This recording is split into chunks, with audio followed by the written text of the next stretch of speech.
Dyeing your armor is usually as simple as picking up a flower.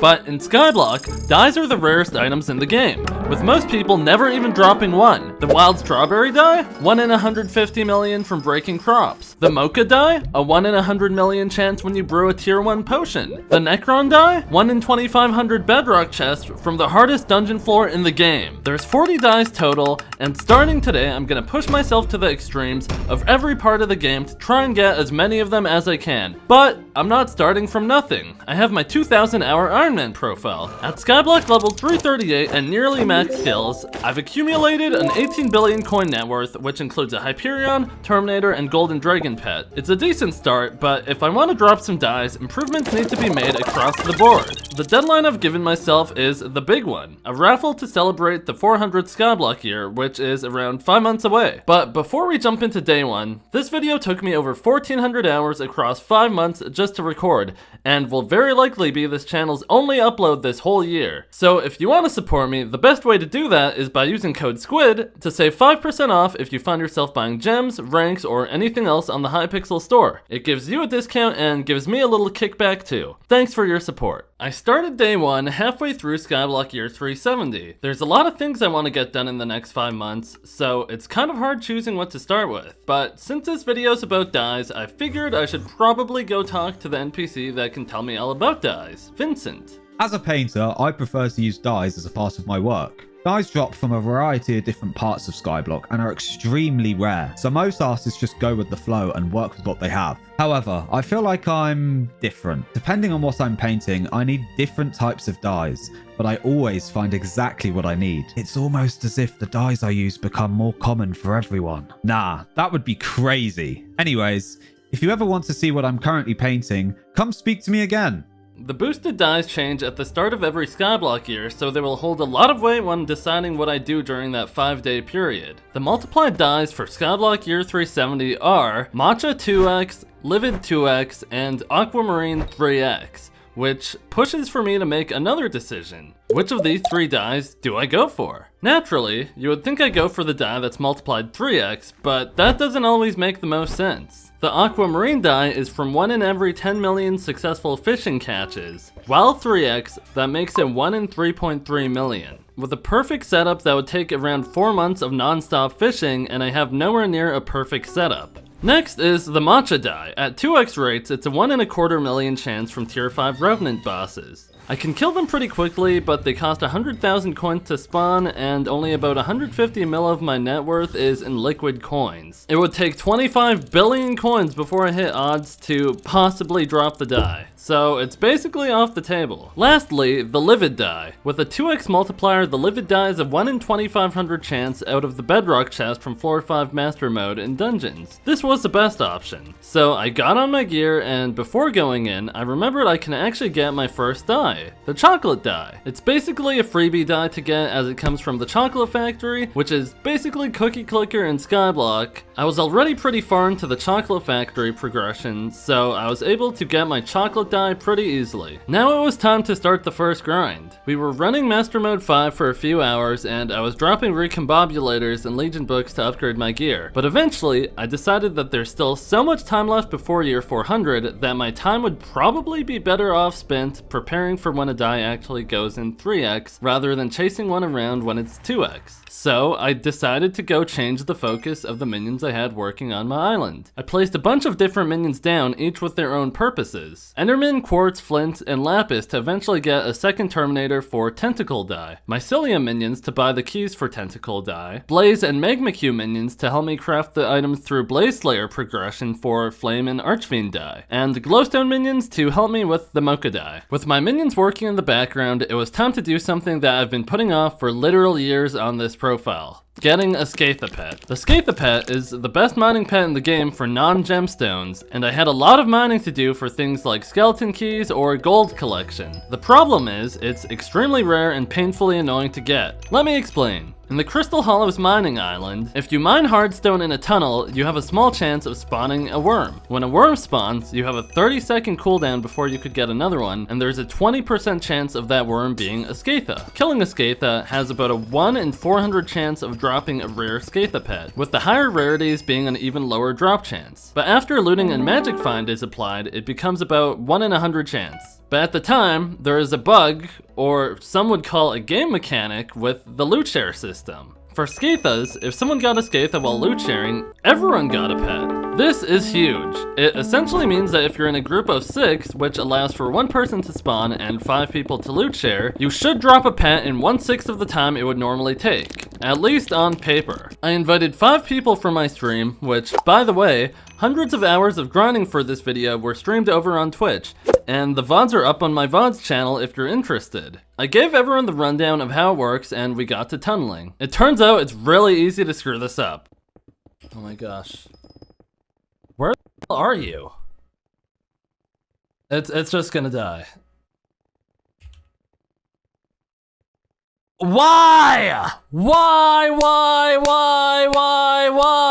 What are we doing? We failed to drop this pet for 4 hours straight, and I wish I could just say that luck wasn't on my side, but it was probably a skill issue. That's how I ended off my 9-hour play session of the day, so it was probably best I went to bed. After all, I had 5 months ahead of me. On day 2, I didn't really feel like doing any more Skatha grinding, so I set out to make other upgrades to my mining setup, starting with my equipment. I had the titanium equipment set, but I was missing the glistening reforge on it. I went to the nether and killed flares for a few minutes. The flares gave me the rest of the resources I needed to craft shiny prisms which apply glistening. And while I was at it, I applied recombobulators too. Then, I set up my Heart of the Mountain tree optimizing for mine shafts with the small amount of glassite powder I had. Into the glassite tunnels I went, grinding mineshaft after mineshaft just to start my progression out. There is a lot I needed out of this area. More notably, the frostbitten dye from looting frozen corpses, the nyanza dye from doing commissions, and the fossil dye from opening scrap in the excavator. On top of that, the glassite tunnels is the only way to get the new gemstones for fishing and farming. I only got 9 scrap out of the few mineshafts I did before the annual spooky festival was starting. So it was worthwhile to work towards a talisman upgrade I needed, as well as try for the midnight dye that only comes from spooky mobs. After fishing for a few hours and adding some of the gemstones I just mined to my fishing set, I managed to drop 3 deep sea orbs which I can use to reforge a new fishing set. Next, Finnegan was in office, so it was important that I went and got a few things that are only obtainable when his Peltpocalypse perk is active.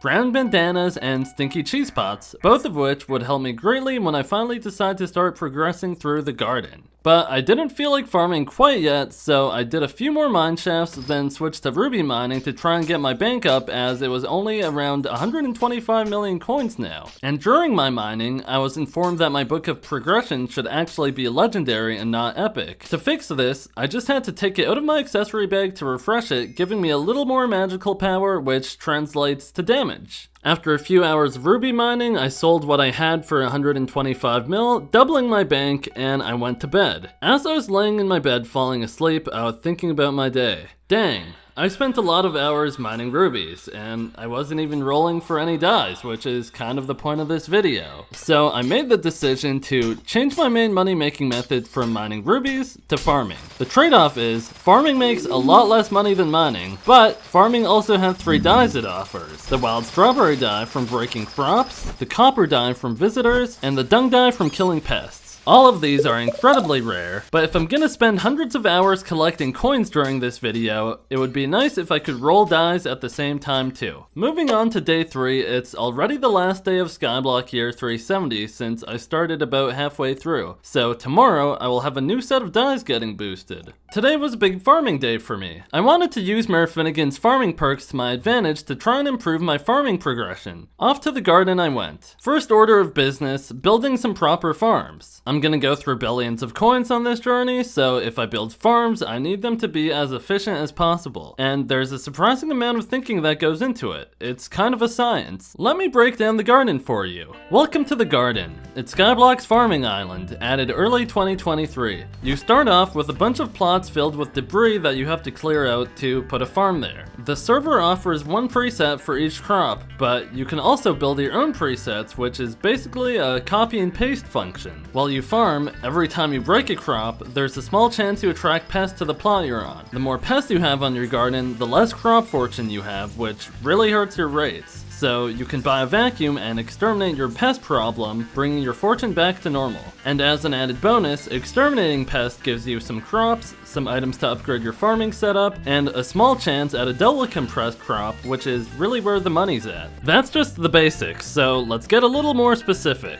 Minecraft has a hard-coded limit of breaking 20 blocks per second. This applies for crops too. To do that, you have to remove as much human error as possible by building farms that make it hard to make a mistake. How do you make it hard to make a mistake? Minimize the amount of human inputs. Flicking your mouse around to make sure you're breaking 20 blocks a second just isn't realistic. So instead of doing a mouse input to turn your head, it's more efficient to do a keyboard input to move your whole body. But that means farms have to be built to accommodate that. Let me walk you through the pumpkin farm design to teach you the main ideas. You can only break what is straight ahead of you, so farms are the best for building in long rows. But not too long, because you have the ability to spray individual plots to attract more pests to get their rare drops. The spray only lasts for 30 minutes before you have to do it again. This means you want to build your farms in only 1 or 2 plots to save on spray. So if you want to farm the same crop indefinitely, the farm has to be big enough to have the start fully grown by the time you get to the end, allowing you to complete a full cycle. So you have to build multiple rows of crops per plot. To go in between rows, you need to build a lane switch, which is downtime. The speed of which you switch lanes can be increased if you build the lane paths out of soul sand and the lane switches out of normal blocks. But normal blocks have different elevation than soul sand, so it's better off to just make it out of snow slabs to avoid lag backs. Snow slabs are broken by water, so trapdoors are required to stop water flow. Lane switches can also be improved by decreasing the amount of them you need, which means spending more time in each row, which means more crops broken per block traveled in each row. So a pumpkin farm was designed diagonally and up,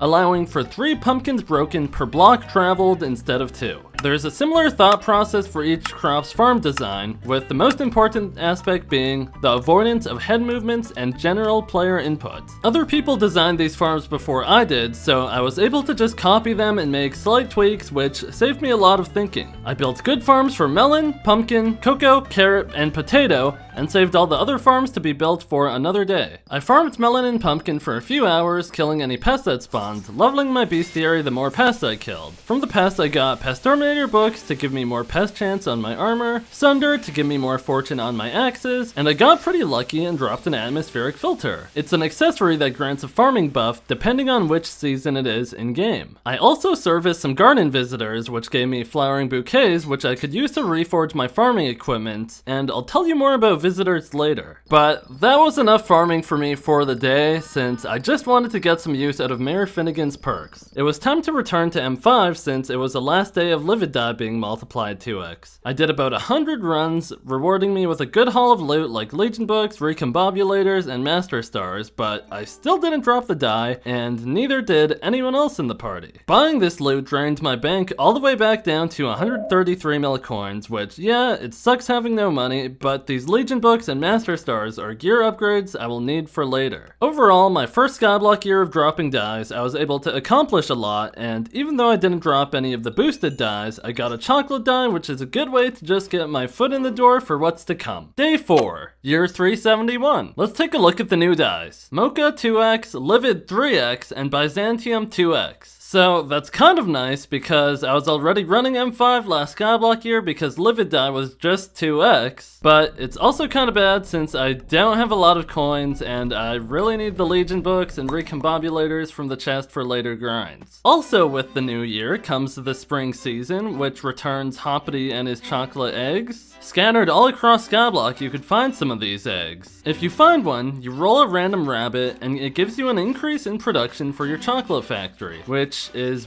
basically all useless, except for one rabbit. Zoro. Zoro is a mythic rabbit, which makes him only 1 in every 500 eggs, but there are 10 different mythical rabbits it could be, so Zoro's pretty rare. 3 eggs spawn around Skyblock every 20 minutes, making your luck pretty time-gated, so collecting eggs every 20 minutes is kind of a task you have to do if you want Zoro, even if it's annoying. What's so special about Zoro? Well, once you find him, you could spend 20 billion chocolate to buy Zoro's cape, which is a best-in-slot equipment piece during farming contest for farming fortune, as well as having a chance to give extra farming contest medals. And as someone who has a lot of farming left to do, getting Zoro's cape early on would really help out, which meant every 20 minutes I had to go find 3 chocolate eggs. And one of the very first times I ever collected these eggs, this happened. Not you watching the animation. Oh my god! Wait, oh my no god! way. Oh my god! No way! Oh my god! Yo, that is actually crazy. Insane. What the heck? This insane stroke of luck was really encouraging, and it would really help me in the hundreds of hours of farming I had to come. I farmed through the morning while waiting for my M5 party to get on so we can keep chasing the livid die, which I guess I'll explain to you a bit better what doing M5 actually means. Floor 5 Master Mode, also called M5 for short. M5 starts out like all the other dungeons, where you have to clear all the rooms, collecting the secrets in each one to raise the team's score, and once the blood room's cleared, you can proceed through the portal to get to the boss room. Upon entering, you will see Livid in the center with 8 Endermen around him. Then you get blindness, and when you see again, you'll notice all Endermen have turned into copies of Livid. You have to kill the real Livid to complete the floor to get your chest, but if you kill the wrong copy, not only will it respawn, it will heal all the other ones. That begs the question, how do you know which color of Livid is the real one? Well, the answer lies in the skies. When you look up, the color of the ceiling will match the color of the real Livid. I just play on Lunar Client though, and one of the mods highlights which one to target. I'm playing as tank, so I just freeze it with my ice spray wand and my mage will kill it with a few hits. Then I look in my chest for any loot, and we load into the next run to rinse and repeat. So we just do that whole thing over and over and over again and again and again. The runs did get a lot faster as we continued to play, with me getting a new PB, and we continued to do runs until after about 150 runs in for the day, I ran out of money. I bought a ton of loot, which let me upgrade some of my accessories, and I was buying a bunch of Legion books, which will help out for getting more magic find and damage later on. But I needed more money, aka I needed to farm. So my farming set is still nowhere near max, so my focus is to upgrade it as much as I can. So I did. Starting off by putting Peridot gemstones on my armor, then applying the recombobulators I got from M5. I farmed for the rest of the night and luckily dropped a chirping stereo to later upgrade my vacuum for killing Pest. Yes! Yes! Yes! Yes! Yes! I need that too. That is something I also need.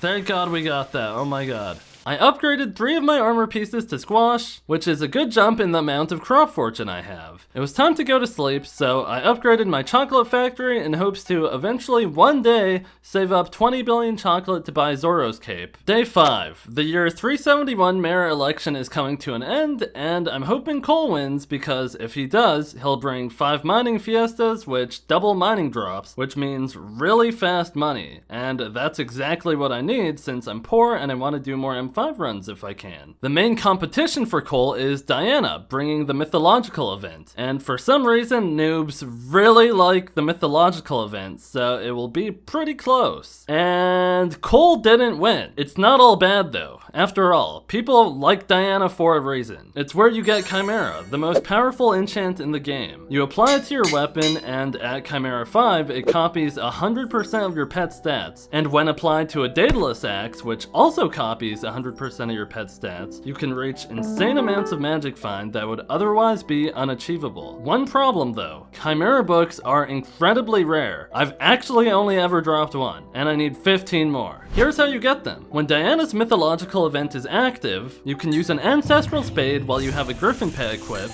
and it will point you towards the nearest burrow. Digging this burrow will either spawn a mob or a treasure. Getting treasure sucks, we don't want treasure. If a mob spawns, it has a 1 in 81 chance of being a Minos Inquisitor, or Ink for short. Then, when you finally do drop one, you have a 1% chance of dropping a Chimera book from it. I need to drop 15 of these if I want to upgrade my axe from Chimera 1 to Chimera 5. So before I start, I took the Legion books I got from M5 and applied it to my Sora armor for a nice boost in magic find. So I got a party together so we can all loot share off each other and got to digging up burrows. With the party, whenever someone spawns an Inquisitor, they let the party know where it is, and everyone rushes over to deal at least 1% of its health. Then, everyone swaps their gear to whatever gives them the most magic find, and whoever has looting 5 deals a killing blow to give everyone the best chance at a book. This event has crazy highs and lows because you either get a really big drop, or you get basically nothing. And after about 20 minutes of doing the event, someone in my party got a book for themselves. Shortly after though, someone from my Twitch chat reminded me that Lunar Client actually has a mod that helps predict where the Griffin burrow is gonna be, speeding up the process by a lot. But even with that mod, doing this and going on a long dry streak of not getting a book feels terrible. I watched everyone in the party get a book of their own, with some of the people in the party making their own weird rituals which somehow work for them, until finally this happened. Yes! Yes! Oh my god, yes! Yes! I got one! I got one! Yes! Oh my god, I'm gonna cry! I'm gonna cry! Oh my god! And not too long after... Oh! Oh! Oh my god! Yes! Yes! Yes! Oh my god! I kept going for the rest of the day, but I had used all my luck already and I didn't get anything else other than leveling a few bestiaries. Day 6 will again be spent in the pursuit of Chimera 5, so more burrows. I also started to incorporate a new technique trying to take advantage of Combo Magic Find. Combo Magic Find being the magic find bonus you get for killing multiple mobs in quick succession, making it a kill combo. At a 5 kill combo, you get a bonus 3% magic find, and at a 15 kill combo, you get another 3%. I'm kind of bad at it, but it's a technique I'll improve on over time. I did Diana all day today, dropping a Kim book and upgrading my axe to Chimera 3, then dropping 2 more books and getting some more bestiary, including Inquisitor bestiary, which gives more magic find on Inquisitors specifically. Day 7 started out at 6 out of 16 books I needed total, so I'm not even halfway there yet. I dropped a Chimera book on my first Inquisitor of the day, so that's a good start already. Oh! Good way to start the stream! Good way to start the stream! Good way to start the stream! Then there is a fire sale for pastel sky dye, so I ended up buying 5 of them using code SQUID for 5% off. 1 of them I kept for safekeeping, and 4 of them to be applied to my Soro set for good luck. This was my second dye so far after the chocolate dye, so I was feeling pretty good. And the good luck from dyeing my armor was 15 bucks well spent, because pretty soon after I dropped my 8th book total and applied Chimera 4 to my axe, marking the halfway point to Chimera 5. Along the way, the Spooky Festival was going on, so I took the opportunity to buy a black cat pet and hand it in to George for taming 55, leveling me to Skyblock level 343. The rest of the day went amazing. I went on to drop 6 more books, and that brought me up to 14 out of 16 books total with only 2 more to go. Today was huge. Oh my god! Shut the front door! Shut the front door! Shut the front door! Oh my god! Yes! Yes! This armor is fire! This armor is fire! Yes! Yes! Oh my god! Day 8 is the last day of year 371, and I only have 2 more books to go. The day started with me passing 10,000 mythological mob kills on my Beastmaster crest, and getting some more bestiary done. I went on a really long dry streak, but eventually I dropped book number 15. And about an hour later, I dropped my final book, number 16. Oh my god, I'm done. I'm done. After dropping 15 books in 3.5 days, I was finally able to upgrade my Daedalus axe to Chimera 5, giving the best magic find item in the game. This took so incredibly long. Genuinely, I was playing from the moment I woke up and until I went to sleep just to get this. There's still half a day left of the Skyblock year, and I had got 100 million coins from doing the mythological event, which called for my return to M5 while the livid die was still triple drop rate. Doing run after run, I was dropping decent loot, including 2 recoms in 1 run, and more Master Stars and more Legion books. I did over 100 runs, and as the night came to an end, I hit 1000 boss collection for floor 5. So with Master Mode counting as 2 runs for the collection, I've done about 450 runs in the last week. Still no die though, but I can't really complain because it should only be 1 in every 1666 bedrock chests during 3x. But the fact I didn't see anyone in any of my runs get one was a bit discouraging. Day 9's the first day of year 372. Let's see the new dies in rotation. Okay, Aquamarine on 2x. Wasn't going for that anyways. Dung die! Okay. Tentacle die! I'm pretty excited about Tentacle die getting multiplied 3x because it gives me a good reason to finally do some cudra. And cudra is important because it will let me get better armor, and it also happens to be the only source of magic find equipment. I just spent all my coins chasing the livid die, and with cudra keys costing over 2 million coins each, I needed to do some farming, especially since the dung die from Pest was 2x right now. To the farms I went. My main focus before I could start making money was upgrading my squash set to Fermento. I built a new sugarcane farm and mushroom farms, did some upgrades to my tools, and got farming. Visitors showed up and I would try to serve them for their copper, which is used for upgrades across the garden. I farmed all day and one of my visitors gave me an overgrown grass, which is a best in slot reforge for farming armor, which is really good. Overgrown grass!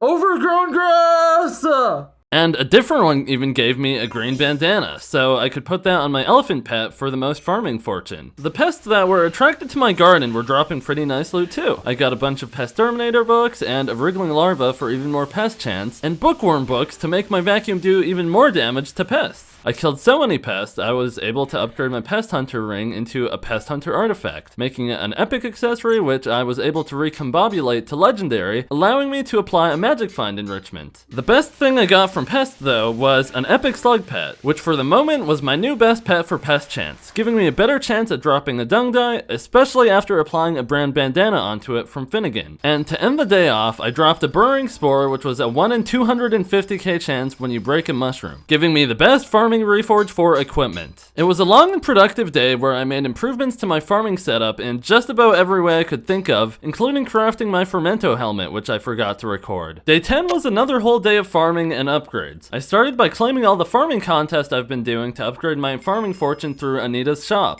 My pest bestiaries were coming along nicely as I was able to max my beetle bestiary, with every bestiary level helping the effects of the brand bandana. I was able to upgrade my pants to Pest Terminator 4 and my chestplate to Pest Terminator 5, which is the max. To end the day, I upgraded my squash chestplate into a Fermento chestplate, giving me my second Fermento piece out of 4. Day 11, I woke up to news that Hypixel's testing server was open, along with some patch notes of upcoming changes. A bunch of dies got their drop rates tweaked, which was mostly good news, but there was one die I was planning on getting that was going to become way harder to get. The Holly die was currently bugged on the main server, and it was currently dropping from all colored gifts instead of only red gifts. And they're planning on making it twice as rare, changing it from 1 in 4,000 to 1 in 8,000. I had to act fast. If I didn't get this die before the update got pushed to the main server, I probably wouldn't get it at all. Right away, I started opening gifts with my roommate and fellow Iron Man creator. We had about 12,000 gifts between the two of us, so that should be more than enough to drop the die since the odds are still 1 in 4,000.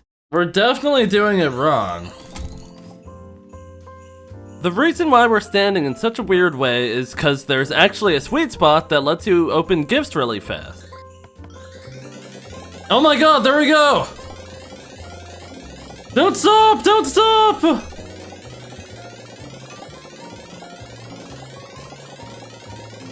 Oh my god, we actually just ran through a stack. What?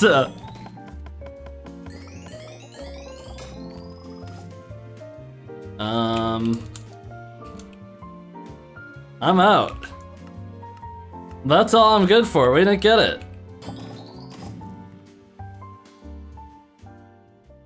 That's it. That's it. Uh, Wait, let me check my sack one more time. Surely I missed one. Nope. Don't seem to have missed any in there. Well, thanks for inviting me to do this, man. This was good use of my time. yeah, I'm just gonna walk. I'm gonna walk this way, and you walk the other way. And... But I can get more gifts. I can get more. After that tragedy, Jason was feeling generous enough to give me some spare gifts he had. All right, pick a corner. Alrighty. Come on, Jason. Yeah, you basically unlock the second part of the game once you have a hype. Like, there's so much you can't and shouldn't do. Yes! Oh my god! Oh my god! Oh my god! Oh my god, oh my god, oh my god, oh my god, oh my god, oh my god, oh my god, oh my god, oh my god, we got it, we got it, we got it, we got it, we got it, we got it, we got it, we got it, we got it. Yes! Yes! Oh, finally! Yes! We got one! We got one, Jason! Yes! Oh my god! After 5 hours and 17 minutes, 5 hours and 15 minutes, we got one. Oh my god, wait, I gotta go see it. You gotta go look at it in the house. Oh my god.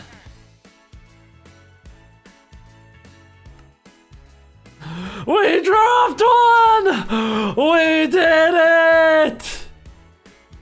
We did it! 5 hours of my life down the drain, but at least I got a holly die out of it, making it my third die so far. A normal person would probably get off for the day, but I still need money to do cudra for the tentacle die, so I went to my garden to farm for the rest of the night. I was getting a bunch of milestones as I was grinding for my fermento leggings, and as a pleasant surprise, I dropped another slug pet, which I was able to hand into George to get taming 56 before I went to bed. Day 12. Today is Kudra Day. The current tentacle die base drop rate is 1 in 50k runs from Infernal tier of Kudra. With 3x active, it's 1 in 17k. But I know from the forum post yesterday that the base drop rate is getting increased to 1 in 20k, so I'm basically doing these runs for the gear upgrades I get from the chest. I'll give you the rundown of what Infernal tier Kudra is. It's pretty complicated, so I'll just tell you what I'm expected to do. The shape I'm assigned to is triangle, so I stand there and wait for my supplies to spawn. I reel it in quickly before the tentacle spawns. After I pick it up, it's stuck in my hand, but if I swap to an ender pearl and throw it fast enough, I can actually get the throw off, helping me reach the center faster. Then I check to see if another supply spawned at the shop and get that one too if it did. Once the team has brought in 6 supply crates, build phase starts. During build phase, we're spam clicking the supplies we brought in to build the ballista. But while we're building, mobs are spawning, so we have to use fire veil wands to keep them off us. Once we finish building the ballista, we run to the edge and get ready to start shooting Kudra. In the meanwhile, whoever's the team's designated stunner goes inside of Kudra and upsets its stomach to stun it. Once it's stunned, everyone up above can start shooting it to push it to the next phase. Then, if your stunner phase skipped successfully, you get teleported down to Kudra's lair. This phase is pretty straightforward. Just shoot Kudra whenever it peeks out of the lava walls until it dies. Once it dies, your loot chest spawns and you can decide whether or not you want to use a key to buy its contents. That's a pretty simplified explanation, partially because this video is already going to be really long, and partially because I don't actually know how half this stuff works. If one thing goes wrong, it's very likely that the whole run will fall apart and we're just going to restart. Oh, and don't forget to dodge the tentacles. Overall, I was pretty undergeared for this since I didn't have an Aurora set, and I also didn't have the refrigerate enchant, and admittedly, we had a few close calls, but the runs were mostly fine. I was able to buy the 3 pieces of magic find equipment that I needed, which is already a huge improvement. On top of that, I bought 3 burning Kudra cores, and I needed 16 of them total to craft a legendary accessory. Oh my god, burning Kudra core?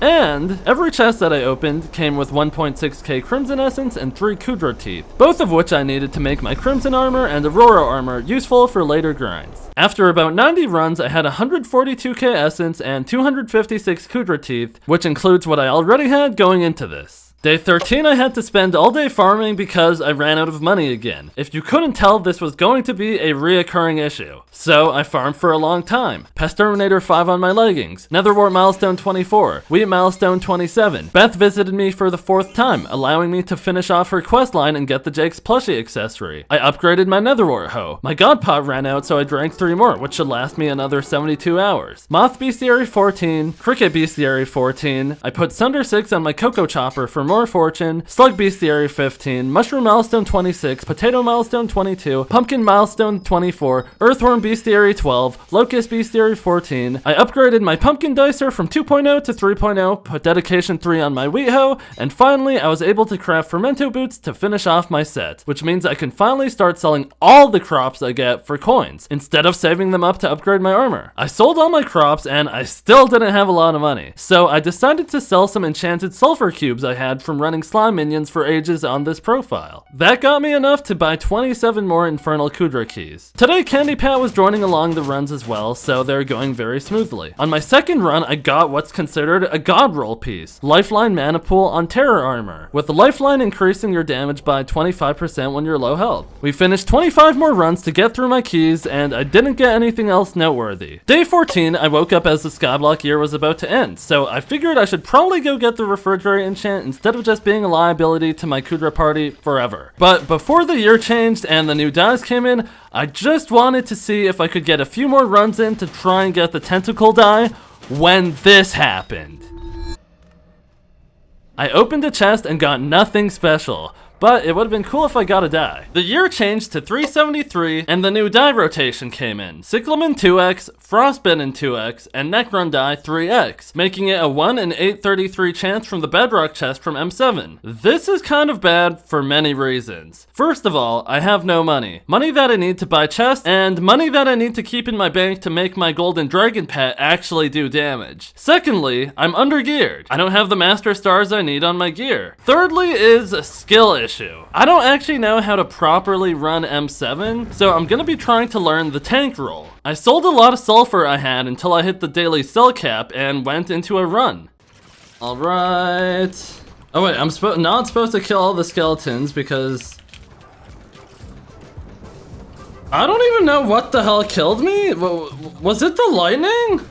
I sucked. Like, a lot. I did no damage, my movement was bad, I didn't know how to properly play my role, and overall, it was a liability to have me in the party. Almost. My team dragged me through nearly 40 runs before stopping, in which I dropped a tier 5 master skull and a bunch of recombobulators. I spent the rest of my day farming, where I upgraded my slug pet to legendary and maxed out my moth bestiary. Day 15. Today's gonna be a good day because I somehow convinced some of the best players in the game to let me join their party. I dropped a recombobulator and I thought the runs were going alright, and after a grand total of 2 runs, they all abandoned me. Alright guys, joke's over, join back the party. The truth is, I didn't just suck a lot, but I was just so terribly bad to the point where I didn't even realize how bad I actually was, which was only amplified by my lack of coins and lack of gear. I was mad at first, but they were right. I needed to learn, and I needed to get the right gear before returning to M7. The year 373 election came to an end with Cole taking office, putting 5 mining fiestas over the next few days, which should help me get my bank back up. I spent the rest of the day farming, in which I crafted a tier 3 carrot hoe and hit some more milestones. I ended the night by getting my first gold medal in a cactus contest, which would help me level up to farming 59 whenever I saved up enough tickets. Oh my god, I got golden cactus!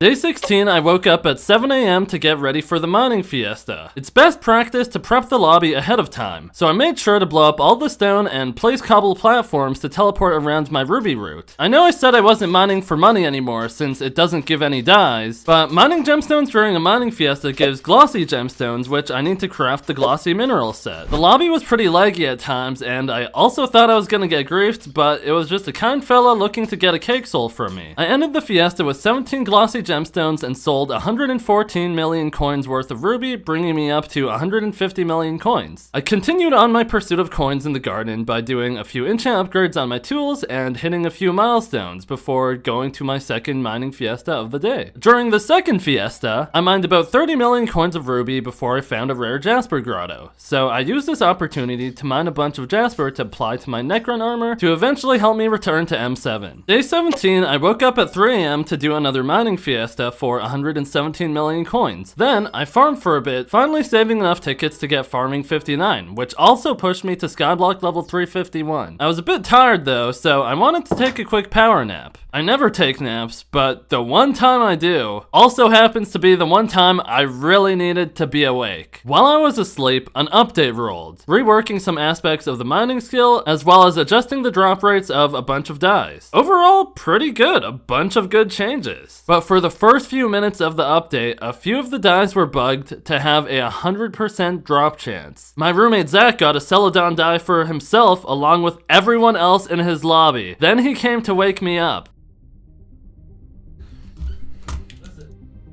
Anyone who kills Bacti gets to die. Apparently they're closing it. Didn't unlock the travel destination. I dropped the die.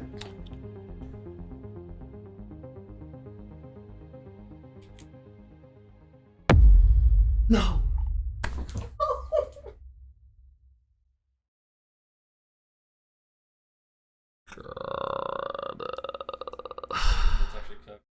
I barely missed it, and honestly, I was so sad. Everyone who got the die like that did end up getting it removed, but I don't know, I just wanted to see the message pop up. I didn't want to sit there and cry for too long, so I decided to start adjusting to the mining part of the update since there is another mining fiesta later today. The first thing I had to do was fish for 4 blazing spheres to put on my mining equipment, as blazing was the new best mining equipment reforge. Next, I looked at the new Heart of the Mountain tree to figure out what perks I should get. Then the fiesta was starting pretty soon, so I set up a lobby and started mining. I had a bug that was giving me an extra 5 mining spread and 5 pristine, which are 2 of the most powerful mining stats in the game. And still, I could tell gemstone mining got nerfed into the ground. I was getting way less coins per hour, so I didn't even want to keep mining ruby. Then my Crystal Hollows lobby restarted due to a game update, which was basically my sign to stop. I finished the mining fiesta in the glassite tunnel since it didn't require setting up a route, and got a peridot crystal out of it, which will help me out later with farming. Since I stopped mining ruby a little bit into the fiesta, I only got 38 million coins worth. I did, however, have over a stack of glossy minerals, which was enough for the glossy mineral set. To start the 5th mining fiesta, I decided to test how long it would take to fill up my sack with rubies. It came out to about 20 million coins an hour outside of the fiesta, which was only about 2/3 of what it used to be. It's like 40 mil an hour,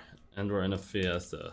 So I swapped to doing mine shafts in the glassite tunnels. I sold 31 million coins of ruby and went to sleep with a total of 354 million coins and 81 glossy gemstones. Day 18. Today was going to be my second push for a Skatha pet. The new blazing equipment reforge made it more common to spawn worms. There was a new mining ability that made it even more common, and there was also a Heart of the Mountain perk that gave an extra 30 magic find on mining islands. And on top of that, I now had Chimera 5 on my Daedalus axe. I started alone, but as I went on, more and more people from my stream joined me to make a full party. I was trying to drop the Skatha pet, but all I got was a few Dwarvenos to boost my block fortune. Until 2 hours into the grind, with a full party from the stream, this happened.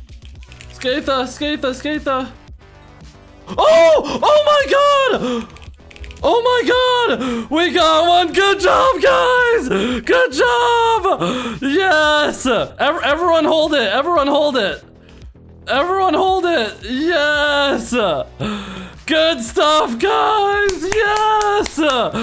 Good job! Oh my god! Huge! Huge! All 5 of us just came up big! I applied a mining XP boost to it and got leveling, which was pretty fast with the Glaciite Tunnels commissions. I got it to level 100, then upgraded it to Epic for its extra gemstone fortune perk. So yeah, that was a pretty good way to end off the Skyblock year. It sucks I wasn't able to properly push for the Necron die, but maybe it will happen in the future when I'm more prepared for it. Day 19, the first day of year 374. Let's see this year's dies. Okay, come on. Let's see how this game is going to affect my life over the next week. Oh! Oh!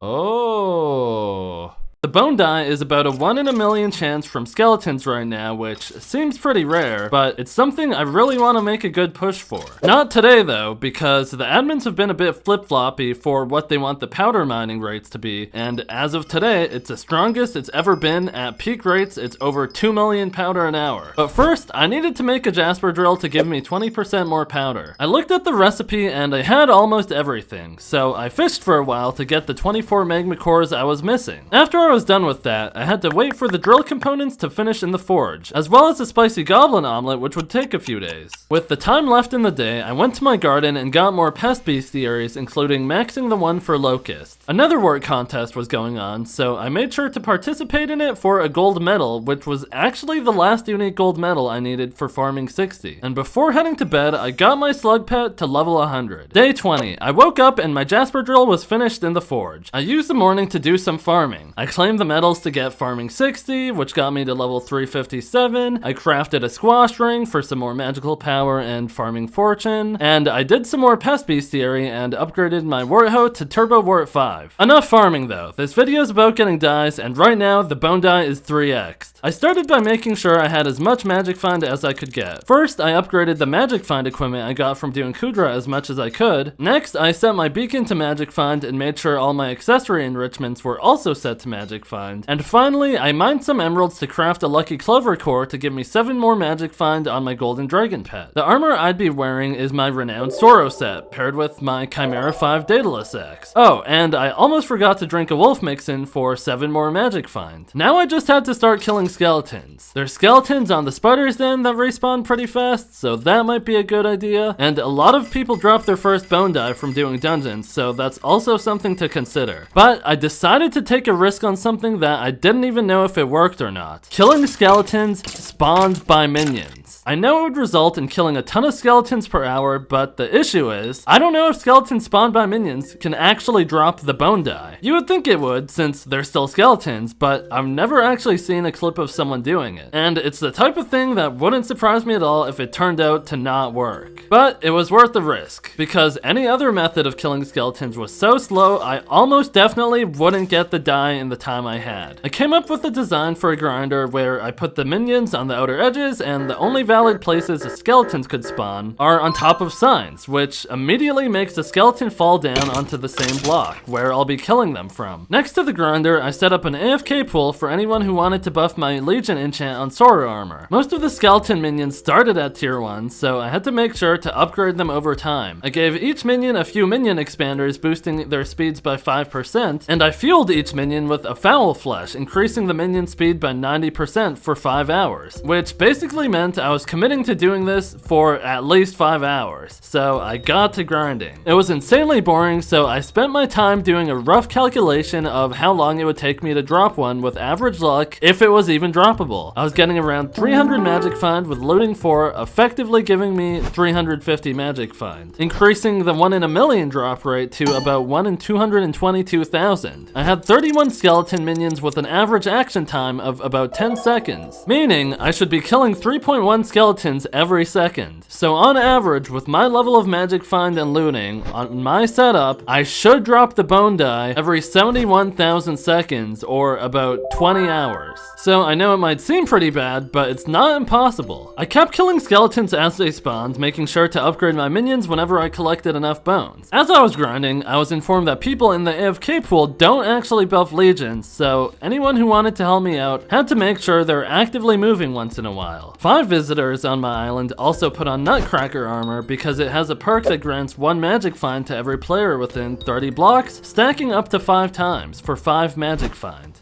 some Nutcracker armor going. Nice job, guys. Nice job. Everyone showed up. The 5 hours came and went, with the foul flesh ending in my minions with still no die dropped. All out of fuel.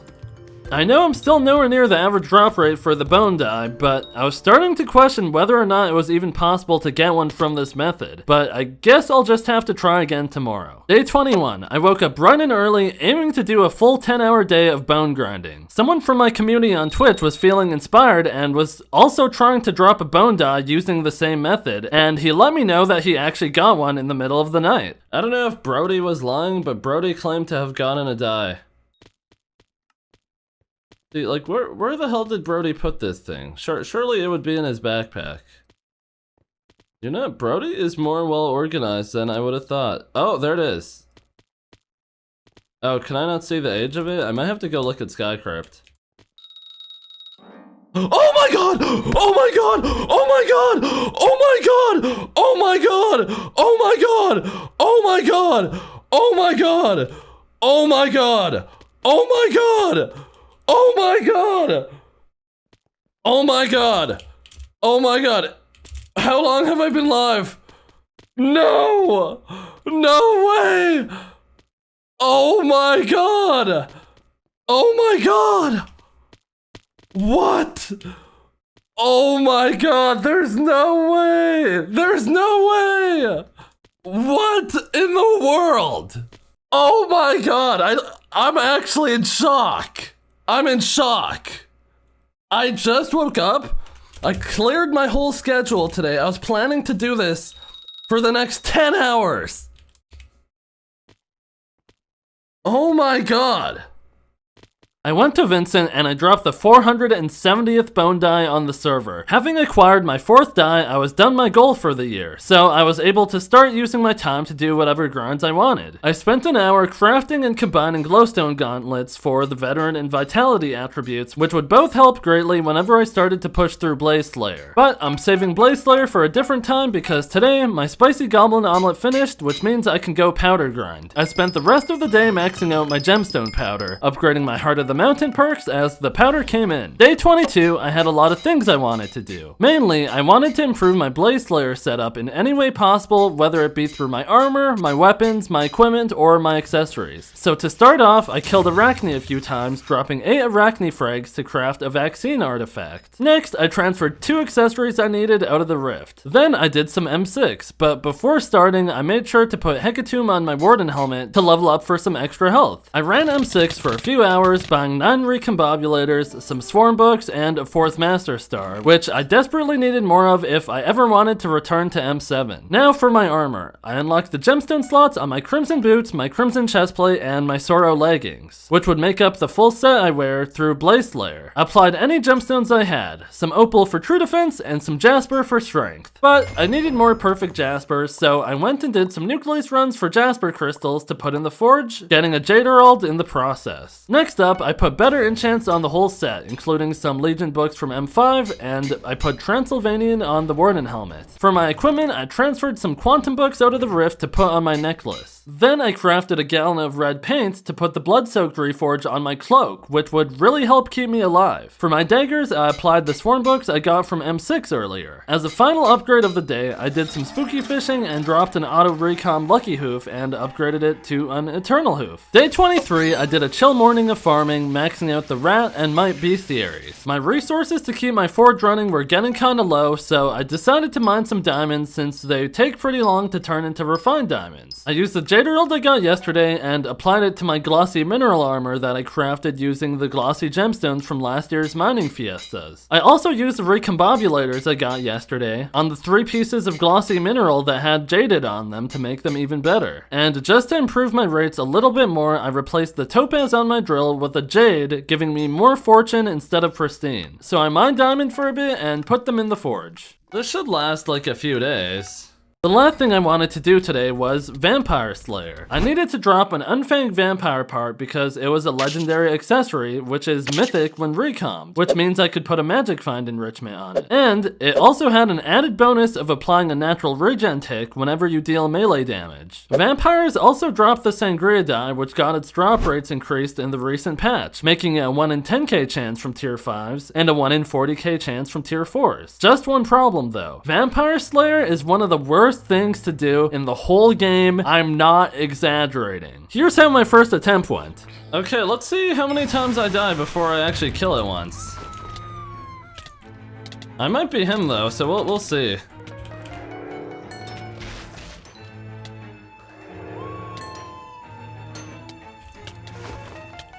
Actually doing the most.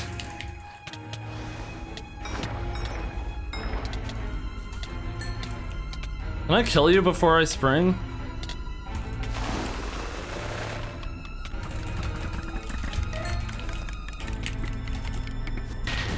Yes! I'm calm, I'm calm, I'm calm, I'm calm, I'm calm, I'm calm.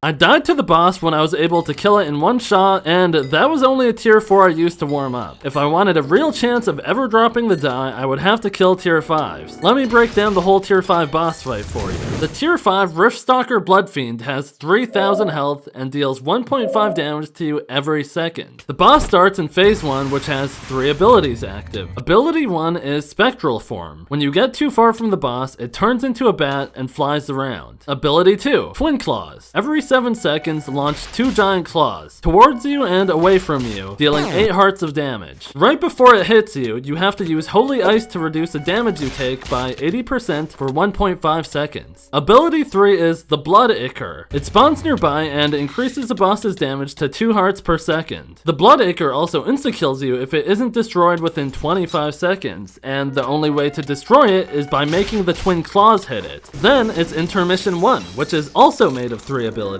The first one is Mania. The boss spawns a safe ring around it of green blocks. If you aren't standing in the safe ring in 2.3 seconds, you instantly die. The boss waits 1 second, then spawns your next safe ring. You have to endure this for 26 seconds. Ability 2 is Impel. You have to complete the boss's order within 2 seconds or you take 20 hearts of damage. Ability 3 is Twin Claws again. Keep in mind, all abilities are going on at the same time, so it gets overwhelming pretty fast. Phase 2 has 5 abilities. Spectral Form, Twin Claws, and Blood Ichor like from Phase 1, Impel from Intermission 1, and the 5th ability is Stone Wrath. It spawns 3 claw goils which each take away a max heart from you while they're alive, and you can kill them to turn them into a cadaver. After a few seconds, the boss flies up and takes aim at your location. After 2 seconds, it locks in and you have to move away from where it was aiming before it insta-kills you. The catch is, you have to get it to explode on the cadavers or they respawn. Then you enter Intermission 2, which is Mania, Impel, Twin Claws, and Blood Ichor. Phase 3 is the same thing as Phase 2 with the addition of the Killer Spring. It launches a spring nearby and you have to fully compact it by alternating left and right click. If you don't fully compact it in 15 seconds, you get insta-killed. Then there's Intermission 3, which is just a repetition of Intermission 2. And then there's Phase 4, which is just a repetition of Phase 3. And while all that's going on, you're not healing naturally. So you have to use a healing melon to get your health back. And the one good thing the game gives you is once a boss is at 20% health, you can one-shot it with a steak.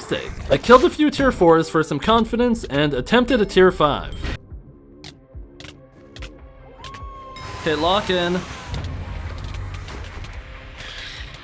Okay, I gotta stand on the chalice, essentially.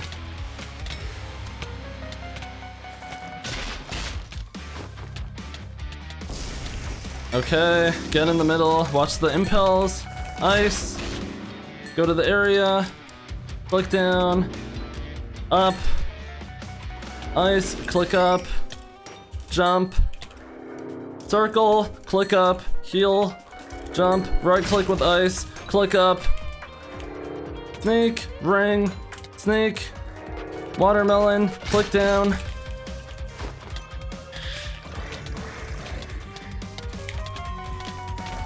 Oh my gosh, that's bad.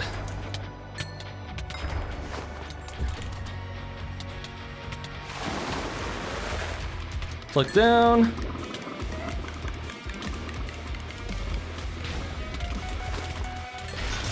Nice, got it. Ring. The kid had to spawn on top of me!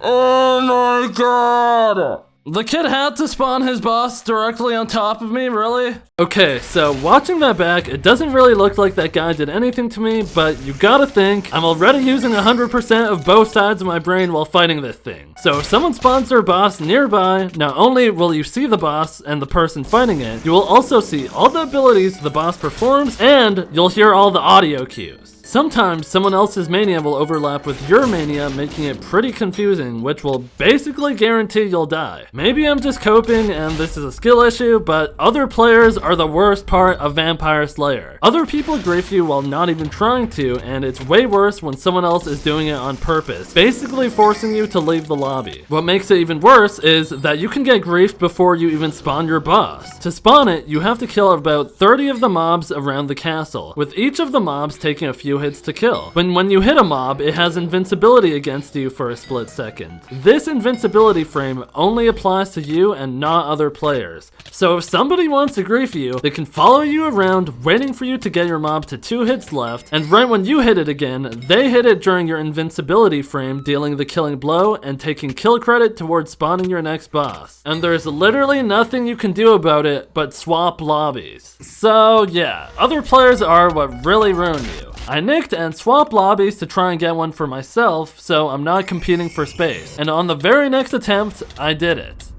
I need to kill you here, I need to kill you here. Yes!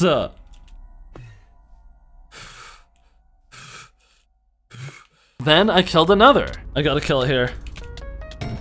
Beautiful, beautiful, beautiful, beautiful, beautiful. I didn't really get loot, but beautiful. Then I failed an impel, then the Blood Acre killed me, then Twin Claws. I killed some tier 4s to get my confidence back, then killed some more tier 5s, then Twin Claws killed me again. Then the server restarted and spawned my boss right as I was about to kill it. Then I got overwhelmed, then I died to Mania, I started winning again, people started helping out, then the Killer Spring killed me, then the Blood Acre spawned in the corner, then I spawned the boss in the wrong spot, then the Cloggoyles hit me into the Mania, then the Blood Acre glitched and spawned through the roof. I was getting owned by this boss, but I kept killing it once in a while, even if the servers were lagging. And eventually, at the cost of my sanity, I dropped the unfanged vampire part. Yes, thank you, guy, for spawning your boss on top of mine. That's what I wanted.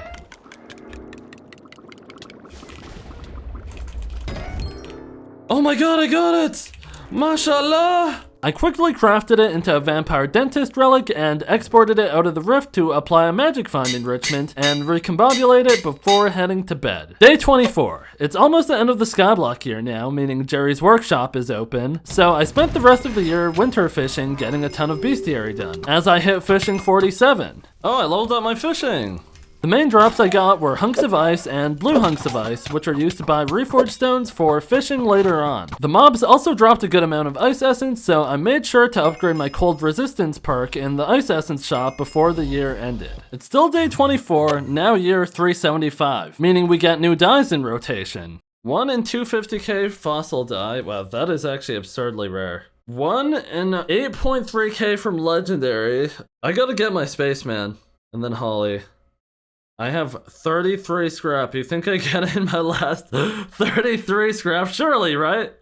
I think I can. This is really great because copper dye is one of the 3 dyes that come from farming, meaning this year is going to be a good opportunity for me to top up my bank. For now though, I'm going to be opening up the scrap I have at the excavator to try and get the fossil dye. I have 72 scrap saved up. I probably won't get the dye, but maybe if I'm lucky, I'll get some pets I need. To play the fossil excavator, you need a suspicious scrap from the mine shafts and you need a chisel. I have a perfect chisel giving me 22 charges, and my chisel has flawless citrine gemstones on it, with each gemstone giving me a 60% chance at highlighting a piece of treasure upon starting the excavator. When you start, a window of brown panes screens pops up, and depending on your luck, you can have up to 3 treasures marked behind green. Every time you click, it costs a charge. The goal is to uncover treasure and any fossils if there is one. The fossil die is currently 2x, making its drop rate 1 in 250k, so I can basically pretend it doesn't exist right now and focus on the fossils. On my first suspicious scrap, I revealed a piece of a fossil. There are 8 different fossils, and you can figure out which one it is based on the percentage of excavation process. For me, I revealed a fossil where one click got me 6.2% excavation progress. So the only one it could be is the ugly fossil, which takes this shape. The fossil could be rotated in any direction or flipped, so you have to poke around. Oh my god. Yes! Oh my god, yes! Okay, let's get one more in. Oh, okay, we gotta slow it down now. 7.7? Shoot, I actually used a lot of clicks.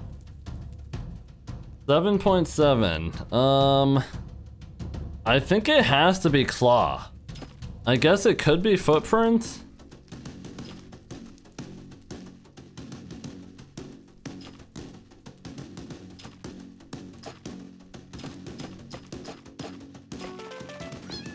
Sure. Wait, is this for T-Rex?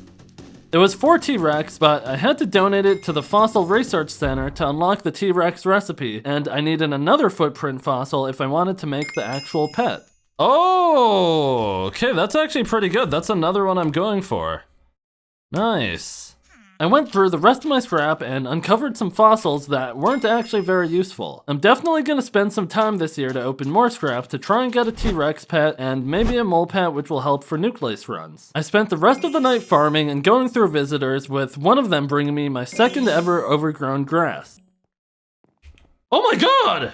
Oh my god, an overgrown grass! What? I didn't even notice! So I quickly put it onto another piece of fermento. I hit the visitors accepted milestone 12, meaning I've accepted 350 offers up to this point. I spent the copper the visitors were giving me for the green thumb enchant on my necklace, granting me more farming fortune. And from killing Pest, I finally saved up enough Pest Terminator books to make another full set of Pest Terminator armor, so I put it on a mushroom set and reforged it. The mushroom set has a set bonus where it triples all stats on the armor at night. So if I put Pest Terminator on it, then go to my garden and set it to night using a night saver, I get 80 pest chance more than if I was using fermento. The trade-off is I get a bit less fortune, but the main money from farming comes from killing flies for tightly tied hay bales, which sell for over 1 million coins each. And the higher your pest chance, the more pests spawn at once. That's it for today though. Day 25 is gonna be a big garden day, so let me tell you more about the copper dye. On the garden, a visitor will show up every 15 minutes. It can be reduced to around 5 minutes if you're actively farming. Most visitors will be uncommon or rare, but 1 in 23 will be legendary, 1 in 228 will be mythic, and 1 in 2278 will be the spaceman. Depending on their rarity, they will offer to trade you some copper in exchange for various farming related items you might have. If you don't like their offer, you can decline it so they leave, making sure they don't take up one of your 5 visitor slots. During 3x, the odds of getting a die from a visitor is 1 in 33k from uncommon, 1 in 16k from rare, 1 in 8.3k from legendary, 1 in 1.6k from mythic, and 1 in 167 from the spaceman. It just comes down to putting in a crazy amount of time farming, and even then, you probably still won't get it. Either way, this is gonna help me build up some money in my bank from all the farming I'm gonna have to do. I farmed all day today, putting my Chimera 5 Daedalus axe to use, which is actually the best tool for pest spawning,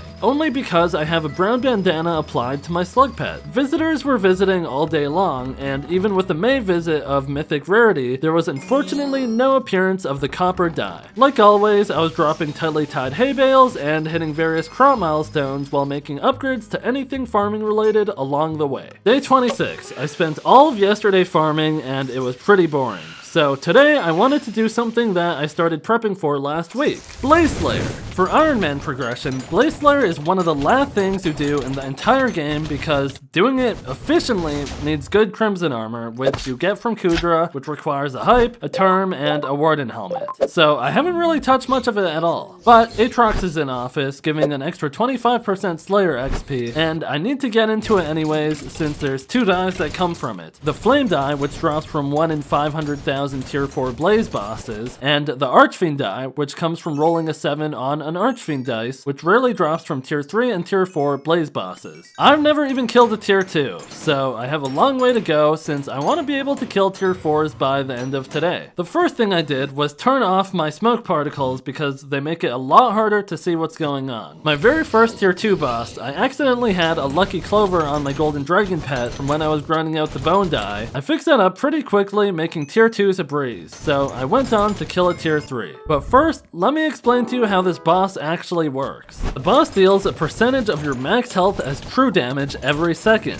It will always have an attunement label above its head that swaps every 8 hits, marking Ashen, Spirit, Auric, or Crystal. If you want to damage the boss at all, you have to be matching the attunement with your daggers. You need 2 daggers, each with 2 modes that you can swap by right-clicking. Dagger number 1 switches between Spirit and Crystal, while dagger number 2 switches between Ashen and Auric. When the boss is down a third of its health, it splits into 2 demons, Quasi and Typhoeus. Quasi has a Rafflecopter ability. Yes, Rafflecopter, that's actually what it's called. It just makes a beam spin around it. Colliding with the beam deals 70% of your health as true damage and heals Quasi for 20%. Typhoeus just deals a ton of damage if he hits you. Killing both of these puts the boss back into Demon Lord form, and once the boss is at half health, it takes 3.5 seconds to spawn a Fire Pillar. In 7 seconds, the Fire Pillar detonates and insta-kills you. But you can avoid this by using a Withercloak sword. When the boss is down to its last third of its health, it splits into 2 demons again and starts a Dance Dance Revolution Apocalypse. That's actually what it's called. What it does is it spawns 5 fire pits nearby, which ignites after 1.5 seconds, insta-killing you. It might sound like a lot, but it's a lot less difficult than Vampire Slayer and also has a higher gear requirement.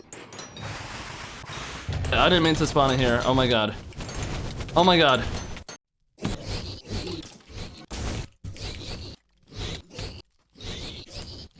How much health do you have? Am I not even... Okay, I was trolling.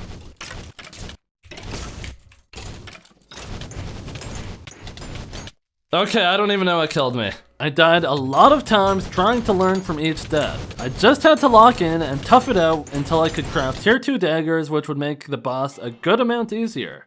Okay, so there's a fire pillar that killed me. I took 4 million true damage from a fire pillar. Oh, I hear a fire pillar. Okay, fire pillar spotted.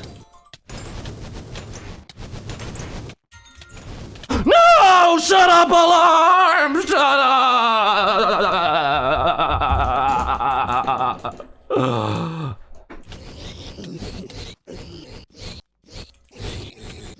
Oh my gosh, I'm hitting it with the wrong thing. Oh my! Buddy, what are you doing? What the did he just do to my boss? You're such a piece of... Okay, come on.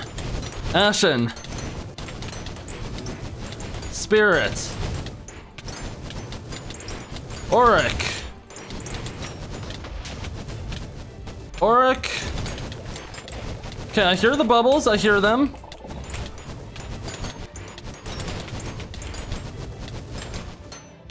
Four, 3, 2. Okay, refresh the flux. Ashen. Oh my god, I killed it! I killed it! I killed it! Best day ever! After I killed a few bosses, I hit Blaze Slayer 4, coming with the tier 2 dagger craft and the ability to drop Archfiend dice. Oh my gosh, I killed it. I killed it and I leveled up! Sulfur cube, molten powder.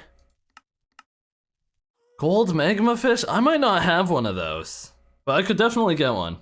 Alrighty, well, let's see how much I have. Not enough. I had the craft unlocked, but I still needed more derelict ash from the bosses to actually be able to craft the daggers. A few more boss kills later, I crafted my first tier 2 dagger, which unlocked a second gemstone slot, which I filled with a jasper. Oh yeah. Oh yeah. At this point, I wanted to try and kill a tier 4. Okay, I'm wiping the sweat off my hands, I'm sitting up straight.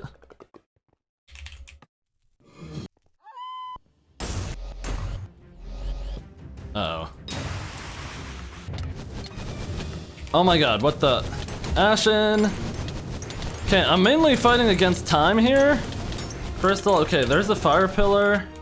4, 3, 2, 1. Oh my dog.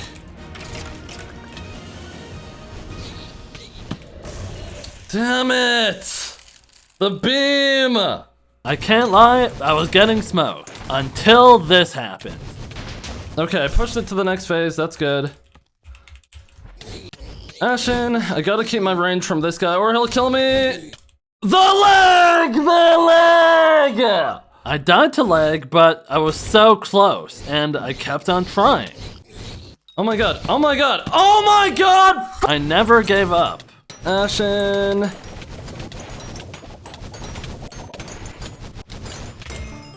Oh my god, I killed it! Oh my god! It felt good having killed my first tier 4 blaze boss with only a tier 1 and tier 2 dagger, but I wasn't exactly consistent yet.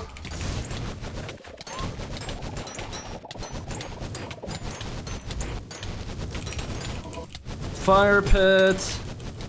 Okay, pillar.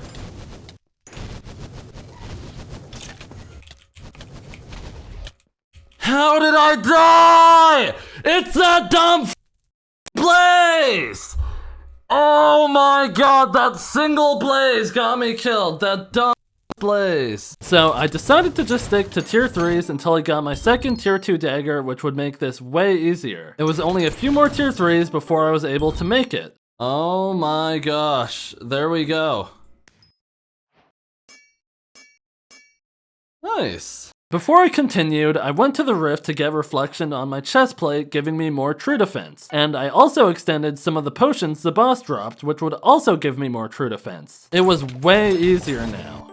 Yes! Yes, yes, yes, yes, yes, yes, yes. So not too long later, I hit Blaze Slayer level 5, which was my goal for the day. Nice!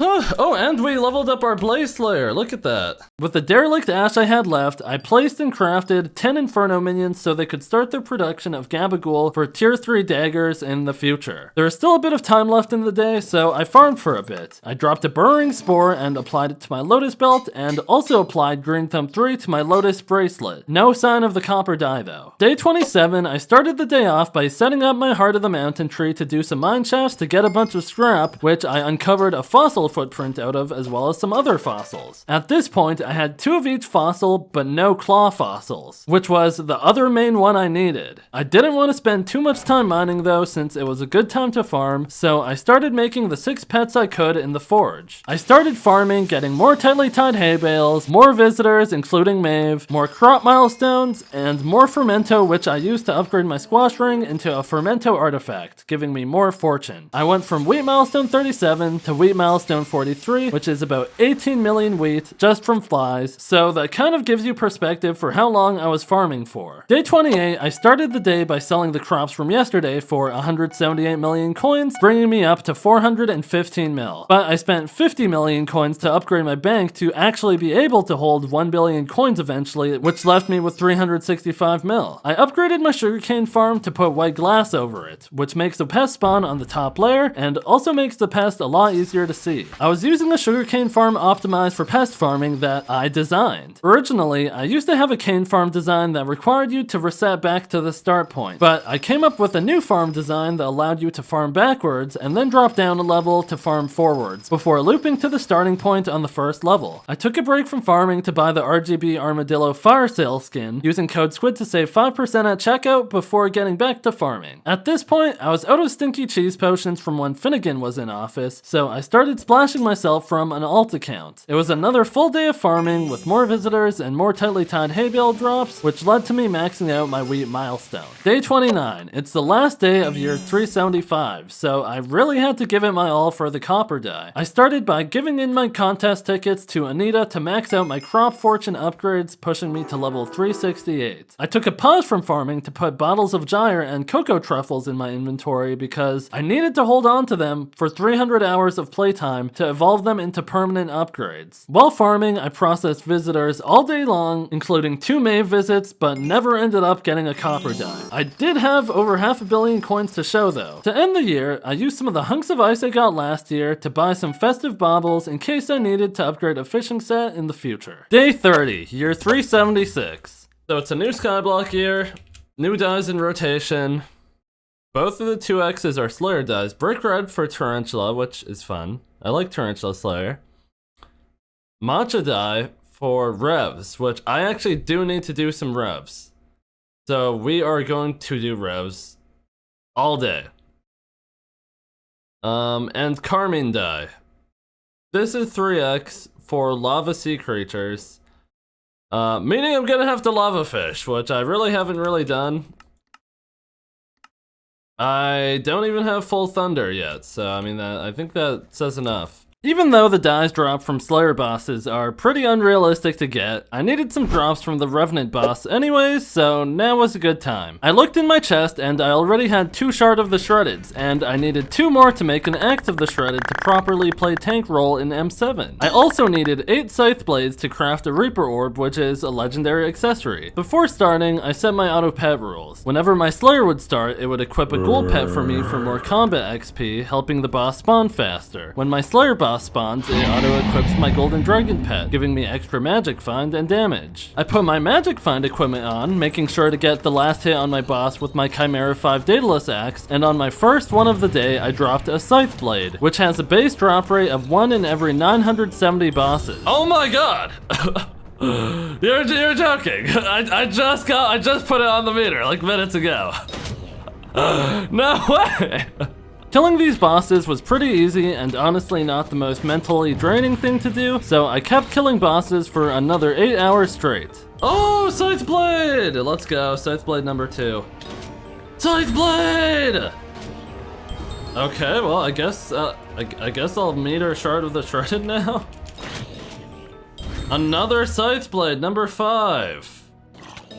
Oh, I got a Scythe Blade! Let's go. Another Scythe Blade. Oh, there we go. Oh my god, I got a Shard of the Shredded, finally. I need 1 shard and I need 1 Scythe Blade. Oh, okay, that's good. There's a shard. I still needed 1 more Scythe Blade, but now that I could make an Axe of the Shredded, it would be my new best weapon for killing Revenant bosses. I crafted it and applied a few upgrades. Wow. Not too much later, I dropped my last Scythe Blade. Oh, there it is! Yes, we're done! We're done! Oh my god. I'm finally done. I had all the rare drops I needed, but I still didn't have enough Revenant Viscera I needed for when I wanted to craft Reaper armor. So, I continued to kill even more bosses until I had enough, since it would be a useful utility set later on. That took a pretty long time, but I wanted to get started on my lava fishing progression to hopefully drop the Carmine dye that is 3x'd. I wanted to make sure I had the best fishing stats I could get for the moment, so I splashed my fishing group with a mushed glowy tonic from my alt account, giving an extra 30 fishing speed. Then, I changed all my enrichments on my accessories to sea creature chant instead of magic find to catch as many sea creatures as I can. I gave my flying fish a washed up souvenir that I dug up during the Diana event, and I upgraded my fishing rod's attributes using shards I got from doing cudra. And finally, I got to fishing. I made sure to grab loot share off any thunders or Japieehs that spawned, since they both were the mobs that had the highest chance of dropping the Carmine dye, as well as their individual drops, which I also needed. Japieehs had a 20% chance of loot sharing a Magma Lord fragment, which I needed 24 of to craft the Magma Lord set, which is the best fishing set in the game. And Thunder dropped Thunder Sparks that I could collect in a bottle to upgrade the rarity of my pulse ring. I went up bestiary levels, which is nice, because each level comes with a bit of magic find as a bonus, which means better odds of dropping the die. Even though most of the time I couldn't get anything from loot share, I did manage to get 2 Magma Lord fragments towards my set. A byproduct of fishing in the nether was that vanquishers would occasionally spawn, dropping me more nether stars for my inevitable return to Kudra. Speaking of Kudra, I wasn't quite at 100 sea creature chance yet, so I got a lucky catch for a lava shell. Used to make a lava shell necklace, which is meta in Kudra for a reason I'll tell you about later. I put 3 stars on my magma rod for a small stat buff, and it didn't really do much. But in grinds like this, everything adds up. I dropped a pigeon coin, which I used to reforge my rod for more fishing speed, and kept fishing. Oh, golden fish? Come on. No. Tap into the string chair. You even have a gold? Maybe. I know I don't have silver trophy hunter armor though, so take that as you will. Wait, you don't have silver armor? No. Oh, gold! Gold, gold, baby! So, you know that you cannot catch Japieeh if you don't have silver armor, right? Wait, really? Yes. Wait. So I Are you would serious? Oh, wait, oh my god. This guy's leeching. What? I was wondering how I was getting so unlucky since I haven't caught a Japieeh of my own yet. I thought I was able to catch these guys since I was fishing 45. But I forgot there was actually a second requirement of having Silver Trophy Hunter unlocked. Trophy hunting is something I've avoided for as long as I could simply because it's boring. It literally consists of fishing in the same spot until you get the trophy fish you're looking for. Then, fish in a different spot for a different trophy fish. It's so unengaging I could literally do it with my eyes closed and play solely based off of audio cues.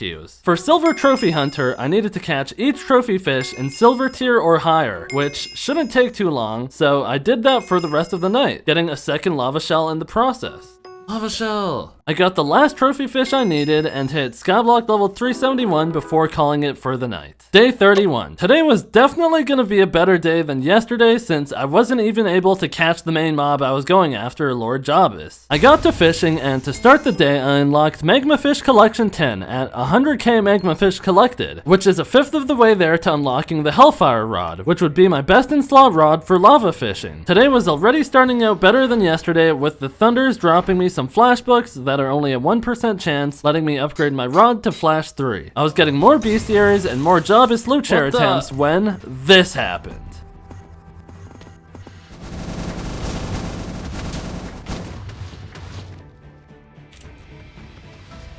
It still has a lot of health.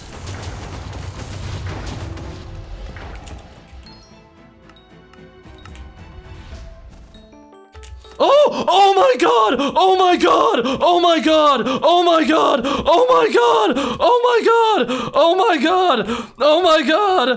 Oh my god! No! No! No! No! No! No! No! No! No! No! No! No way! Oh my god! I have 2 Magma Lord frags. No. No way. Oh my god. Oh my god. Oh my god. I can't believe it. I can't believe it. I'm gonna go upgrade my pet right now. Oh my god. Oh my god. I can't believe it. This is such an insanely rare drop. The chance to drop it off loot share is 1 in every 1,665 Japieeh. I've loot shared probably less than 50 Japieeh up to this point, and I haven't even caught a single one of my own. So this just shouldn't have happened at all. You might call it undeserved, but I'm just gonna pretend like I earned that. It's not even that big of an upgrade for me at the moment, since it buffs Magma Lord armor, and I don't even have a single piece yet, so I gotta start working on that. For now, I was still using an Ammonite pet due to my overall lack of sea creature chance. I kept fishing when this happened. Shut the front door. I got my own Japieeh. I finally caught my own Japieeh, which would be the first of many. Oh, well, it died.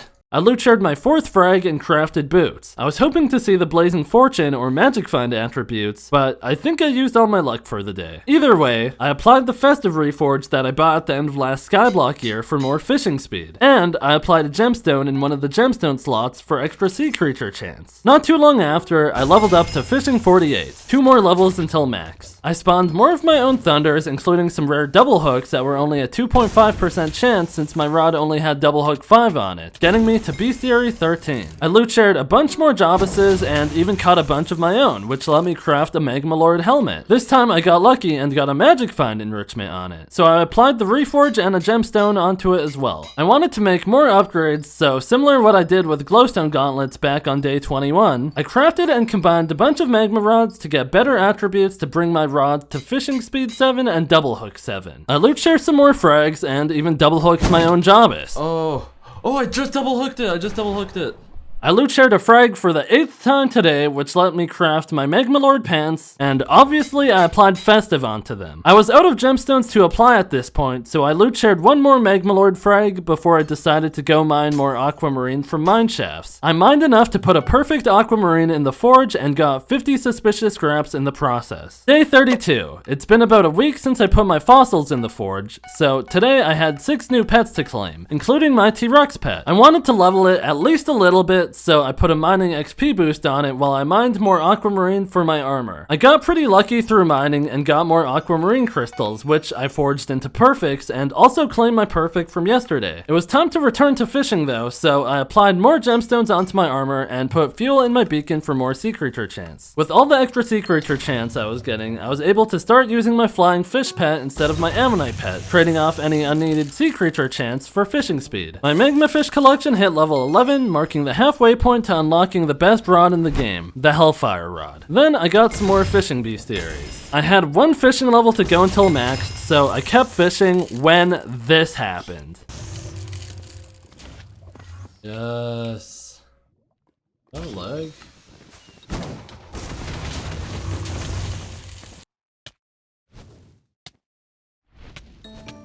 Oh my god! Oh my god! Oh my god! Oh my god!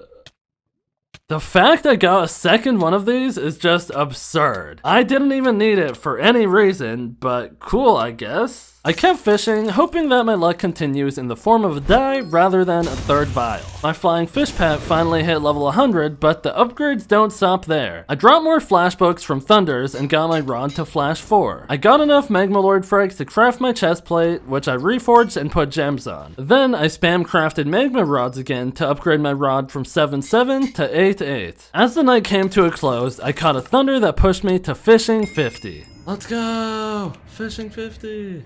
And finally, I loot shared more frags to craft the final piece of the Magma Lord set, the Magma Lord Gauntlet. Day 33. I had things to do in real life today, but still managed to get some fishing in. I had a Wheel of Fate from when I did cudra, so I used it on my chestplate to see if I could get better attributes on it, but had no luck. No! I did, however, manage to collect 10 full bottles of thunder, so I crafted a pulse ring and upgraded it to 500,000 charge, making it a rare accessory. Day 34, the last day of year 376. Hopefully I would get my die today. I hit Japieeh Bestiary 13 and Max Thunder Bestiary at 15. I was sick of fishing at this point, so I went and powder grinded in the Goblin Holdout, in hopes to get the rest of the blue goblin eggs I needed for a blue cheese goblin omelet, which would be a big upgrade to my drill. This was actually a really long journey that I haven't showed you guys yet. In short, blue eggs are really rare, so whenever someone finds one, they host a party to warp people into the lobby and claim it from the chest. Since day 1, I've been joining these parties to get blue eggs whenever I can, and today I manually finished the few I had remaining to have my blue cheese goblin omelet ready for next Skyblock year. To end the year off, I went to the community center and picked up my 5th die. It's not that special, but it's a die. The pure black die, which costed me 250,000 bits. If you don't know what bits bits are, they're a currency you earn passively while playing with a booster cookie active. One booster cookie costs around $2 and gives me about 9,000 bits, meaning this die cost me around $50. I go on to use over 1 million bits through this video, so please, if you want to support the channel, make sure you use code SQUID to save 5% off at checkout when buying gems or anything else on the Hypixel store. It really is the best way to support the channel, and it's the reason why videos like this are even possible. Day 35. Bad news. This year's dies sucked. Celeste die, 3x from Wolf Slayer, Flame die, 2x from Blaze Slayer, and Cyclamen die, 2x from Nether mobs, which I didn't even really have a good enough setup to make it worth grinding for yet. All of the Slayer dies are basically undroppable because of how rare they are. Fortunately, Jerry's going into office tomorrow, rotating through a different mayor's perks every 6 hours. I'm gonna try to make the best of that when it happens. The first thing I did this year was collect my blue cheese goblin omelet from the forge and put it on my drill, which would be nice for when I do mining later on. For now though, Finnegan was still in office, so I took the opportunity to go kill a bunch of trapper mobs hoping for a pelt die, but mainly doing it to restock on stinky cheese potions. Afterwards, I did Sven Slayer for a few hours since the Celeste die was 3x. No die, but I can't say I was disappointed because I wasn't expecting anything to begin with. I dropped 3 stacks of hamster wheels and did a bunch of bestiary before deciding I wanted to put another one of Finnegan's perks to use, the Pest perk. I leveled up my T-Rex pet by claiming a bunch of bestiary milestones I was saving up and gave it a brown bandana pet item, making it the best pet for Pest chance in the whole game. Why is a combat pet the best farming pet in the game? Well, the T-Rex pet has a perk that doubles the stats granted by the pet, including the stats from pet items. So, if I give it a brown bandana, which normally gives 30 Pest chance, the T-Rex instead gets 60, and when that's paired with the Chimera 5 Daedalus axe, it becomes 180. This kind of confuses a lot of people because on paper, the slug pet gives 40 Pest chance, 70 with the brown bandana, but the difference is the 40 Pest chance on the slug isn't a stat on the pet, it's a stat that gets directly applied onto you. So, with the Chimera 5 Daedalus axe, the slug pet only gives 130 Pest chance, which is 50 less than the T-Rex gives. And while I'm yapping, I guess I'll explain more about the pest farming meta and why the Pest chance stat is the most important. So, while farming, if you want to make a bunch of money, the best way to do so is exterminating flies. If you get the RNG drop, it's over 1 million coins.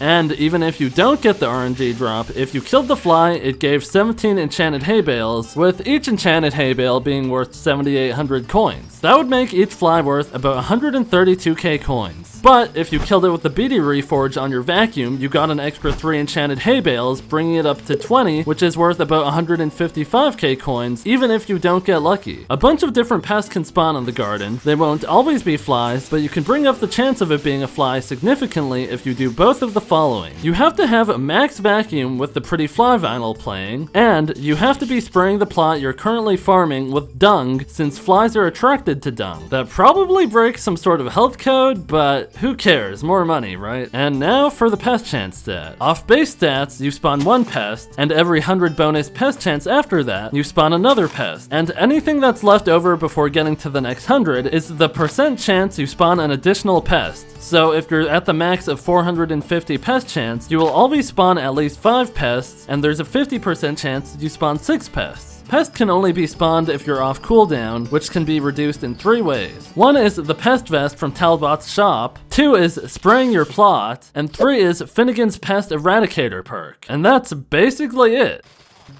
Oh, I just spawned 6. I spent the rest of the night farming. I had a bunch of visitors come and go, including 3 Maves. And I also made a second vacuum to one-shot the non-flies, since any pest that wasn't a fly had base drops that were a lot less valuable. At the end of the night, I sold all my crops and managed to hit the daily NPC sell limit of 200 million coins, which really shows how powerful pest farming was. It was now my best money maker at around 35 million coins per hour. Day 36. The election ended, putting Jerry in office. The first mayor whose perks Jerry would be copying is Finnegan, so I farmed with some breaks and got another 170 mil worth of crops over the 6-hour period. The next 6 hours, Jerry had Marina's perks. This was a good time to catch up on some water fishing I needed to do. I fished in the park for squid ink, which I later crafted into a spiked atrocity, an epic accessory which I could later recombobulate to make legendary and apply another magic find enrichment. Other than that, I completed some more fishing bestiary and dropped a few hydra heads. Day 37. I sold the crops I I farmed yesterday morning, bringing me up to 850 mil. So my bank was looking pretty good. Jerry was currently copying Paul's perks, making now a better time than ever to actually try and make a solid push to not be terrible at dungeons. I don't want a repeat of what happened on M7 in case Necron Die ever goes in 3x again. So I had to step into the dark side. I had to bypass the anti-cheat. No, I wasn't gonna start cheating, I was going to start stonking. What's stonking? Named after the efficiency 6 gold pickaxe you could buy from the end, it's when you use a pickaxe in dungeons, which you normally shouldn't be able to do, and as far as the server is concerned, you aren't doing. But client side, you are doing. There are 3 different types of stonking, each with their own pros and cons. The first one, and the most basic one, is the main one that's referred to as stonking. You just mine blocks, making them disappear for a split second before the server reminds your client the blocks are supposed to be there still. You can do this in an instant, but the lower your ping, the faster the server is to give the reminder that the block is actually still there. So your ping kinda limits how far you can mine through a wall before getting stuck. Unfortunately, I live pretty close to the servers, so normal stonking isn't as effective for me as it is for most. The second type of stonking is called stonk swapping. Stonk swapping is different from stonking because it fully gets rid of the block you want to break, and the server never reminds your client to bring it back. You do this by breaking the block on the same tick you swap to your pickaxe. So you start by having anything but your pickaxe in your hand, then you swap to a pickaxe and click immediately after. It should basically feel like you're swapping to your pickaxe and clicking at the same time. That's how fast you have to do it. The downside is you have to stonk swap for every block you want to break. So if you want to break multiple blocks, you have to do it every time. The third type of stonking is ghost picking. It's when you make a ghost pickaxe, which is a pickaxe that is recognized by your client and not the server. Ghost picking is the best for client-side destruction since you can break a bunch of blocks really fast and they never come back. To do it, you have to hold your pickaxe, open your inventory, and hover over it. Then, in quick succession, press the hotkey for your pickaxe slot, followed by any other hotkey. If you do it right, it should look like you have 2 pickaxes on your hotbar. The real one isn't actually in your hand right now, but your client thinks it is. So when you break blocks, they disappear for your client and stay gone, and the server never reminds your client that they should still be there since they don't even know you're mining the blocks. Ghost picking is definitely the most effort out of all the stonking methods to do, but there are situations where you have to travel through a wall that's more than a few blocks thick, making you get stuck if you try stonking, and taking too long if you individually stonk swap every block. Now you know how to break blocks, but if you're following along at home, you might be confused because you still can't walk through them since the anti-cheat stops you. This is where the bypass the anti-cheat part comes in. You can still walk through walls as long as you know what makes Watchdog let its guard down. The most common way to do this is by starting from a stair. If you're colliding with the middle of a stair, then go directly into a wall without stepping fully back into air, you can continue through the wall. Basically, any way you can get yourself to collide inside of a block will have the same effect, like ether warping onto a fence, cobblestone wall, or skull, and as well as ender pearling into an area that has less than 2 blocks of height clearance for you to stand. If you do any of these things, Watchdog eases up a bit, letting you move around more freely without getting stuck.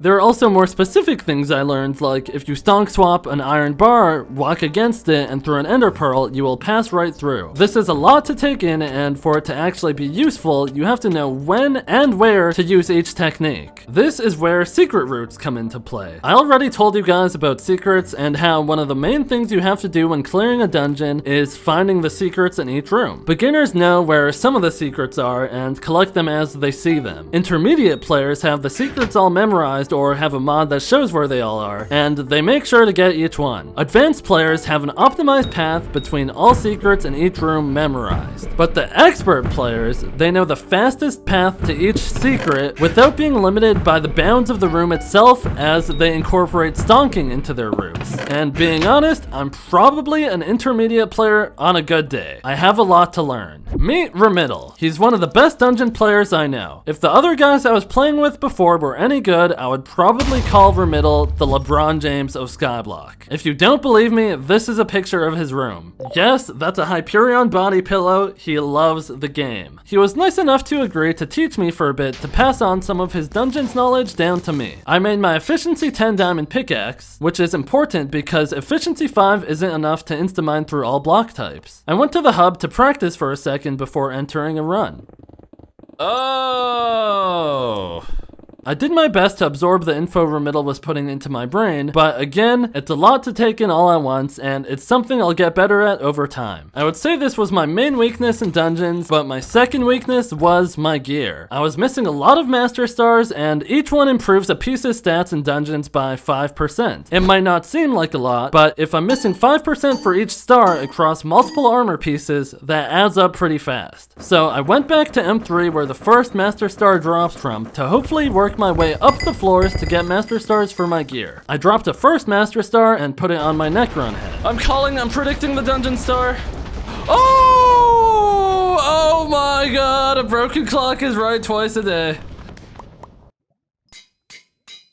Then, dropped a second Master Star from M4 and applied it to my Terminator. I followed it up with the third Master Star I had from doing Livid Die grind on M5, and then applied a fourth Master Star from M6 back on day 22 when I was getting my Swarm books for Blaze Slayer. And I had a fifth Master Star from when I originally did M7 on this profile, which is the last star I needed for my Terminator. But I didn't stop there. I applied a second and third star to both my pants and chest plate, and bought the rest of my loot for my chest, which included a Spirit Pet, which I handed in to George for taming 57, which actually got me to Skyblock level 375. After that, Jerry's Perkpocalypse perk swapped to a different mayor's perks, making it now copy Cole's perks. I mined for a few hours doing Glassite Tunnels commissions and mine chests just to get my T-Rex pet up to level 100. And I actually started today right after midnight, so it was still only 8 AM. I didn't want to mine anymore though, so I took a 4-hour nap while waiting to see what the next set of perks were. I woke up and Aatrox's perks were active. Last time I did Blaze Slayer, I made my tier 2 daggers and hit Blaze Slayer 5. Today I wanted to see how close I could get to Blaze Slayer 7, which is a point where I become eligible to drop the high class Archfiend dice, which was more important than normal Archfiend dice because it had a way higher drop chance of dropping a die. I decided to make it easier on myself from here on out, and I was gonna start using a safe spot when killing the Blaze boss. It's just when you stand on something 2 blocks high, it lets you evade most of the boss's abilities. Doing bosses this way is a lot more relaxed as there's a lot less to worry about. So I decided to throw in a Ragnarok Axe to my boss killing technique. When you activate the Ragnarok Axe ability, if you don't take damage for 3 seconds, you gain 1.5 times the weapon's strength for 10 seconds, which is pretty good. Conveniently, when the Blaze boss splits into 2 demons, it stops attacking you for 3 seconds, making it the perfect window to give yourself a good buff. One of my first bosses dropped me more Wisp potions, so I extended them with an enchanted redstone block and made sure to splash myself before continuing. Half a dozen bosses later, I dropped my first bunch of Gabagool distillate, which was needed to make better fuel for my Inferno minions, which I needed for tier 3 daggers. I went straight back to my island, crafted it into a fuel, and put it into a minion to get it to work. Then I got back to doing Blaze bosses, where I hit Blaze Slayer level 6, unlocking the crafts for the tier 3 daggers, as well as the ability to drop duplex books, which I needed for Kudra and M7. A few more bosses later, I dropped an Archfiend dice. Oh, I got an Archfiend dice! I thought about rolling it to see if there's a die inside it waiting for me, but I knew it would be better if I waited for it to go 3x in Vincent.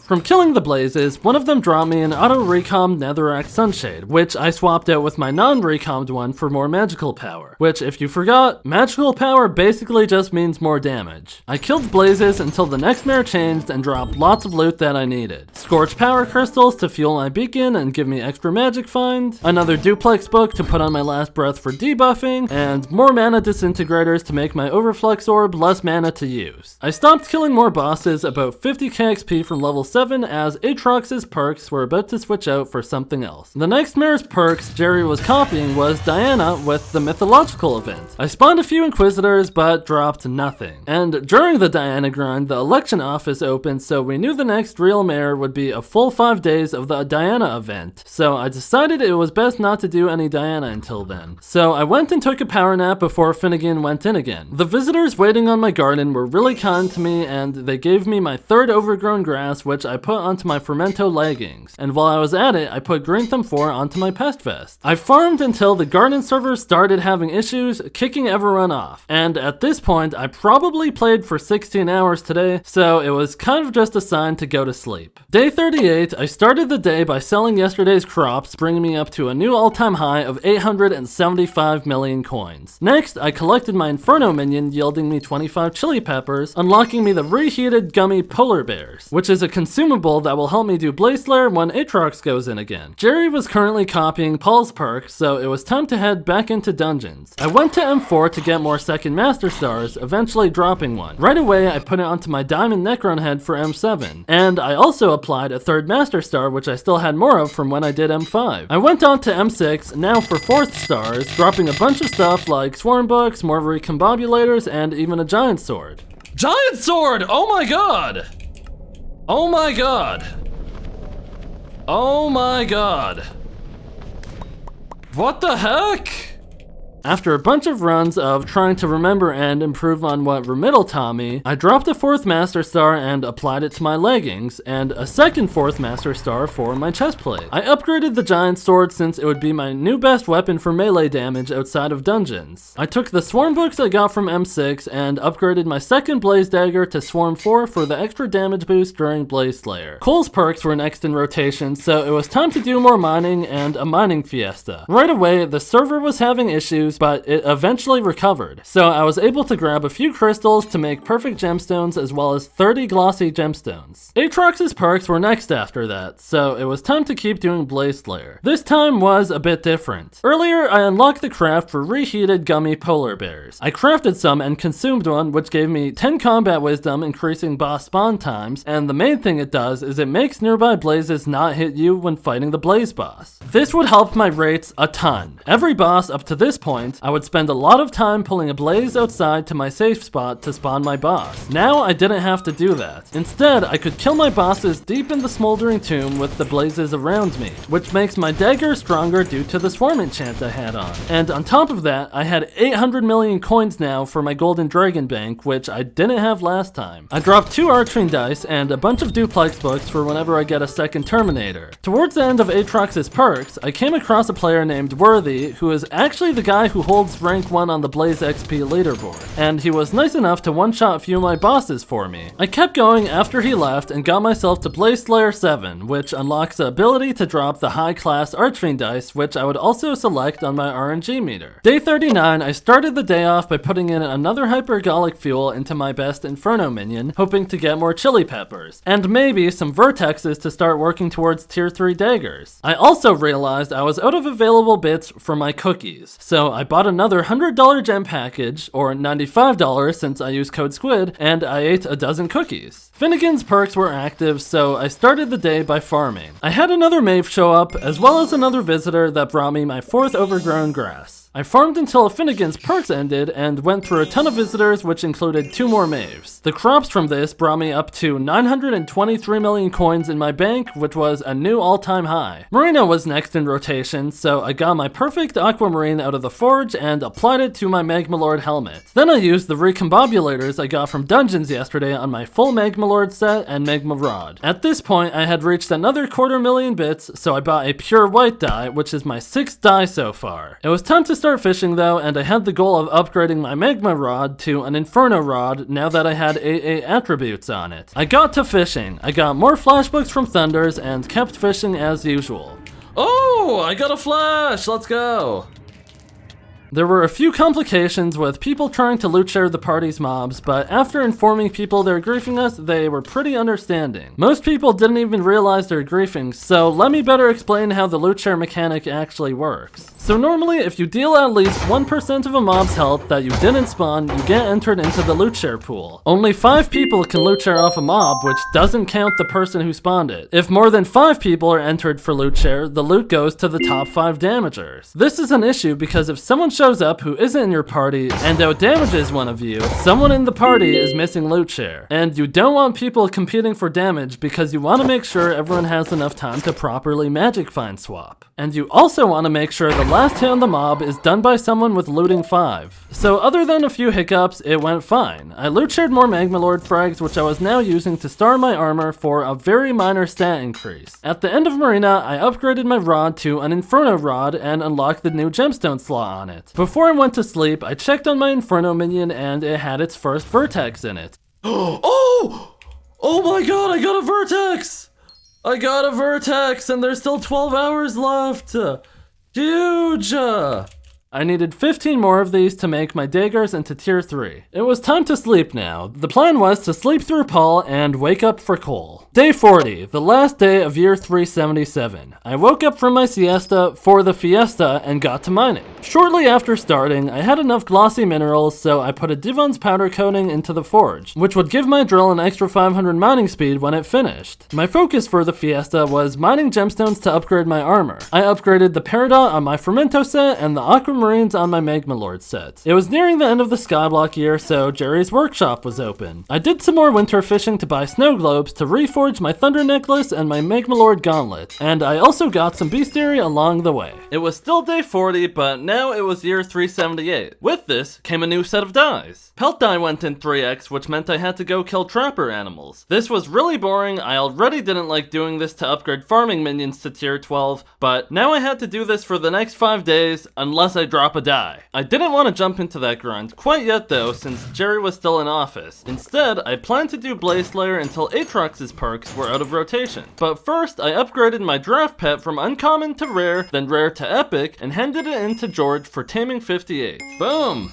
Taming 58! From Blaze Slayer, I dropped black dice and some red dice. Stopping at 160k total Blaze XP, I had a lot of loot to show for it, which included 6 red dice and 1 black dice. For now though, Mare Diana's perks were active through Jerry, which I didn't really care about, so this was kind of a good opportunity to start on the pelt die grind. I swapped to my Magic Find set and got all the items I needed out before swapping off Lunar Client to get on Forge, since the Sky Hanny mod has a really good feature that makes spotting trapper animals way easier. This is the only time in the whole video that I swap off Lunar Client because at the time this was recorded, they didn't have the trapper animal feature on the client yet. They do now though, and they basically have every mod or feature that I might ever want to use, and it really helps keeping my FPS high and stable when I'm recording. I have a bunch of lunar cloaks you can buy if you want to support me that way, and I'm releasing a new one with this video. So if you like my blueprint lunar cloak or even my older Mona Lisa cloak, you can get them today at lunarclient.com/squid. Anyways, I got to killing the trapper animals, and here's how it works. The pelt die drops from trapper animals. The higher the rarity of trapper animal, the better odds it drops a die. On the desert island, I called Trevor the Trapper from my Abby phone and accept the task with a hotkey. Trevor tells me what area my trapper animal is gonna be in, so that also gets marked by a waypoint.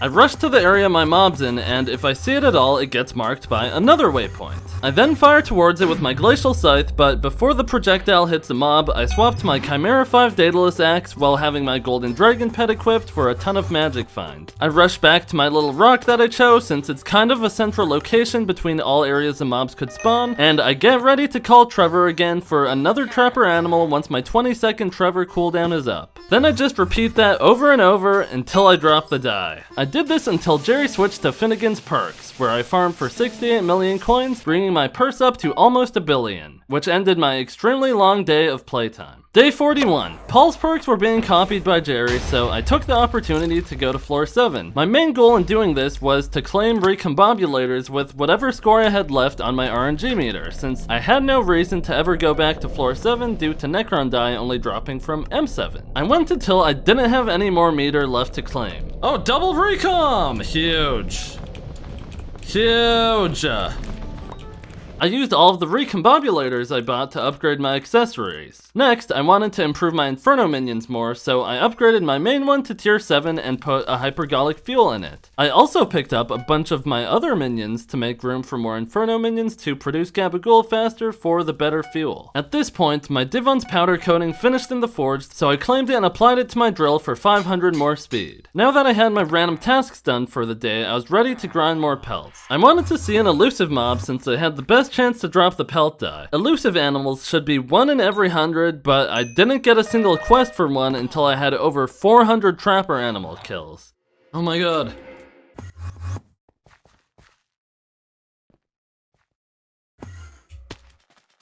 Elusive. No!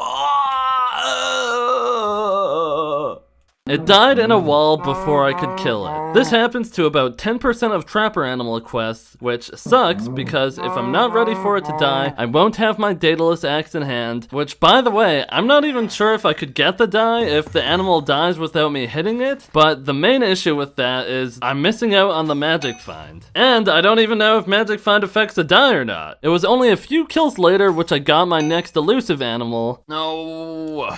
I kept trying for the die, killing a total of 11 elusives through the day, stopping at 1,000 killed animals. I was doing them at a rate of about 120 to 150 kills an hour, so it was quite a long day of doing the same task over and over again. Day 42, I woke up and made sure to collect my Inferno minion before it filled up. It just had some more chili peppers, so nothing too special. Overnight, Jerry finally left office, being replaced by Diana, but I didn't need Chimera books as much anymore now that I had Chimera 5 already, so I could basically ignore the mythological event. I had better things to be doing, like grinding the pelt die. Today I wanted to spice it up a bit, so I decided it would be a good use of my time to grind glowing mushrooms while I wait for my trapper cooldown. And I also realized there's a mod to help me see these mushrooms easier, so I could turn that on too. My stopping point for this was when I had about 6,000 glowing mushrooms, which was more than enough to buy anything I could ever need from Moby's shop. For killing trapper animals, I was already feeling burnt out, so I stopped at my 15th total elusive at around 1,700 kills. I returned to my island to check on my Inferno minion again, and I finally unlocked the craft for capsaicin eye drops, which boost the rare drops from hypergolic fuel in Inferno minions by 30% for 24 hours. I crafted a set of eye drops and put the leftover exportable rift carrots away in a chest, then I fueled my tier 7 minion with another hypergolic fuel and applied the eye drops I just made. Day 43, I collected my Inferno minion since I just used eye drops on it yesterday, but no vertexes. The pelt die wasn't gonna grind itself, so I got at it and killed 6 more elusives and stopped at 2250 kills. It was genuinely so boring, and the die was so rare, so I grinded Diana for a bit. The Inquisitors were there, but the Chimera books were not. I got nothing, and I got bored of that too. The spooky event was going on, so I did some spooky fishing for a bit. The loot honestly wasn't that bad. I got 3 Emperor Skulls, a Hydra Head, and 9 Soul Frags. The Hydra Head was used to craft capsaicin eye drops, and the Emp Skulls and Soul Frags were used for the fishing ultimate enchant, Bobbin Time, which I would hopefully be making later on. Before heading to bed, I checked my Inferno minion to collect my second vertex. Day 44 was the last day of Skyblock year 378. It felt a lot shorter than the last one, probably because I wasn't feeling pressured to play 16 hours a day anymore. Today was gonna be a short day too. I was just so over grinding for these pelts. I got my 24th, 25th, and 26th elusive, and even had a trapper animal spawn directly in front of me. I promise you I did as many as I could mentally handle. Day 45, the first day of Skyblock year 379. And do I have to reopen it? I would assume so. Celadon! Archfiend! And Pelt! Bruh.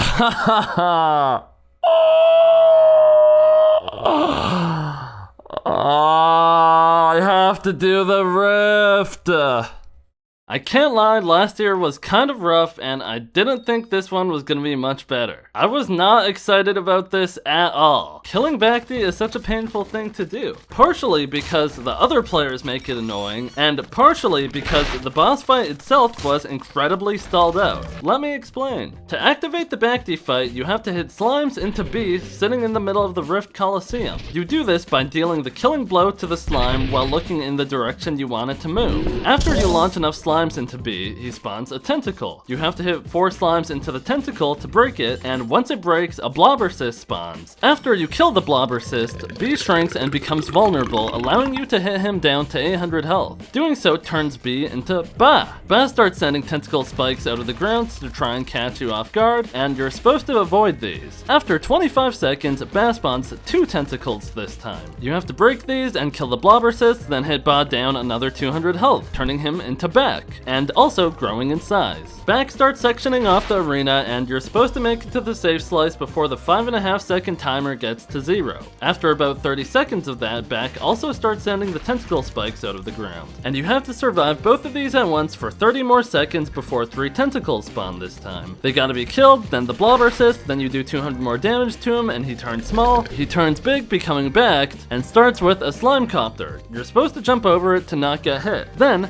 tentacle spikes and safe slices get added to the mix. After a minute of all that, 4 tentacles spawn, kill those, blob assist, hit little backed, then he finally turns into backed. You fire away until he shrinks for a final time where you finish off his last 200 health and you get rewarded loot. During 3x, your loot has a 1 in 3.3k chance to have a Celadon die. If I wasn't taking a nap that one day when they broke it during the update, I wouldn't have to be doing it this week. But let me tell you why I really hated this. This boss fight was 8 minutes long and you could spend half of it AFK, but not fully AFK. It was kind of like getting forced to stay awake. When I was giving you the rundown on how this boss works, when talking about the attacks it does, I would say you're supposed to dodge it and not you have to. This was completely intentional. In the rift, you have your rift time, which is how long you have before getting kicked out, but it kind of acts like your health for everything other than Vampire Slayer. So if you get hit by something, you don't lose health, you lose time. But anyone who's finished rift progression has a ton of time, and personally I had about 35 minutes by the time I made it to the Coliseum.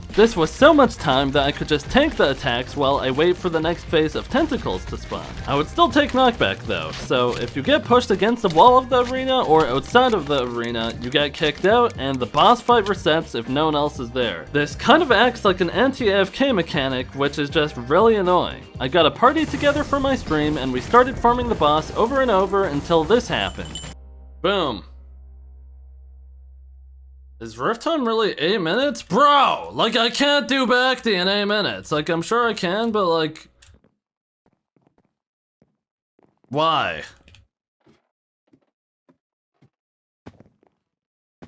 I guess I'll wait for them to fix it. That's my excuse to... Wait, I literally can't even get in. I can't even get in! Okay, well, that is my cue to get off, bruh. I got off and got to thinking of if there's any ways to refine what I'm doing. After some thought, I've realized that being in a party, or even having other players help in the boss fight, was actually griefing me more than it was helping me. Here's why. If I don't get the last hit on the blob assist, I'm at most getting the loot share roll if it even applies to these things, which would be 5 times as rare. This might not seem like a big issue, but the 10 blob assists across a boss fight add up. Each one has a 1/10 of the die drop rate as the boss does, so that means if I kill every blob assist through the fight, it's basically giving me double odds as if I killed a whole other backtie. Thinking logically about that, that means if having other people in the boss fight doesn't make it twice as fast, then I might as well be doing it solo. And having other people doesn't help that much because most of the boss fight is basically AFK. Oftentimes, random people will actually make the boss fight take longer because they don't know how it works. The general strat is to leave the slimes you're supposed to launch on one shot, that way when the tentacles do spawn, you can one-tap them instead of 2.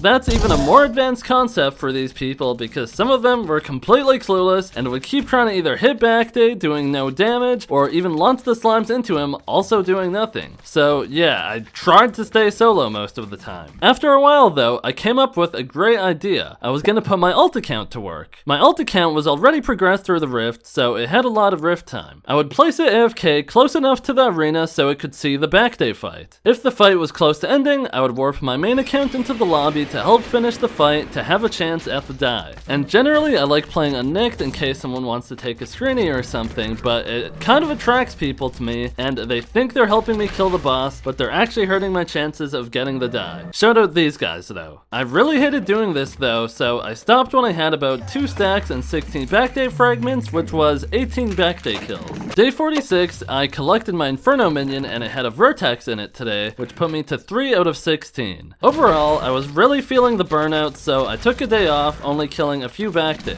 I decided to play a lot less this week to make sure I still had some motivation left, so I could make it to year 400, which is still over 100 real-life days away. Day 47, I got my 4th vertex, meaning I was 25% of the way there to my first tier 3 dagger. I started the day off by killing as many back days as I could handle. Eventually, I needed to swap to a different grind, and since Paul was the current mayor, I decided to return to M6 for more Master Stars and Recombobulators. I got a bunch of Recombobulators before dropping a 4th star, which I applied to my Maxor boots as well as a Flawless Jasper. My Spirit Mask got an upgrade too with the Growth 6 book for more health. I bought all the loot from the runs I did, which included a bunch of Fuming Hot Potato books and Swarm books, and I ended up with 6 Recombobulators, which I could use as I see fit. The Swarm books I used right away to upgrade my 2nd Blaze Dagger to Swarm 5, so I have these things looking pretty nice now. I ended the day by doing some backday fights, and stopped when I reached 5 stacks and 24 frags, which comes out to 43 kills total. Day 48, I started the day off with a ton of backday kills. They went mostly fine, but there was one time the lobby closed right as I was getting to the end of the fight, so that kinda sucked. I took a break to do more M6, where I dropped 3 recoms, and immediately applied them to some accessories. There we go.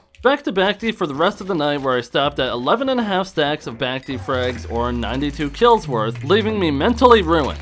Day 49, I was not doing any more backday today, because yesterday actually did some psychological damage to me. I spent the small amount of time I played today doing Enderman Slayer, but it's been so long since I last did it, I couldn't even really remember how. I died in my Final Destination armor. Okay, what the Why am I just getting owned? Then I died in my Storm armor a few times. Okay, well, I probably shouldn't stand in the damn laser. And I finally did it in Final Destination armor. It was still kind of inconsistent, so I died some more, but eventually I realized I should be using my Ender Dragon pet instead of my Golden Dragon pet, so that made it a lot easier for me to do. I played for a bit trying to do Enderman Slayer, but I was kind of just getting my butt kicked, so I got off for the day. Day 50, the last day of this Skyblock year, finally. And honestly, it couldn't come soon enough. I started with some winter fishing where I dropped some Hydra heads and bobbin scriptures. The bobbin scriptures I used to craft bobbin time and put it on my Magma Lord helmet, which would greatly help with any fishing I had to do in the future. I did some backday for a bit and I ran into a party of people die grinding, and one of them had actually dropped a die 3 days prior. I finished off my backday killing for this Skyblock year though, putting me at 13 stacks of frags, which is over 100 kills worth. To end off the Skyblock year, I did some more M6 runs where I dropped a precursor eye, which is pretty rare, as well as another 4th Master Star for my Necron boots. Oh my god! What the heck?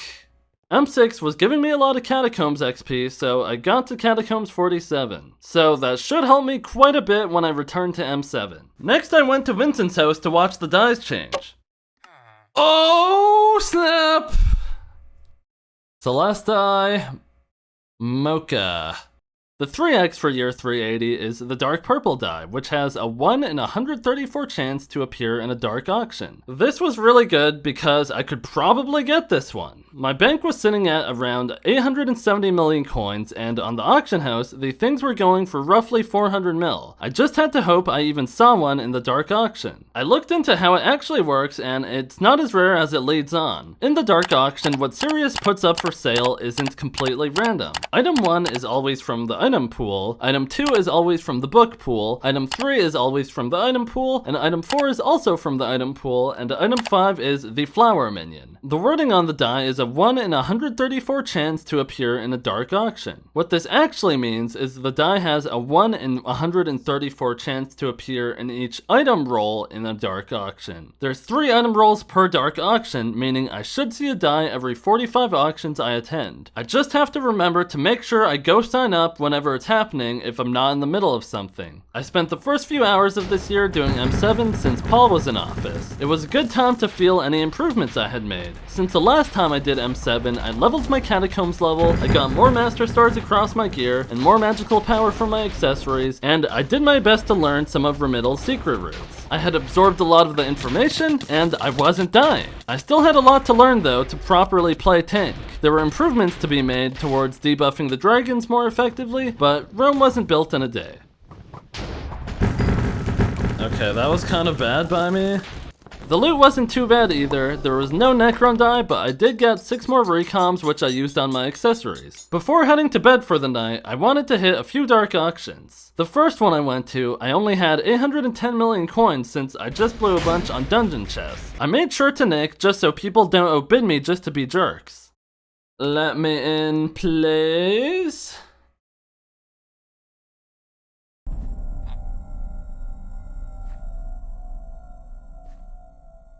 Nah, does this guy got the dough for it? Pest 1? Nah, he's not making it in. You're not gonna make it, bruh. We're not cut from the same cloth, look at you. Why did he get warped and not me?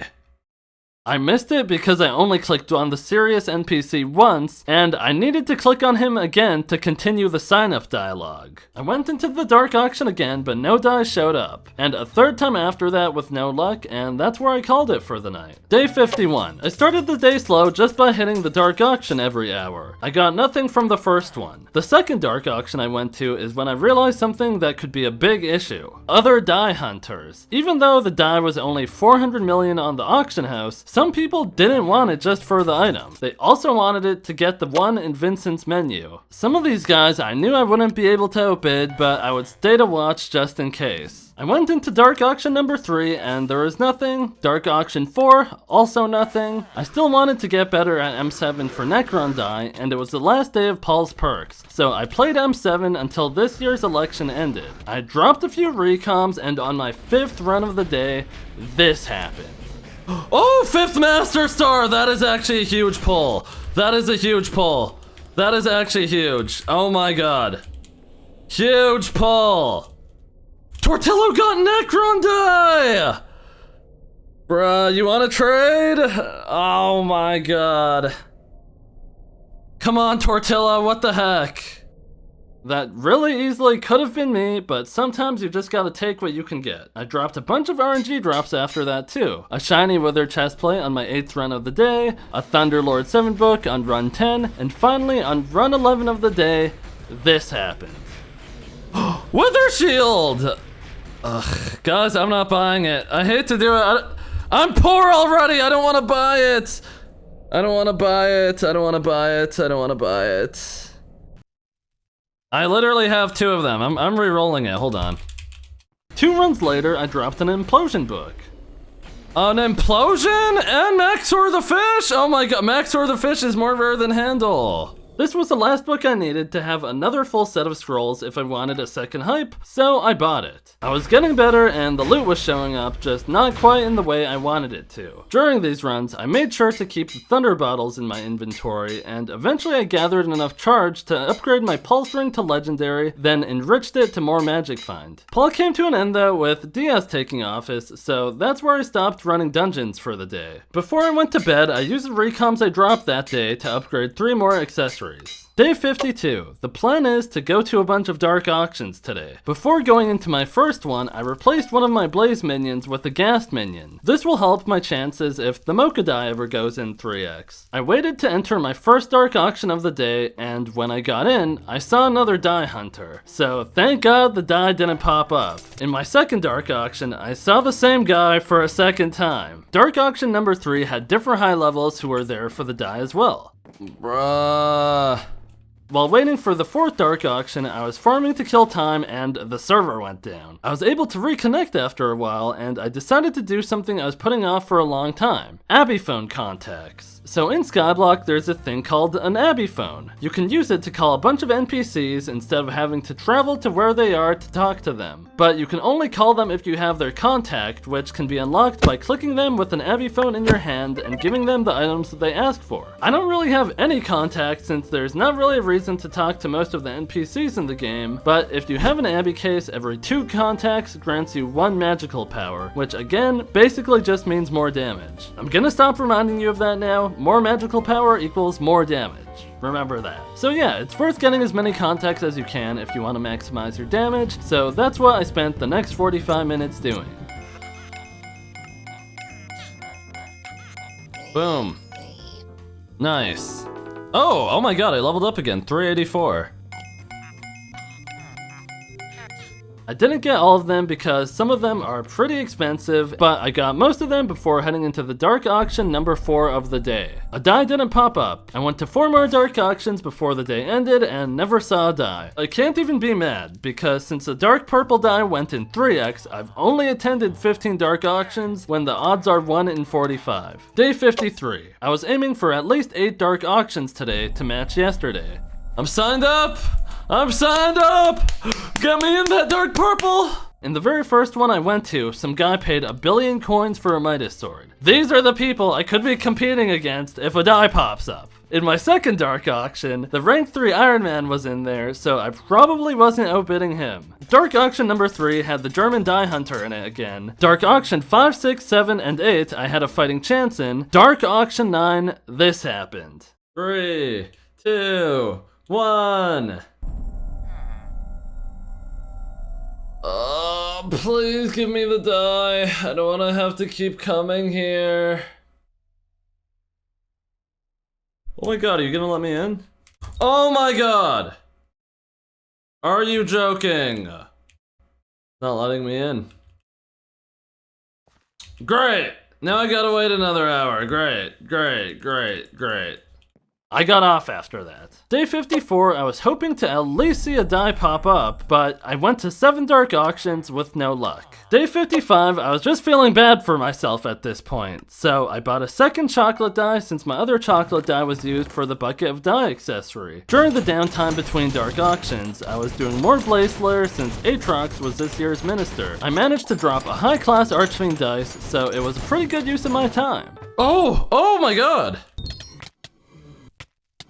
I went into 4 more dark auctions today, bringing me up to 34 total with no die sighting. So I guess it wasn't meant to be. Skyblock Year 380 was coming to an end, so the Winter Island opened. I participated in each wave of the winter event to get volcanic rocks, then use the volcanic rocks to buy refrigerate books. The refrigerate books were applied to my wither goggles in hopes to help me not die as much the next time I do cudra. Overall, I took it slow for Year 380 to recover from feeling burnt out. It was the end of my 10th full Skyblock year die hunting. I had accomplished a lot, but if I wanted to make it to Year 400 to get even more dies, I had to make sure I kept my will to play. Day 56, Year 381. I'm hoping for a farming die or the Nyanza die. Let's see. This is okay, honestly, I do plan on doing Blaze Slayer, but the odds are still basically impossible. Dark auction die is 2x, which I guess I'll keep going to the dark auction, and tentacle die.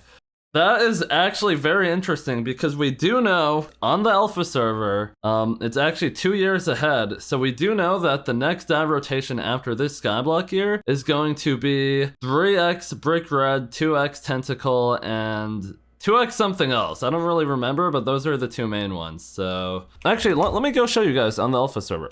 Yeah, as you can see, we're on the alpha server. Oh no, I meant 2x.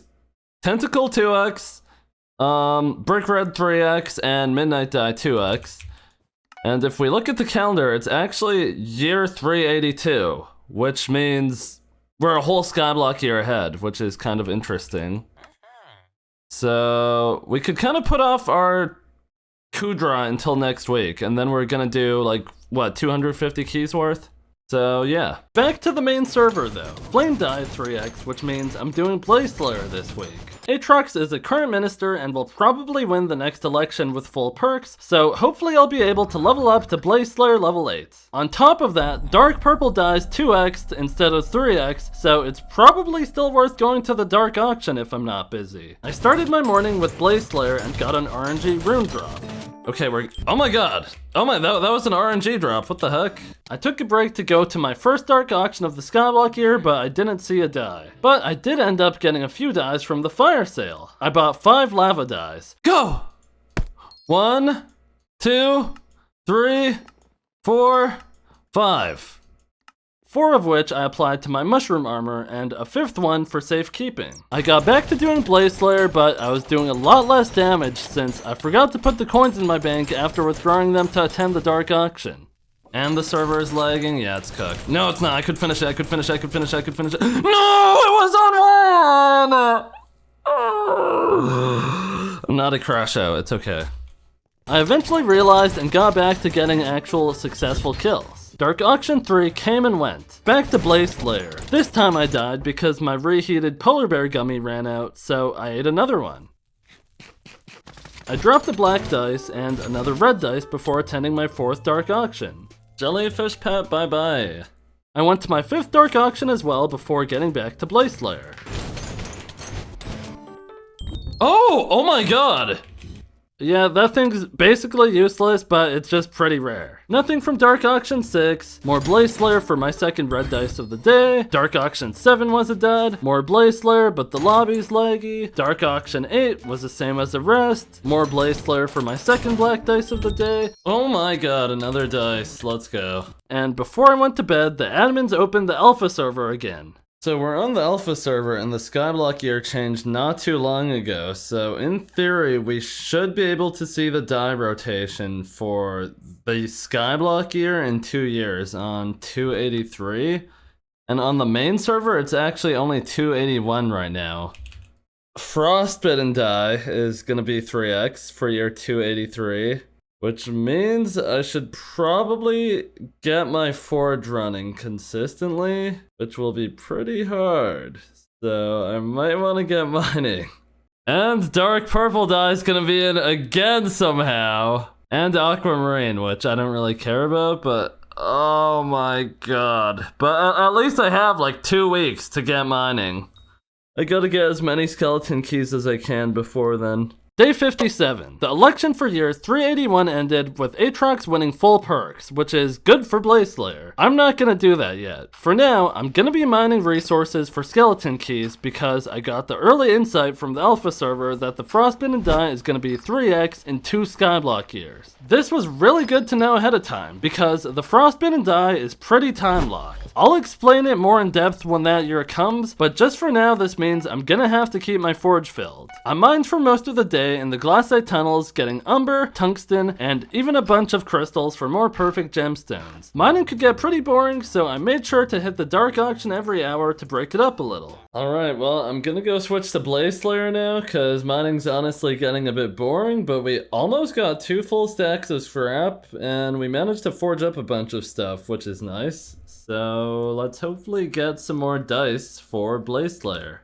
I dropped a red dice, then a black dice, then another red dice. I did end up going back to mining eventually because I knew how important it was to keep the forge filled, and through the mine shafts I did, I maxed out my tungsten collection and got even more crystals, and ended with about 5.5 stacks of scrap, which I was saving for the fossil die. It was a very long day. I went to 11 dark auctions and refined a bunch of materials through my forge. Day 58, I went to 6 more dark auctions and filled my forge a bunch of times. I continued to grind through Blaze Slayer with no outstanding loot today, but I did get a lot of XP done. I only had about 80k left to go until Blaze Slayer 8. Day 59, I woke up, filled my forge, and went to my first dark auction of the day. Same old, same old. I got to doing Blaze Slayer where I dropped a couple red dice. I wanted to hit Blaze 8 today, and some random guy in my lobby decided to one-shot a few of my bosses, which really helped out the process. But I wanted to be faster without someone helping, so I took a break to mine diamonds because I decided I wanted to finally craft Reaper armor, which acts more as a utility set than it does an actual armor set. While wearing the Reaper set, crouching buffs your damage by 100 and strength by 100 for 6 seconds, which might not seem too crazy. However, before I had Reaper armor during my Blaze bosses, I used to have to use Wither Cloak to avoid dying to the Fire Pillar. But with the added damage from Reaper armor, if I push my boss to the next phase before the Fire Pillar lands, then the Fire Pillar cancels. This helped out on my boss times a ton, so I was able to drop another red dice and 3 more Sub-Zero inverters and a Wilson's engineering plan, which is the first one I got, but it's just not really useful to me yet. I did about 100k Blaze XP today, and even though the flame die at 3x, dropping the die is still nearly impossible.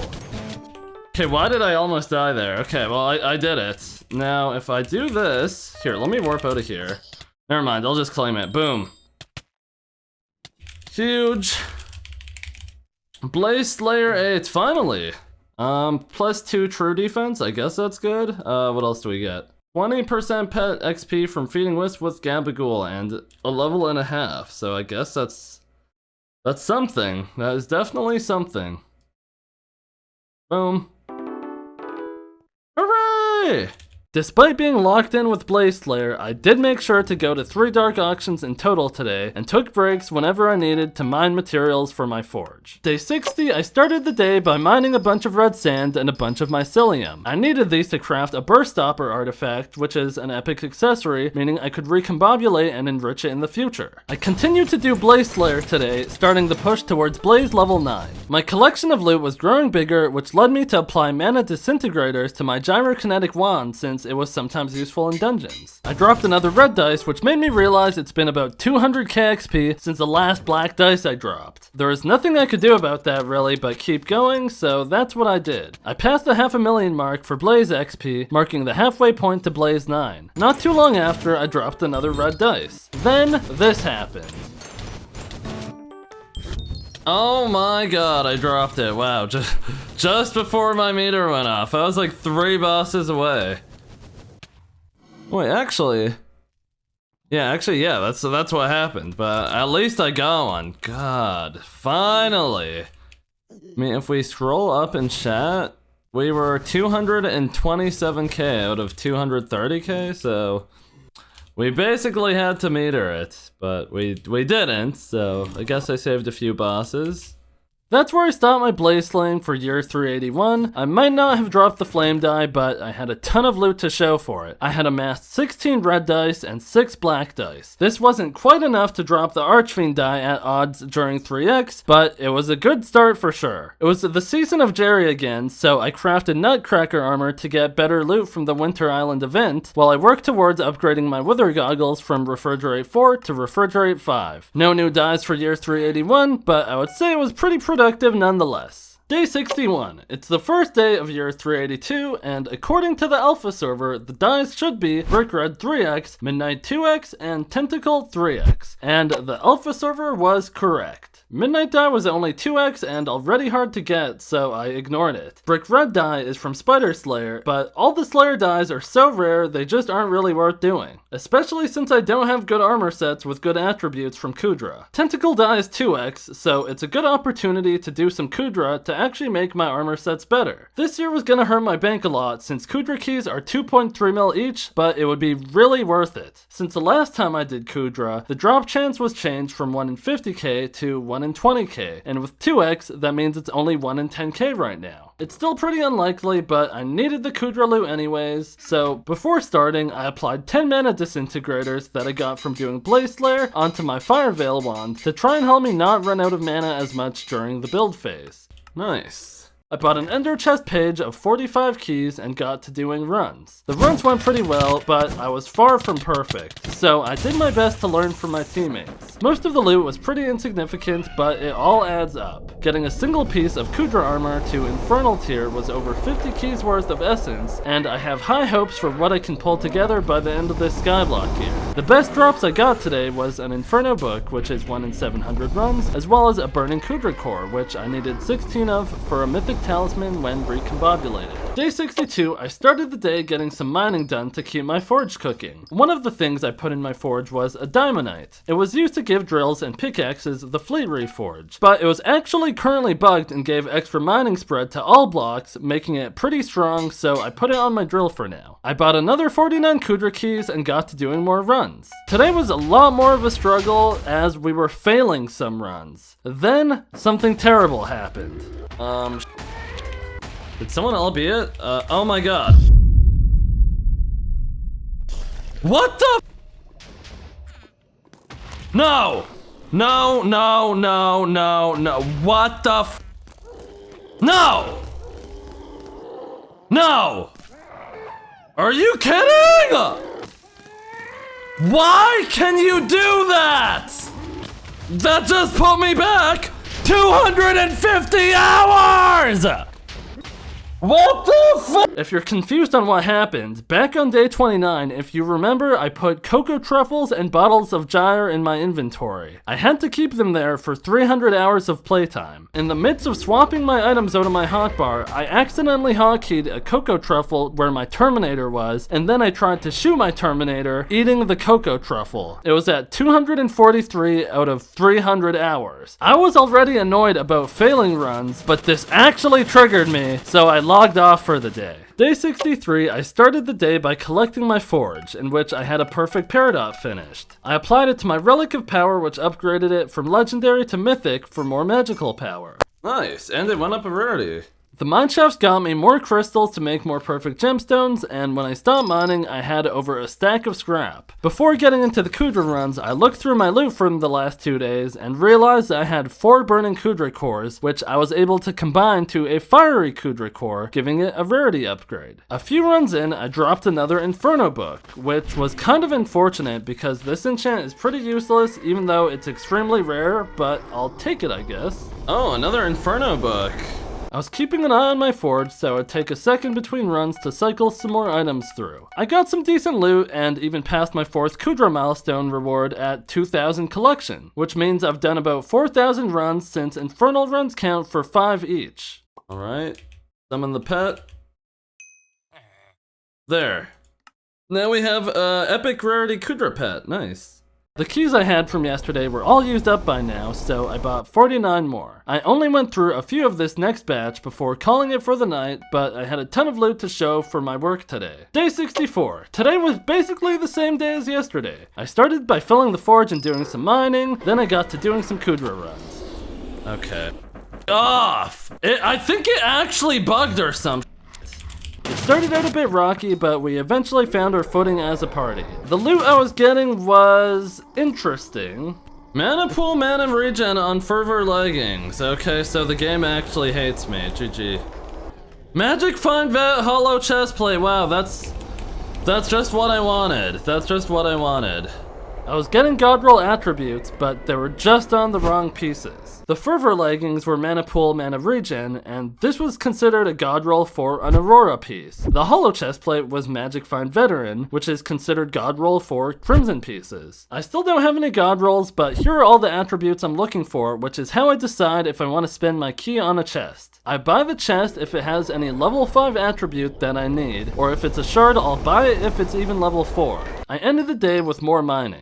Oh, we're past a stack now. There we go. We're at almost 13 stacks of scrap, and for the key progress, we have enough for roughly, what is that, 13 plus 8, about 21 keys right now, so hopefully in the next day we could get a few more. If I could use up all these mithril plates before the end of the 3x die in the next Skyblock year, that would kind of be my goal. Day 65. It was the last day of year 382, and I already know tomorrow the frostbitten die is gonna be 3x. So today I'm gonna keep my forge full like I have been, and I'm gonna keep doing Kudra runs to upgrade my armor, and maybe I'll see the tentacle die. I went to Party Finder and got a team together to do some Kudra, and these guys were pretty good. A few runs in, I dropped a Manifold Breeze Aurora chestplate, which isn't insane right now, but it will be useful later on. Good job, team. Manifold Breeze! Manifold Breeze! Yes! That's actually really good. That's actually really good. The runs weren't perfect, but a failed run once in a while really wasn't the end of the world. I got a bunch of loot and even dropped a Godroll Aurora chestplate with Manipool mana regen on it. Oh my god! Oh my god! Manipool mana regen! And a vet shard! Oh my god, that's the best chest we've ever gotten. That's the best chest we've ever gotten.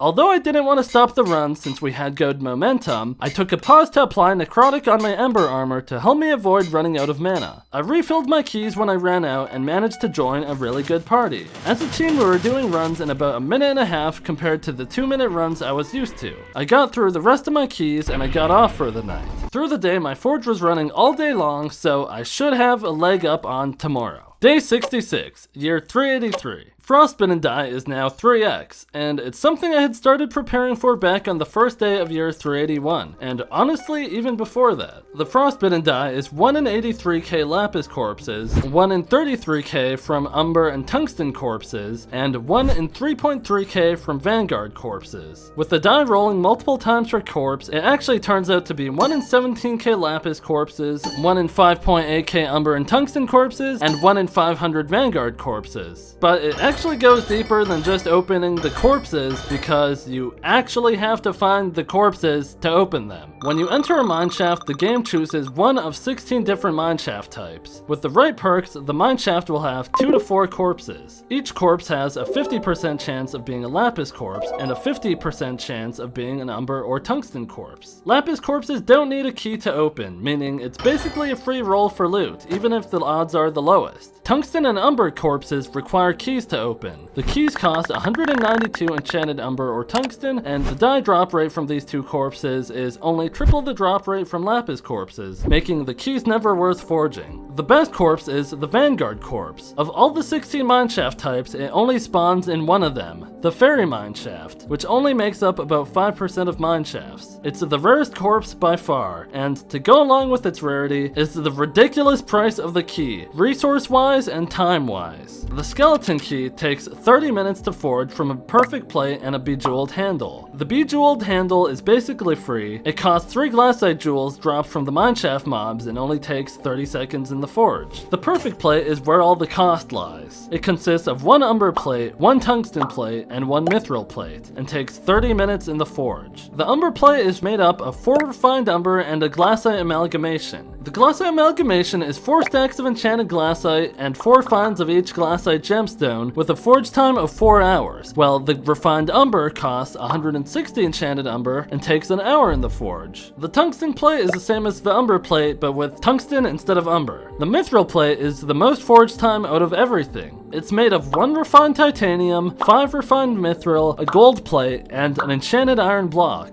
The refined titanium is made of 16 enchanted titanium and takes 12 whole hours in the forge. The 5 refined mithril each cost 160 enchanted mithril and take 6 hours in the forge. The gold plate takes 2 enchanted gold blocks, 5 glassite jewels, and 1 refined diamond and takes 6 hours in the forge. The refined diamond itself takes 8 hours in the forge on top of that. The total time in the forge for 1 skeleton key is 96 hours, 30 minutes, and 30 seconds, or only about 68 hours with the quick forge heart of the mountain perk. The bizarre value of these keys is about 35 million coins each. This is insanely expensive. To put it to scale, if I was on a normal profile and I had to buy 500 skeleton keys to get this die, the market value would be about 17.5 billion coins. But I'm an Iron Man, so I have to mine everything myself. I was aware of this long before the alpha servers opened when I got warned about this 10 days ago, so all the way back on day 1 is when I started prepping for this grind. It's the main reason I went and got a Skatha, and now it's time to reap the rewards. I started the year by taking a few minutes to forge some bejeweled handles so I could get the keys in the forge since I already had a bunch of perfect plates made. Once the keys finished, I started the next batch. I got a warp into my first mine guard shaft, and on my very first key, this happened.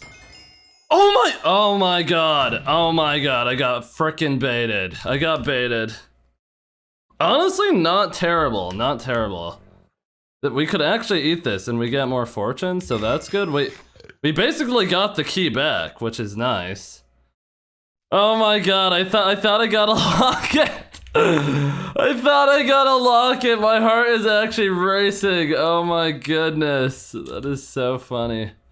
I thought I got a shattered locket, which is the main drop other than the die, and it's used to forge the best piece of mining equipment in the game, the Pendant of Devon. And since I didn't know what it looked like, I saw yellow and got excited. Just a false alarm though. At this point, I was out of available bits, so I donated a bunch of items to the museum since the new museum rewards increases how many bits you get. I went up 4 whole Skyblock levels, clearing 394, 395, 396, 397, and getting to 398. My museum milestone went all the way up to 19, which gave me 230k more available bits, so I didn't have to buy more cookies for a while. Shortly after, I got warped to my second Vanguard corpse. Good luck, guys, good luck. Okay, blue cheese goblin omelet.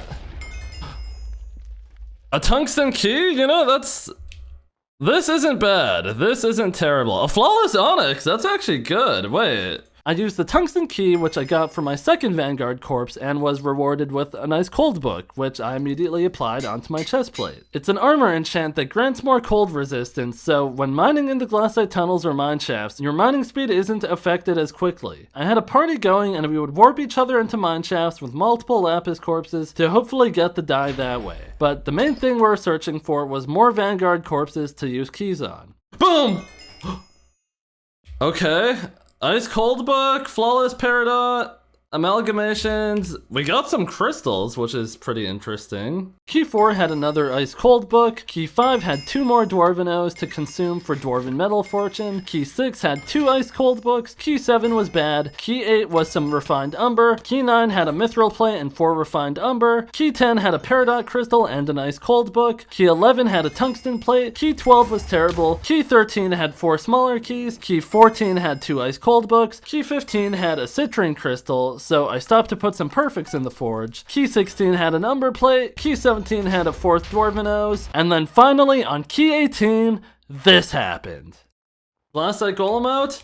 1, 2, boom! What is that? That's like one of the worst ones I've ever gotten. 8 blue goblin eggs, 4 scrap, bruh. That is actually terrible. That is actually terrible. Bruh. What? That looks like a lapis corpse. Key 19 had a ton of gemstones. Key 20 had a peridot as well as a skeleton key, giving me a refund, so that was pretty cool. It's actually only a 2% chance. I filled my forge full of perfects, so now I couldn't use the crystals even if I wanted to until these ones finished. Key 21 gave me a peridot crystal. Key 22 gave me an ice cold book. Key 23 gave me a partial refund on my key materials. Key 24 was unremarkable, and key 25 didn't exist yet. I had went through all my keys I had already. Every last one of them. I still had some mithril plates made ahead of time, which was where most of the forge time was required, so there was still room to open more keys in the coming days. I just had to mine the umber and the tungsten. Through the day, I collected 3 stacks of suspicious scrap total before I took a break, and got back on for a 4th, bringing me to 18 stacks total. That was enough mining though. I spent the rest of the night combining and upgrading my gear from doing cudra, and while I was doing that, the items I've had in my inventory for the last month started upgrading at the 300 hour mark, so I could consume them or take them out of my inventory. I upgraded my Gondrel Aurora chestplate to Infernal tier and combined the mana pool attributes on my Aurora set. Then I upgraded my Crimson armor to Infernal tier as well. This will help massively whenever I make my return to Blaze Slayer grind. For the moment though, these armor sets made me very poor as I'm down about 900 million coins from where I was a week ago. Day 67. My perfect gemstones were done in the forge, so I applied them across various pieces of gear. I forged another skeleton key and opened corpse number 25. That got me another ice cold book. All of my Div on set had ice cold 2 on it by now, so I got my chestplate to ice cold 3. I continued mining and getting warps into lapis corpse mine shafts while waiting for more keys to finish in the forge. Key 26 had me a peridot crystal with an ice cold book. Key 27 had me an umber plate. Key 28 had me a mithril plate. Key 29 had me 8 glassite amalgamations, a tungsten plate, and a book. Key 30 had a book and a dwarven out, but I already consumed my limit of 5, so I couldn't use these anymore. Key 31 had another book, which I used to apply ice cold 3 to my pants. Key 32 had 4 glassite amalgamations, and finally, Key 33 had a tungsten plate and a mithril plate. I did an insane amount of mining today. I managed to collect 6 stacks of suspicious scrap and maxed out the glassite powder part of my Heart of the Mountain tree. Before going to bed, I started more mithril plates in the forge since I went through my reserve today. Day 68, I took out what was finished in the forge and got the next batch of items cooking. Today's plan was to start using the umber and the tungsten keys I got from Vanguard corpses, opening any lapis corpses I came across as well. I wanted to mine a ton more scrap today too, so I was getting my stream to warm into any and all mine shafts, which helped me complete commissions to possibly drop a Nyanza die. I used more skeleton keys as they finished in the forge. Key 34 gave me 5 umber keys, and key 35 gave me a peridot crystal. The metal keys I had got me a few different books as well as a refined tungsten. The loot from them is generally pretty bad, but they got me enough books to upgrade my boots to ice cold 3. During my grinding, I managed to pass 5,000 commissions completed, but that's still nowhere near the 1 in 250k odds of dropping a Nyanza die. Later in the day, my 36 skeleton key finished in the forge, giving me a tungsten plate and 2 tungsten keys. Right after, one of my tungsten keys rewarded me with a citrine crystal, which I later put in the forge. Key 37 had 4 refined tungsten. I missed the Vanguard for key 38 because at this point, I was doing so many mine shafts, the servers were starting to bug. I got warped into a different Vanguard though, so key 38 had a book in it. And to end the day off, key 39 had a peridot crystal and a tungsten plate. I moved my scrap into different chests as the other one was getting full. I had a total of 32.5 stacks of scrap that I was saving for a potential 3x fossil die. Day 69, I was really stunted by forge time. My stash of resources has dried up, so everything was coming straight out of the forge now. I forged a whopping 3 keys today. On my first key of the day, key 40, this happened. Please, please, please. Boom! No, this is actually, okay, you know, I got an umber plate and a tungsten key. It could have been worse. It could have been worse. Oh my, no way! No way you just got that! What? No way! Oh my god, are you serious? It should have been me! I really wish that would have been me, but it was pretty encouraging to at least know these things do exist. It was mostly a day of opening lapis corpses. I've opened up thousands of them at this point, so some of these higher quality drops did show up. Key 41 finished in the forge, and when I opened it, I was pleasantly surprised. Ready, go!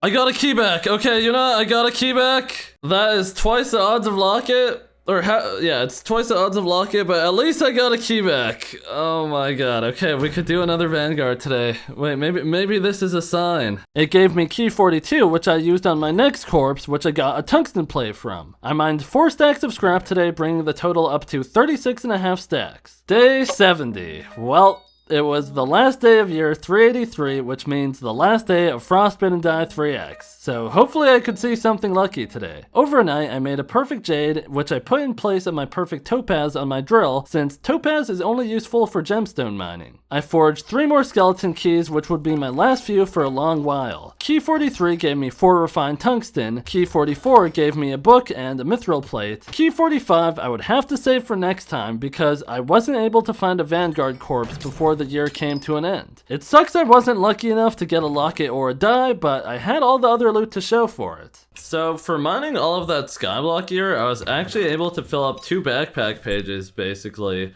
We have 3 extra Dwarven O's past the 5 that we consumed, a bunch of Ice Cold on our Divan armor now. We got perfect gemstones on all of our farming armor. We have perfect aquamarine on all of my fishing armor. So we're looking pretty good in those regards. Alright, the Skyblock year is coming to an end, and Frostbitten Die is now at 146 dropped. I think there's been at least 30 dropped, and we're gonna see what the next die is. Carmine die again? Oh, a farming die, yes! Damn, I wanted Carmine die, but because I need more nether stars for Kudra, but I'll take a farming die. That's good.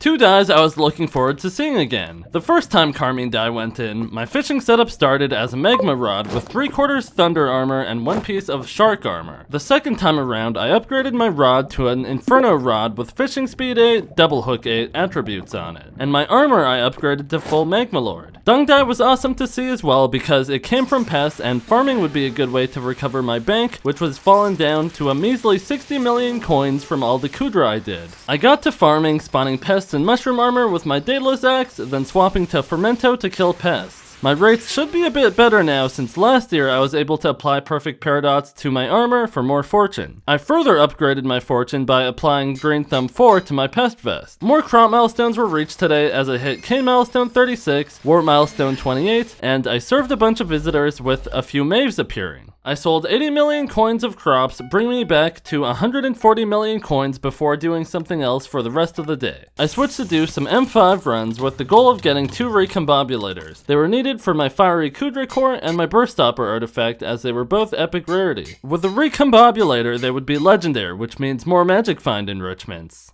From all the runs we did, we got 8 Legion, Treasure Tally, and a 3rd Master Star, which honestly can't complain about. And obviously the 2 recoms I put on my talismans.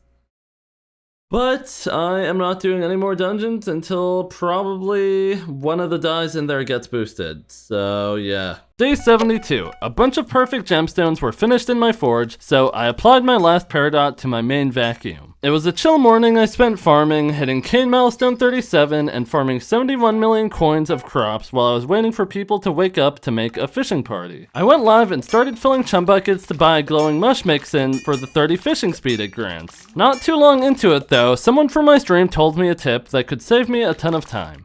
Recipe chum? No way you could do this. Oh my, you saved me so much time. You saved me so much time, oh my god. Thank you so much for telling me that, because I would have been there for so damn long. Then I crafted 36 stacks of whale bait since it increases the catch rate of rare sea creatures. Marina won this year's election, but she was basically useless since she only had her 15 sea creature chance perk, and I was already able to reach 100 sea creature chance without it. I started fishing and I hit Magma Slug Bestiary 12. After a while, I realized I wasn't swapping into my magic find equipment, so I made sure to pull it out from my ender chest. This also made me realize I was able to upgrade it further since I've done a ton more cudra since the last time I used it. So I went back to my island and upgraded it all to magic find 7. When I got back to fishing, a golden fish showed up and that reminded me that I should probably go upgrade my diamond trophy fish chance in the diamond essence shop. Doing so pushed me to Skyblock level 400 and upgraded my book of progression from legendary to mythic. Let's see that. GG! How do I upgrade it? Huge! Let's go, it got upgraded. I went back to fishing with the full party now, and honestly, it wasn't this exciting this time around since I don't need any more radioactive vials, and I was basically only fishing for the carmine dye or nothing. The Magma Lord frags were a little bit useful for starring the armor set, but the bonuses were negligible. Other than that though, more flash books were nice, and I still needed more magma fish to eventually upgrade my rod into a hellfire rod. I hit Lava Leech Bestiary 12, which was one of my last bestiaries I had to do, which I wanted to finish so I get all the magic find from it. A variety of loot dropped today, which led me to pretty minimal upgrades across my gear, and before putting the fishing session on pause until tomorrow, I unlocked Magma Fish Collection 12, giving me the Hellfire Rod recipe. Oh, wait, wow. Magma Fish Collection 12.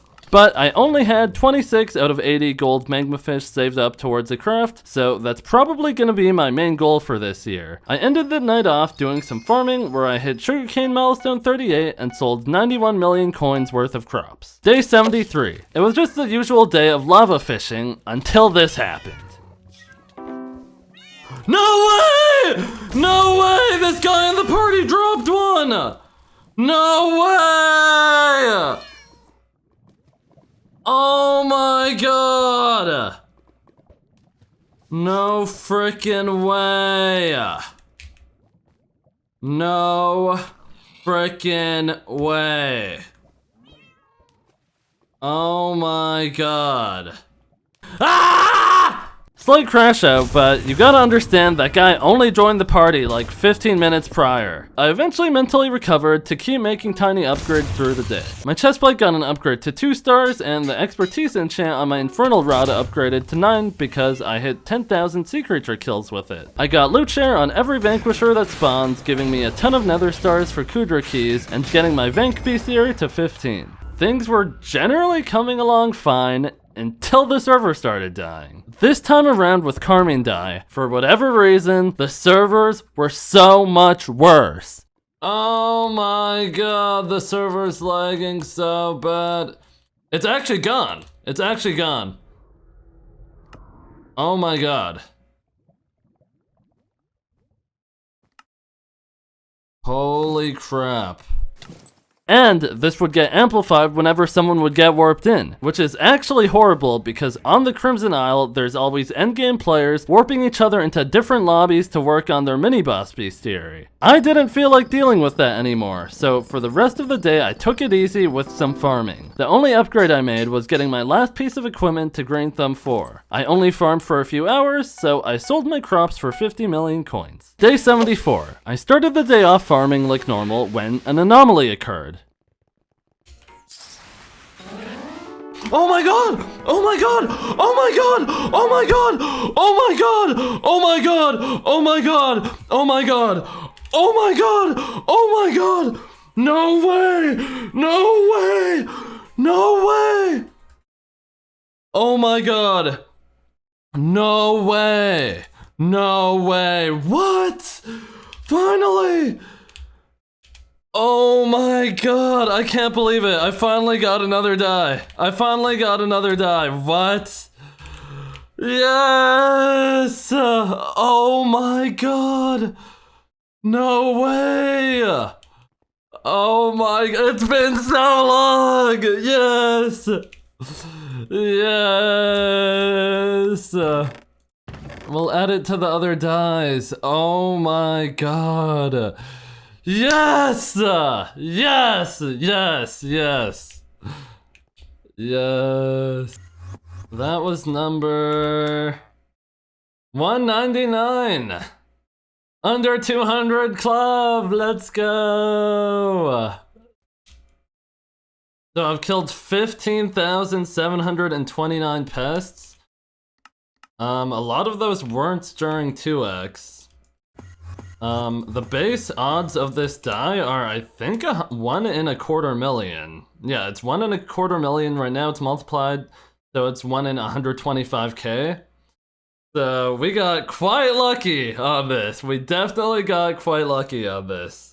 That's by far the rarest die I've gotten so far, so that is super, super awesome. I wasn't even farming that long today, so I sold 34 million coins worth of crops before starting today's fishing grind. Maybe I'll drop 2 dies in one day if I'm lucky. Probably not, because the Crimson Isle servers are still terrible, but that didn't stop me from catching some more Japieehs. Oh, and if you're wondering why you're supposed to stand in lava to fish, it's so you can look straight down and hype the mobs right after you catch them. I was able to upgrade my leggings to 2-star and my boots to 2-star not too long after, finishing my whole 2-star set. I finished Lava Flame Bestiary and caught more Japieehs, which let me put a 3rd star on my chest plate. I also realized that my Inferno Rod had more stars I could put on it since I upgraded from a Magma Rod, so I upgraded it to 7 stars. I kept fishing even though the server was dying most of the day, really hurting the rates. But I still managed to hit Taurus Bestiary 13 and Pyroclastic Worm Bestiary 12. While fishing though, I got word the alpha server opened again.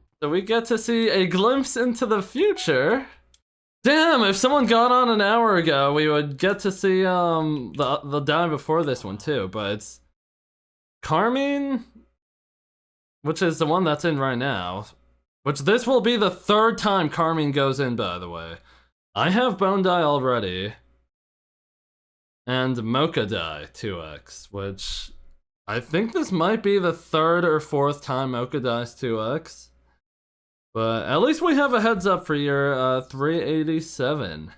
I got back to fishing and upgraded my pants to 3-star, my helmet to 3-star, my lava fishing sack to large, and finally my boots to 3-star to complete the whole set. We were having a lot of problems with lag, and if it wasn't lag, it was with random players griefing our loot share, leeching off our party. And when we finally found a decent lobby, the server restarted. As you basically can't— No! No! No! We just kept getting laggy Crimson Isle servers, so I just decided to call it a day after watching a Japieeh die at 10 TPS. Day 75. Today was the last full day I could chase after the Carmine die. If I locked in today, I might be able to upgrade my rod to a Hellfire rod. I fished all day long, loot sharing and catching a bunch of Japieehs, and I finished a bunch of fishing bestiaries including Fire Eel, Lava Leech, Magma, and even Japieehs at 250 kills. I got enough frags to upgrade my helmet and my chest plate to 4 stars, and to end the day off, I killed my last Thunder, which dropped the last of the Magma fish I needed to upgrade my Inferno rod to a Hellfire rod. The best lava fishing rod in the game. Finally. Look at the difference. 125? 106. It's like 20 difference. That is so good. And to polish it off, I fished until I got it to Expertise 10. Day 76. Year 384 was coming to an end, which means Jerry's workshop is once again open. So I went in and participated in the Jerry event. In between waves, I would keep myself busy by winter fishing, so I applied a perfect aquamarine to my rod. I got more volcanic rock with each completed wave, which let me upgrade my wither goggles to Refrigerate 5. After the Jerry event finished, there is still an hour left of Carmine Die 3x, so I went to try it for some last second luck. But the last second luck didn't exist, so I didn't drop a die from the Japieeh I caught or the Double Hook Thunder. The year was finally coming to an end, so I upgraded my Magma Lord pants to 4 stars and waited to see the new dies of year 385. I need max magic, fine. Give me a good die here. Happy New Year! Give me strawberry die 3x or emerald die 3x. Oh, wait. Oh, wild strawberry die, yes! Live die! Oh my god! Oh my god, wait! I actually wanted to do some M5, that's actually nice.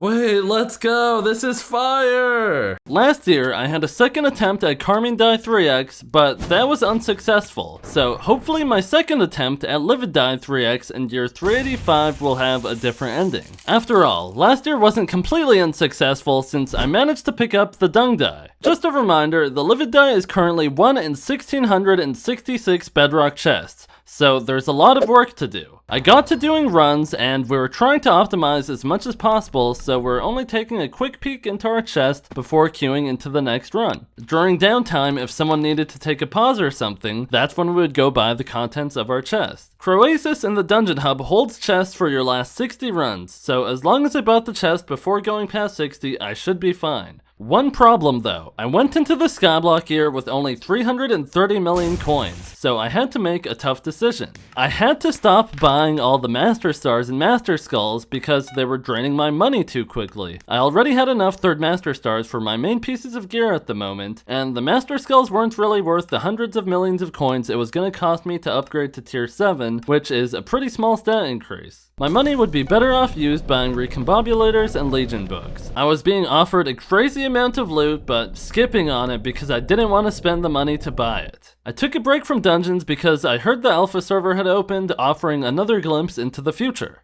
Alright, I'm on the alpha server and it's actually the new year in Skyblock now, so we should be able to see what dies are in for year 388, and they are Nyanza die, Jade die, we've never seen either of those, and Archfiend die. Year 388 will be doing a lot of commissions. I'll probably want to do some Nucleus runs just to get my... I need another Jade Herald, and I need mole pets. I need mole pets. I've returned to M5 after a short break and the loot kept coming in. I was getting a ton of Legion books, so I ended up putting Legion 5 on my Necron chestplate, my Necron leggings, and my Maxor boots. These pieces were not only used in M5, they were also used in M7, so the extra stats from Legion just make sense. Before doing more runs, I had accumulated 100k Undead Essence, so I upgraded my boss luck from 3 to 4, which is supposed to give me better loot. And my loot did seem pretty good because I got a star from the Obsidian chest, which was 1 million coins, instead of the 7 million coins it would have been from the Bedrock chest. 1 mil star?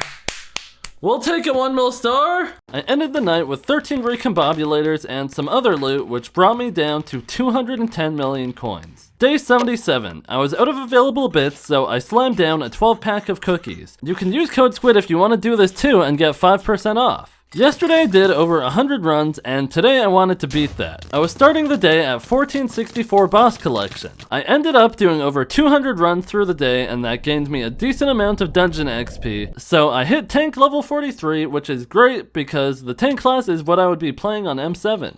Oh, I leveled up my tank level, tank 43. The runs had a ton of loot that came with them, so at the end of the day I was up to 28 Recombobulators, and at 6 million a pop, it burned right through my wallet. I farmed to the end of the night, bringing my bank back up from 40 million coins to 75 million coins. Day 78, I did 150 more runs. During these runs, I maxed my Lost Adventurer bestiary and hit Catacombs 48. Awesome. I bought more chests, bringing me up to 35 Recombobulators. Money is low. Day 79. I started the day farming for a while and sold 92 mil worth of crops, bringing me to 110 million coins. Time for more dungeons. During the runs, I was really focused on collecting secrets since there's a secret die that drops at a 1 in a million chance. So sometimes I would forget to kill any mobs for my class milestone, and if you don't get milestone 3, you don't get to buy whatever's in your chest, but you could still look inside. This could lead to an unimaginably bad situation.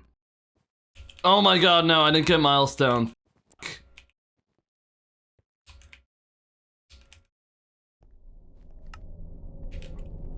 Jesus. Thank God that didn't happen to me, because if it did, in the one run out of 1,000 where I forgot to get my milestone, I probably would have turned my setup into a million pieces. I did about 100 runs today and used a stack of Kismet feathers in the process. Kismet feathers let me re-roll a chest loot, but they cost 1,300 bits, so they're pretty expensive. Using them also means I was seeing more chests that I wanted to buy, so I burned through my coins pretty quickly again, going all the way down to 5 million coins, but also filling a backpack page up with 45 recombobulators. And after I stopped dungeons, the alpha server opened 2 times today. So here on the alpha server, it's another Skyblock year again. It is currently year 389, and now we know that year 389 is going to be 3x drop rate for iceberg dye, which I think this is actually in December when the Jerry's Workshop Island is permanently open, so we are going to be doing a disgusting amount of fishing when this goes around, and maybe we'll do some cudra, and hopefully I have the livid dye by then, but we'll see. Okay, so for whatever reason, they reset the Skyblock year on the alpha server again, so we're gonna see what dye's in now, and it is, for year 390, Necron dye, Chico dye, and Jade dye. Necron dye being 3x. This is one I should be able to drop. I frickin' hope. I was scrolling TikTok while farming when this happened. Yeah, remember the garden visitor that has a 1 in 500 chance of a copper dye? I didn't notice him for a few seconds. Oh my god, a spaceman, a spaceman, a spaceman, a spaceman! What do you have? Oh my god. No copper dye!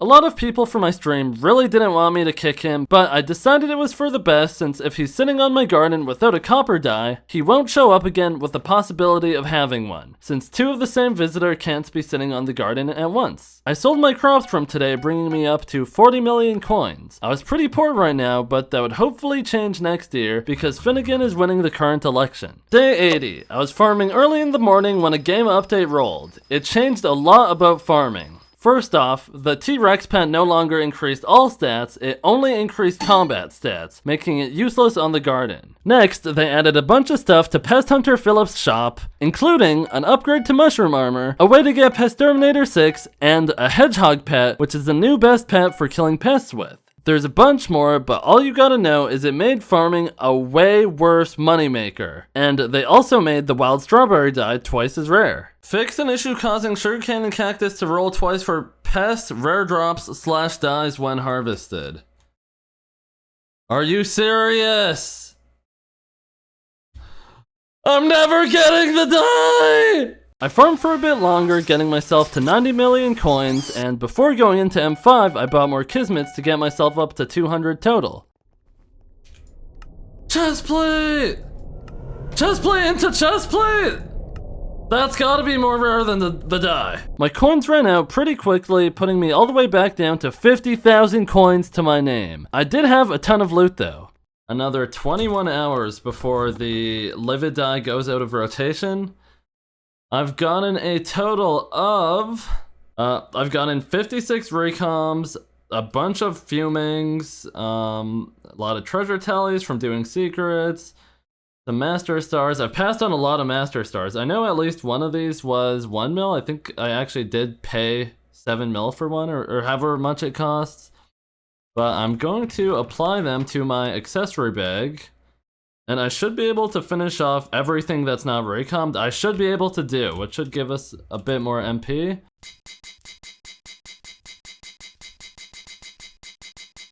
I really felt like I was gonna get the dye today, so I sold a bunch of gemstones I was holding onto from Vanguard corpses to get myself back to over the 50 million coin mark. We did more runs where I maxed my Shadow Assassin bestiary, and when it came to buy the chest, I was basically only buying Legion books because I was so low on money. And while I was opening my chest, I went through the 200 Kismets I had at the start of the day, meaning I did over 200 runs. I spent the last of my bits to buy 63 final Kismet feathers and did about 75 more runs, with no sighting of the livid dye. Day 81. There was less than 6 hours left in the Skyblock year, and I had like 12 Kismets left. I went through the last of my kismets pretty quickly, re-rolling stuff I didn't need into more stuff I didn't need. Bruh, re-roll a livid into a livid?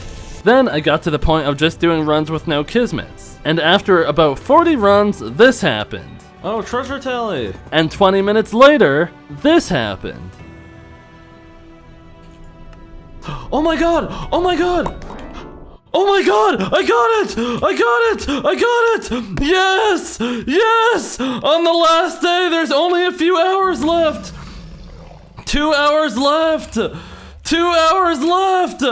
Oh my god! Yes! No way! Oh my god! Oh my god! Oh my god! I got it! I got it! I can't believe it! How many runs in are we? 13 runs.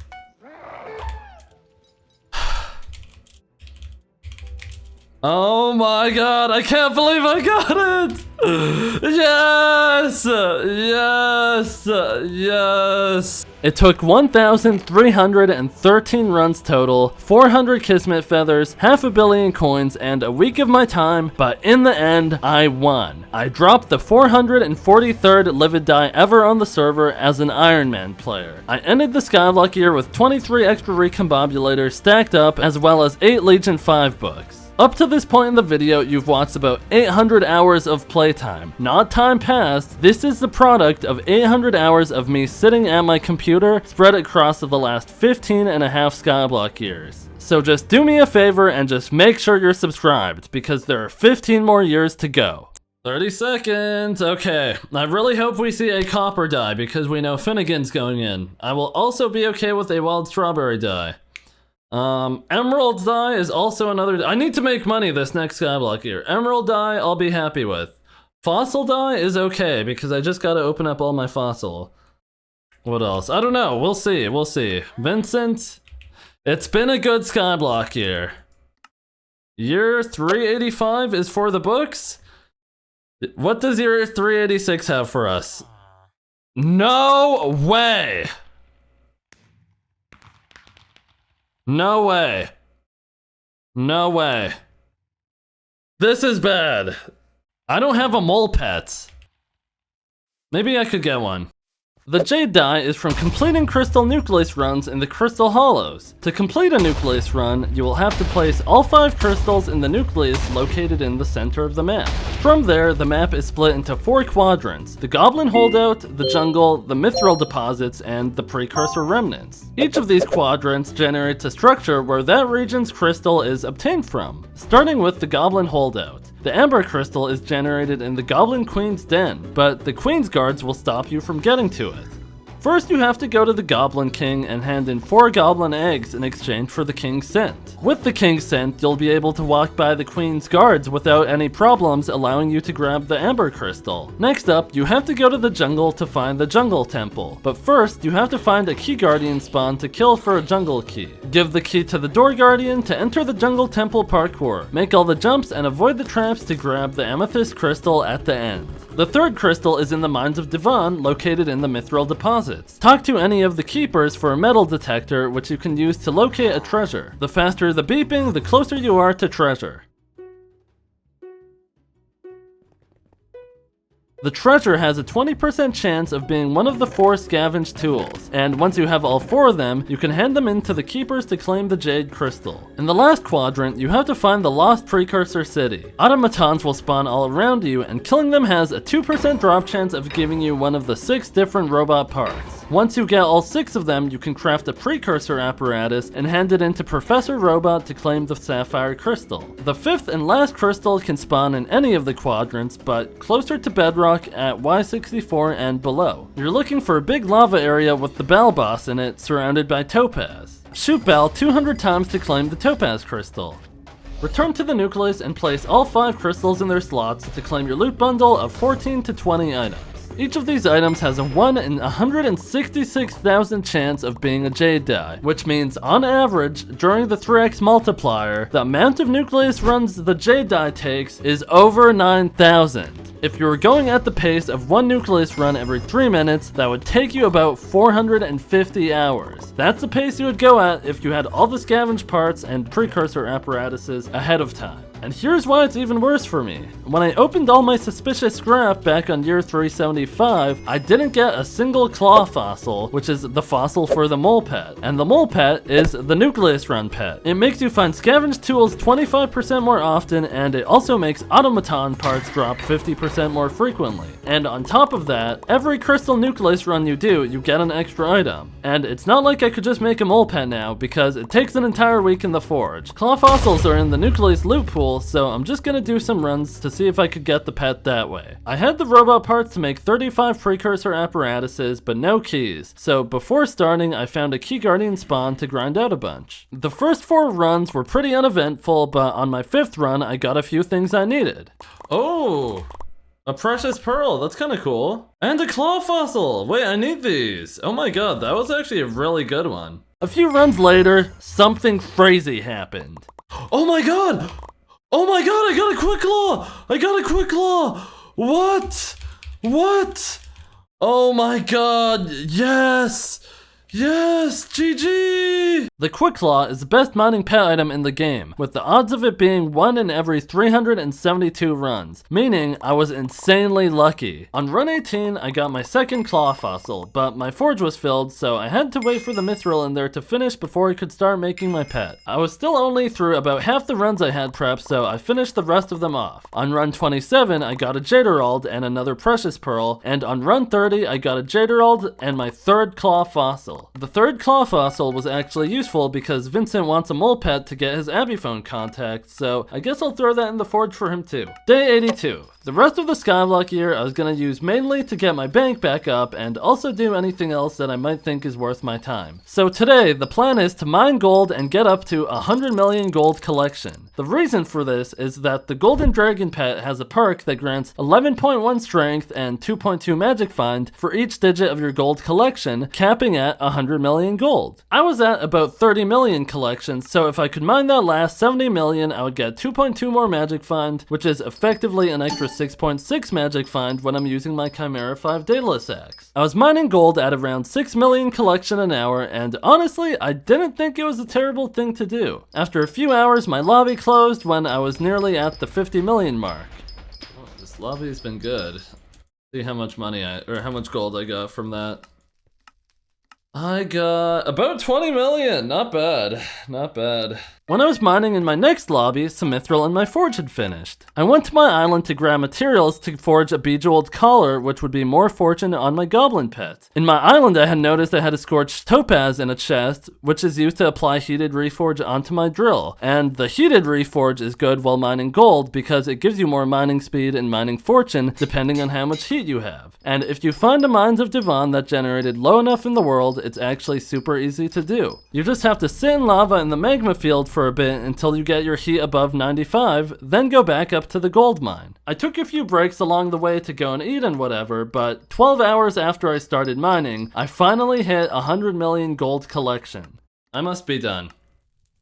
100 million gold collection. I did it! I did it! That's 70 million in one day. Oh my god. GG! I never have to do this again. Oh my gosh, G-Drag OP. G-Drag 2 OP. Now I gotta get my bank up. I currently have 2.5 mil, so it's the next project. I went back to my island and sold all my gold, hitting the daily sell limit of 200 million coins. Before going to bed, I put down 2 more gas minions for whenever it was time to grind for the mocha dye. And I also bought a ton more stinky cheese potions to use while farming since Finnegan was still in office. Day 83. It was gonna be my first full day of farming since the update that changed the pest farming meta. The new meta was farm with the slug pet in biohazard armor, which is the new upgrade for mushroom armor. Then, when the pest spawn, swap to fermento armor and use a hedgehog pet to kill them. The pest loot also got rebalanced, so the new pest of choice is slugs because they have a chance of dropping a slug pet that sells for 500k at epic and 5 million at legendary. Oh, there we go. That's 5 mil. This wasn't quite as good as farming flies before the update, but it's something I just gotta deal with. I used a recombobulator on my vacuum now that I had an abundance of them and farmed all day long. There were also new mouse traps that trap pests once in a while, and that includes a new mouse pet. These mice drop squeaky toys, which I could use to reforge all of my equipment since it lowered the pest cooldown timer and increased bonus pest chance. The last upgrade I made was putting green thumb 3 on my pest hunter gloves, which is the new equipment piece. Other than that though, I farmed all day long, hitting a bunch of crop milestones and then hitting the 200 million coin sell limit at the end of the day. Oh my god, wow. That's the limit for today, I guess? Day 84. My 2 mole pets were done in the forge thanks to Quick Forge, so I took one of them out and handed it in to Vincent for this Abby phone contact. I farmed for the whole day again, getting my hedgehog pet to level 100 and also hitting more crop milestones. Day 85. I woke up and sold a bunch of my crops from yesterday for 200 million coins. I farmed a bunch more, dropping a ton of slug pets and upgrading my pest hunter gloves to green thumb 4. I hit more crop milestones and sold another 200 million coins of crops after the sell limit reset. Day 86 was the last day of year 386. I hit more crop milestones, then I did a bit of preparation for the next year. You probably already forgot, but back on day 74, the alpha server opened and we got the early knowledge that Carmine Die was going to be 3x again on year 387, which is next Skyblock year. I put some of my loot from M5 to use, recombobulating my fishing equipment and applying Legion 5 to my Magma Lord chestplate, leggings, and boots, since the helmet already had bombing time on it. To end this year off, I sold another 200 million coins worth of crops after the sell limit reset, putting my bank to 1 billion coins for the first time ever. 1 billion coins over 5 days is not bad at all. All of these are dies I didn't really feel like were realistic to drop. As you can see, they have low drop numbers, so I didn't really go for them that much. But I went up 1 billion coins, so that is so good. Oh, and our playtime for this year is ending at 2883. A lot of that on the garden. We're at 250 hours now. There's my bank interest hitting. Let's see the die. I really hope it's Carmine, otherwise that would kind of throw off all our plans. Carmine 3x, Mocha 2x, and Bone Die 2x. You've dropped one though. Oh. The year changed, so I fished for a few hours before going to bed. I upgraded my diamond trophy fish chance and spent more diamond essence to get me to Skyblock level 405. Day 87. More lava fishing. I started the day off by 4-starring my boots and 5-starring my chest plate. Those were all the stars I was doing to my armor for now, because I wanted to save up 55 frags to apply the 9th and 10th star to my Hellfire Rod. I've already done so much lava fishing the other 2 times this die was in 3x, so I'm way past being sick of it, but I kept fishing. I double hooked a Japieeh and I didn't get anything interesting from it. The bestiaries I hit today were Magma Slug 14, Pyroclastic Worm 13, Vanquisher 17, and I maxed my Taurus bestiary at 15. As the day was coming to an end, this happened. Oh my god, a Japieeh! I caught a Japieeh already. Does anyone have looting 5? Oh my god, that's a cyclamen die, what the heck? Okay, wait, maybe that's a good sign. Maybe that's a good sign for me. He dropped a cyclamen die? Oh my god. Okay, guys, let's kill my Japieeh already. Let's kill this thing. I can't believe that, he dropped a cyclamen die, what the heck? Here, let me do this. Thank you, Remy, thank you. Well, I got a frag. Damn, I can't believe that guy got a 1 in 10 million cyclamen die. That is crazy. Day 88, I ate a 12 pack of cookies using code SQUID, I caught more Japieeh, and I didn't get a Carmine die. Day 89, more Japieeh, max Magma Slug bestiary, max Lava Leech bestiary, no Carmine die. Day 90, something interesting finally happened. I was fishing like normal, trying to get a fishing party together when a player sent this message in my lobby. Bro, you know, I have to see this kid's dolphin show. How much bait do I have? I have to see this kid's dolphin show, cause what the hell is this? What is this?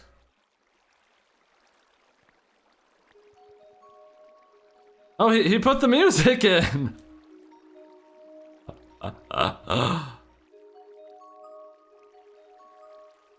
Oh?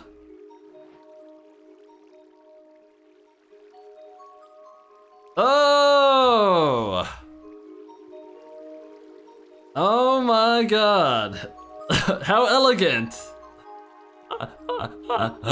Oh! Oh my god!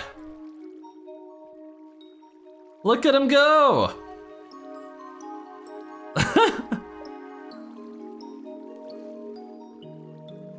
Wow.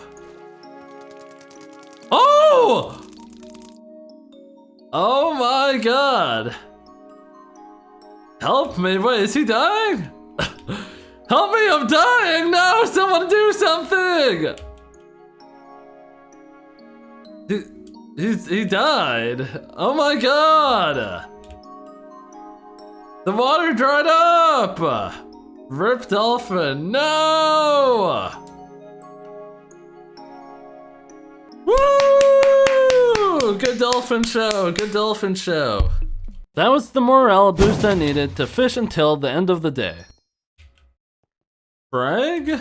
Well, it's the last day of Carmine Die 3X, so hopefully we can see some magic here. I hit Pyroclastic Worm Bestiary 14, Vanquisher Bestiary 18, and I was getting a ton of nether stars from this for the next time I do Kudra. I caught my last Japieeh of the Skyblock year, and to no surprise at all, I didn't get a die. Day 92. The year wasn't over yet, but in real life it was the start of the new month, meaning Skyblock Bingo. So for the first week of every month, players can make a bingo profile starting from nothing, and they're given a bingo card full of tasks they need to complete. Every goal is a point, and every line is more points. And I need a total of 500 bingo points to be able to buy the bingo blue die, and I'm currently at 352. Completing the full card typically gives about 100, so that means I need to finish 2 more bingos to buy the die. I would try to wait until there's a really easy bingo, but at a certain point I just have to start doing them. That point is now. It's best I do this one now since I know next year's die is Nyanza die, which I probably won't drop. Then after this I have to do one more bingo, and I would really rather not wait until the last month in case I'm not able to complete it for whatever reason. I was having some issues making a bingo profile at first, just like how every bingo goes, but eventually I made one and I started knocking off the goals.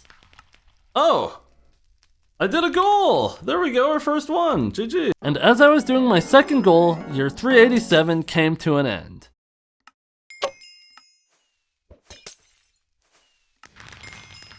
Oh, there! I did another bingo goal! Put 10 enchants on a Raider's X. Nice, there's another goal. Huge! Let's go. Why are you bingoing? I need the bingo die. Oh, there we go. Boom, Dragon Shortbow, there we go. Nice, there's another goal. Yippee! Oh! Oh wow, wow, that event ended fast. Oh my gosh. Let's go, there's another goal done. I continued to grind through the card until I got to a point where I would most benefit from letting the minions do the work for me, so I went to sleep. 6 hours later, I got up ready to take on the day. I collected the Gabagool from my Inferno minions, but I wasn't using it to craft fuel just yet because I was saving it up for a little trick I would be doing later this month. For the rest of the day though, I was going to be doing Blaze Slayer. Yes, we have Aatrox left for 14 hours. With all of his perks, which is really good, so I got all my Blaze stuff out, my Infernal stuff, and we're gonna go do some more Blaze Slayer with a full G-Drag bank this time, so hopefully it goes better than the last. Not that the last time went bad, but hopefully it goes smoothly. I crafted a bunch of gummies, grabbed some of the wisp potions I had, and then got to grinding. Since the last time I did bosses, I topped up my bank to 1 billion coins, I upgraded my armor to Infernal and stopped using Sorrow Pants for true defense, and I got to 100 million gold collection, so the bosses were a lot easier to kill. Alright, let's see it. Skip the pillar! Skip it! Skip it! Skip it! I think I skipped it. I'm low-key him!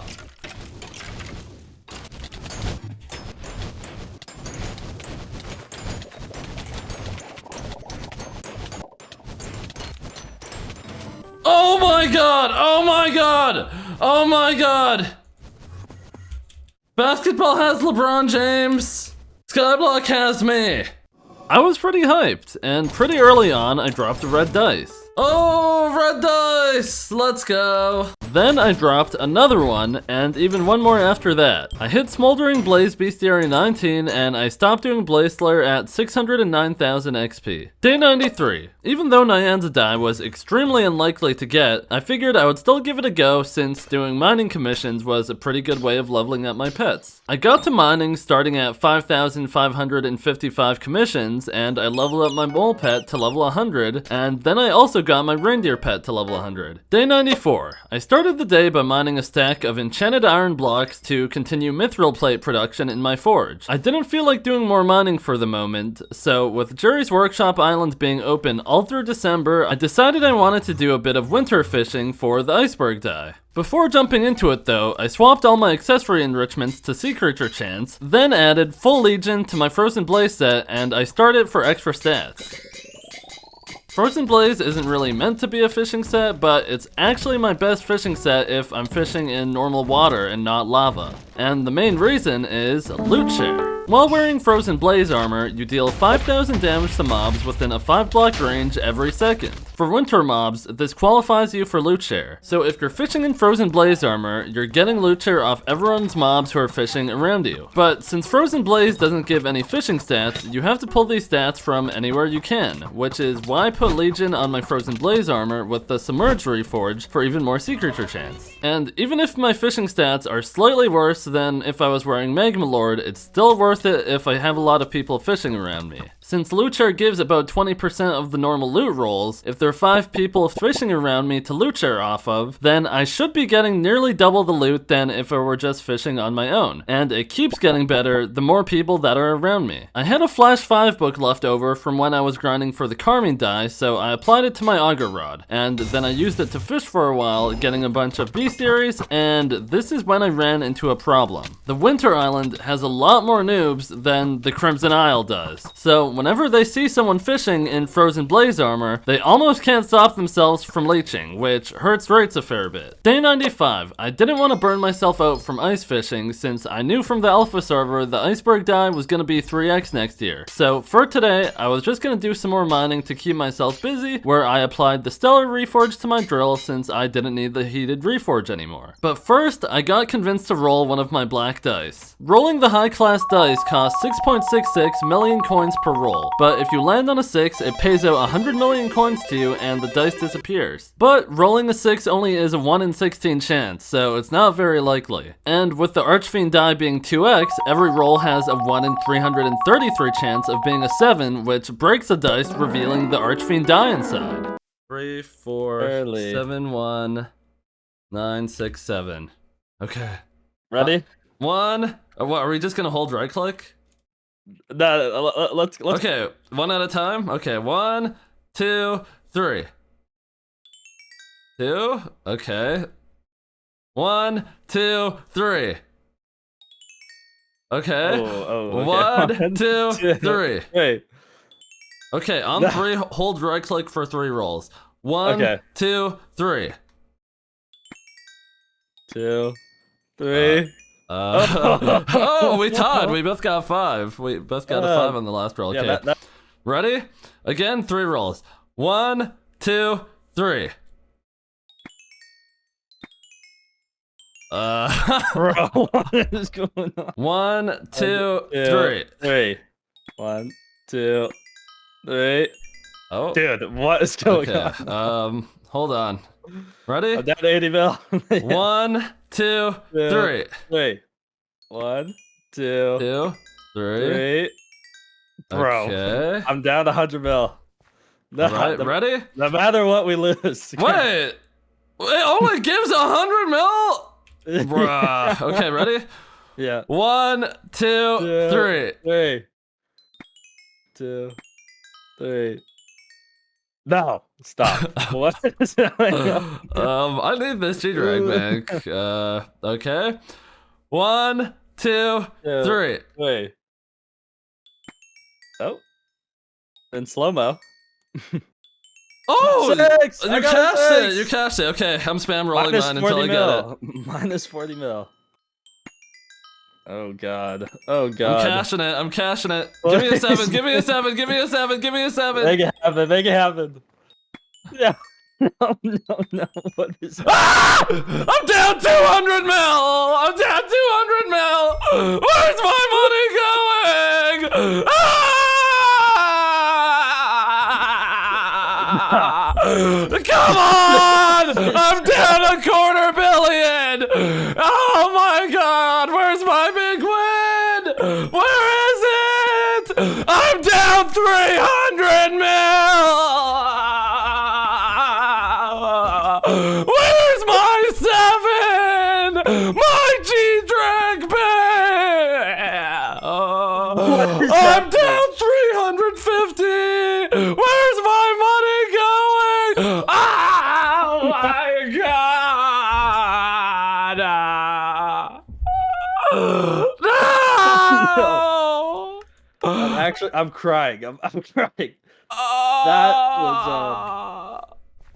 Anyways, I'm gonna try to forget that ever happened, and I'm gonna get back to mining. I was doing more glassite tunnels commissions, and in the process I found 2 peridot crystals, 2 citrine crystals, and an aquamarine crystal. During that time, my giraffe pet hit level 100 and my lion pet hit level 99. To end the night, I got back on the bingo and I did a few more goals towards finishing the card. There we go, I got one! We only have 4 goals left. One of them's gonna be for minions. 3 of them are gonna be from the garden, so we're almost there. Day 96, I started the day off with more mining. I leveled up my lion to level 100, and then my snail pet to level 100, and then my penguin pet to level 100. I got an opal crystal, 2 aquamarine crystals, and a citrine crystal. There were only a few days left of bingo, so I spent the rest of year 388 finishing the card. Oh, there's the recipe. Okay, now I just need a little bit of sugarcane. And if I make this, get some paper, and this should be the end of the card. Yes! You completed all 20 goals for the December 2024 bingo. How many points do I have? Oh my god. I need so many more points. I need to do another bingo. I thought this was gonna get me close, but no, I just need to do, the first bingo of 2025 because I am 70 whole points off, unfortunately, and I need 500, so. The Skyblock gear is 389, iceberg die 3x, so it means we're gonna do some winter fishing, so I'm gonna do it in Frozen Blaze, Legion 5, Submerged Reforge. I got an auger rod here, basically maxed out. I mean, as much as I could do it for me. I mean, it's pretty good. And we have Snowy on our equipment. Day 97. I started the year by taking some time to fish up an oasis rabbit, then dragging it up to Jake's house on top of the desert mountain so I could apply the lucky reforge on my rod for more magic find and also sea creature chance. The Jerry Island is open for a whole month since it's December, so I got a party together and got to fishing. There were so many people around. My Legion was pushing me to over 100 sea creature chance, so I switched my beacon from sea creature chance to magic find. The main catch I'm going after are Yetis. They have a 1 in 16.6k chance of dropping the iceberg die, which is closer to a 1 in 4k chance with looting. I caught a bunch of Yetis today, which are actually about only 1 in 200 catches. Oh, Bobbin Scriptures! I completed an insane amount of ice fishing bestiaries. That's my max Yeti bestiary, so now I have the max magic find from that. The most eventful thing that happened today was someone fishing right next to me and getting banned for cheating. Just watch this guy. I got a bunch of loot I didn't really need, and to end the day, I refilled my fishing bag with ice bait to be ready for another long day of winter fishing tomorrow. I fished for a total of 16 hours today because tomorrow I wouldn't really be able to play very much. Day 98, I fished as much as I could before I had to go around noon. Most of yesterday we were fishing in a bug lobby where you couldn't catch rain drakes, so today I was able to kill a bunch of those to max the bestiary. There it is! Raindrake Bestiary 15! We did it! That's all my ice fishing ones done. 6 out of 6, they're all done. Let's go. I salvaged all the useless ice rods I was getting from the mobs and upgraded my ice essence shop, which pushed me to Skyblock level 407, but that's when I had to get off. Day 99. I'm not gonna lie, I'm already burnt out of winter fishing. I'm just burnt out of fishing in general after the 3 times Carmine dye went in, and I need a break. Cole won this year's election, so I mined Sapphire during the mining fiesta to apply perfects to my Aurora set for the extra mana. I ended with 61 glossy gemstones, which I used to put an amethyst gauntlet in the forge, and that's all I did today. Day 100. It's day 100, and over the last 100 real life days, I've played over 900 hours at this point. But I can't start easing up now. There's still a few months left of grinding that I have to do until year 400, so I got up bright and early at 5 AM to hit the first mining fiesta. I spent the fiesta mining a bunch of gemstones to unlock the slots on my Aurora armor, and when it ended, I put in 2 Divon's powder coatings and 2 perfect gemstones into the forge. I did some winter fishing while waiting for the next fiesta, and it was so dang boring. For this fiesta, I was actually given a fairy grotto. Thank you, Brody! I mined all the Jasper, and while waiting for it to respawn, I mined Ruby. Day 101. I collected the forge and put the powder coatings on my Divon's chestplate and pants. I was planning on doing more fishing today, but the Rift Mountaintop update released. I played through it in a few hours, which involved interacting with myself through different dimensions, doing logic puzzles, and winning a game of Connect 4. Boom! And at the end of it, my Rift's necklace was upgraded to give 8 magic find instead of 7. The Rift also added a sun gecko you can fight. If you combo him enough to kill him, you can buy extremely real shurikens that give you 5% bonus magic find if you hit a mob with it. I transferred a bunch of these out of the Rift to try and use them on some fishing mobs. But first, I crafted 2 Bobbin Time 3 books and used them to overwrite the Legion 5 on my Frozen Blaze armor because Bobbin Time is a much stronger enchant for fishing. With these new upgrades, I was able to get the max of 300 fishing speed and 100 sea creature chance while wearing magic find equipment. I tested out the shurikens, and honestly, for how long it takes to get them, I wouldn't really say they're worth it for anything other than Inquisitors during the Diana event. Then someone pinged me in my Discord for something really important. Someone actually just let me know in my Discord that apparently the dies randomly changed when they rolled the Rift update this morning. So before, I mean, we've been iceberg fishing like the whole last few days. We got like one really good day in. And we've kind of been slacking because there's been the mining fiestas and the Rift update drop today. It's still Skyblock year 389. So again, it was iceberg dye. And now it's Celeste dye. But this still changes in like 12-ish hours. So maybe I'll kill some Svens, but probably not. From all the ice fishing I did, despite it ending a day early, I got 13 bobbin scriptures, 7 hydra heads that I could use to craft eye drops, and enough hunks of blue ice to craft a full set of bobbin time once I got the imp skulls for it. Since Celeste died with 3x, I did Wolf Slayer for the rest of the night, and man, were these things hard to hit with shurikens. When you successfully tag a mob with one, it gets a blue star next to its name, but I just couldn't hit the wolf boss with it, and it's because I found out later that it was actually bugged. From when the alpha server was open and we found out a bunch of dies ahead of time, the next year, year 390, was the last year we had knowledge about which dies were going to be multiplied ahead of time. So for year 390, it was supposed to be Necron die 3x, Nadeshiko die 2x, and Jade die 2x. But after the dies were set today during the update, I wasn't too confident. We're expecting Necron, but something tells me the Rift has caused a shift on the timeline. Let's see. Mocha dye! Oh my god! Mango dye? And dark purple dye. Wow. Oh my god, I have to get brewing. I have to get brewing. Even though it wasn't the Necron die like I was hoping for, I was still pretty excited about this year because the mocha die is something that I've been preparing for since day one when I put the glowstone minions down. The mocha die drop chance ranges from 1 in 100 mil at tier 1 potions to 1 in 100k at tier 8 potions. The trade-off is the higher tier potion, the more expensive it is to make, but the less potions you'll have to brew. So the first decision is figuring out what kind of potions I want to make. In Skyblock, to make a tier 1 potion, you have to use a normal ingredient. I'll just use gold for example. So with 1 gold ingot, you can make a batch of 3 tier 1 potions. If you use an enchanted gold ingot crafted from 160 gold, it brews a batch of 3 tier 3 potions. And if you're rich enough to use a double compressed material like enchanted gold blocks crafted from 160 enchanted gold, it brews a batch of tier 5 potions. After you have the base of your potion brewed, you can boost the tier even more using glowstone. Glowstone dust is 1 tier, enchanted glowstone dust is 2 tiers, and enchanted glowstone blocks are 3 tiers. The glowstone choice was pretty simple. Enchanted glowstone blocks were just way too expensive. So I just had to figure out what potion I wanted to brew for the base. The first potions I considered was gold.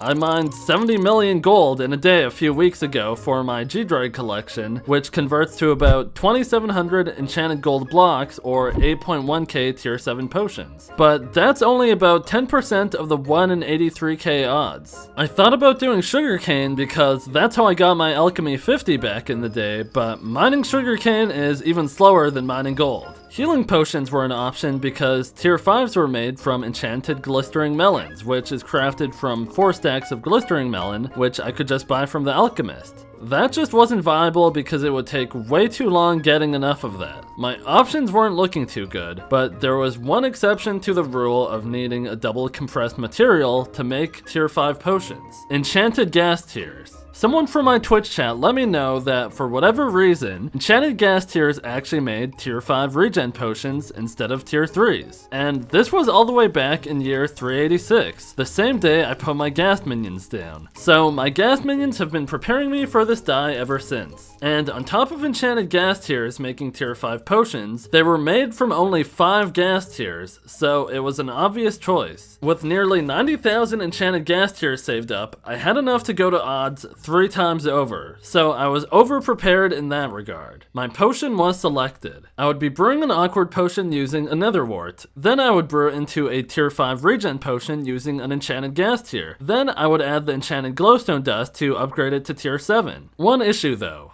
I still have to actually brew the potions, and you're probably yelling at your screen right now to make an auto brewer. But Skyblock has a redstone limit, which really messes with what's possible in the game, so most of the vanilla auto brewers don't work. I went to the builder and bought a bunch of resources to copy someone's Skyblock auto brewer from YouTube, and it didn't even work. I gave the redstone a quick test before building it to completion, and it didn't hold up at all. Based on the abstract redstone repeater pattern, we might have to do some more thinking. Just with all the redstone torches, it was already reaching the redstone limit. It was a struggle, so I went back to YouTube to try and learn basic redstone mechanics to integrate in my own design. Wait, this is exactly what we need. If I do this, it should make this turn on for even shorter amount of time. I think I understand it now! I thought I had the timer working, so I hooked it up to a machine I threw together, but I immediately got reminded that I was playing Hypixel Skyblock. Why is this not on? Okay, this should turn off for 1 second. Oh my god. Bro, like when this happens, what am I even supposed to do? What am I supposed to do?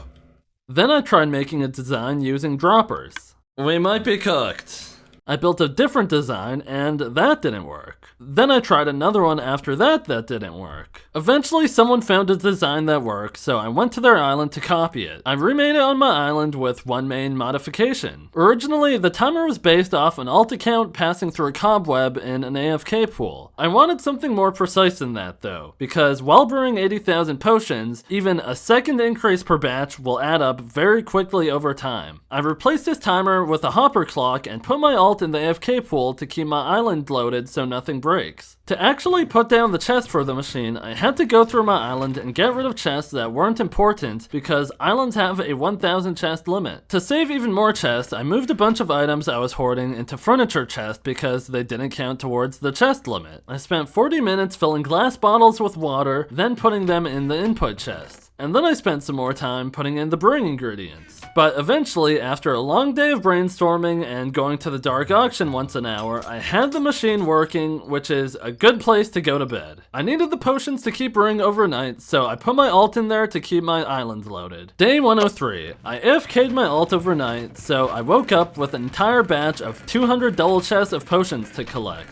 It was important to collect the potions directly out of the brewing stands, otherwise it wouldn't have a chance at the die. Each full batch of potions brewed was over 1000 potions, so I had to find the best way to actually claim them. For starters, I'm not able to throw the potion out of the brewing stand because the game just doesn't let me, so I had a few options to consider. Option 1. Open the brewing stand, click a potion, then close it, which sends a potion to my stash. Or, Option 2. Shift click the potions into my inventory, then sell the potions to get them out of my inventory. I tested both and option 2 was a lot better. I further optimized it by using Lunar to set a hotkey to open my trades menu, which saves some time since I no longer have to click through the Skyblock menu. I also realized that I didn't have to click each potion individually to sell them. Instead, I could hover over the items while holding my drop key. After that, I added a third and fourth hopper to two sides of the brewing stand to funnel the potions in faster, which meant I had to access it from the bottom. Then I put some glass under each hopper to prevent me from accidentally opening them. I continued claiming the potions, and once I got through a lot of the first batch, I refilled the machine to keep up production as I was going through the finished supply, so I could avoid moments where I'm just sitting waiting for the potions to brew. This time around though, someone in my chat let me in on a little trick. If I swapped to a version of the game above 1.12, I could set my use item hotkey to any key on my keyboard rather than right click on my mouse.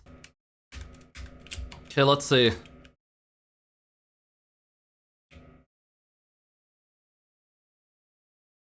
Okay, well, oh my god, it works. Oh my god.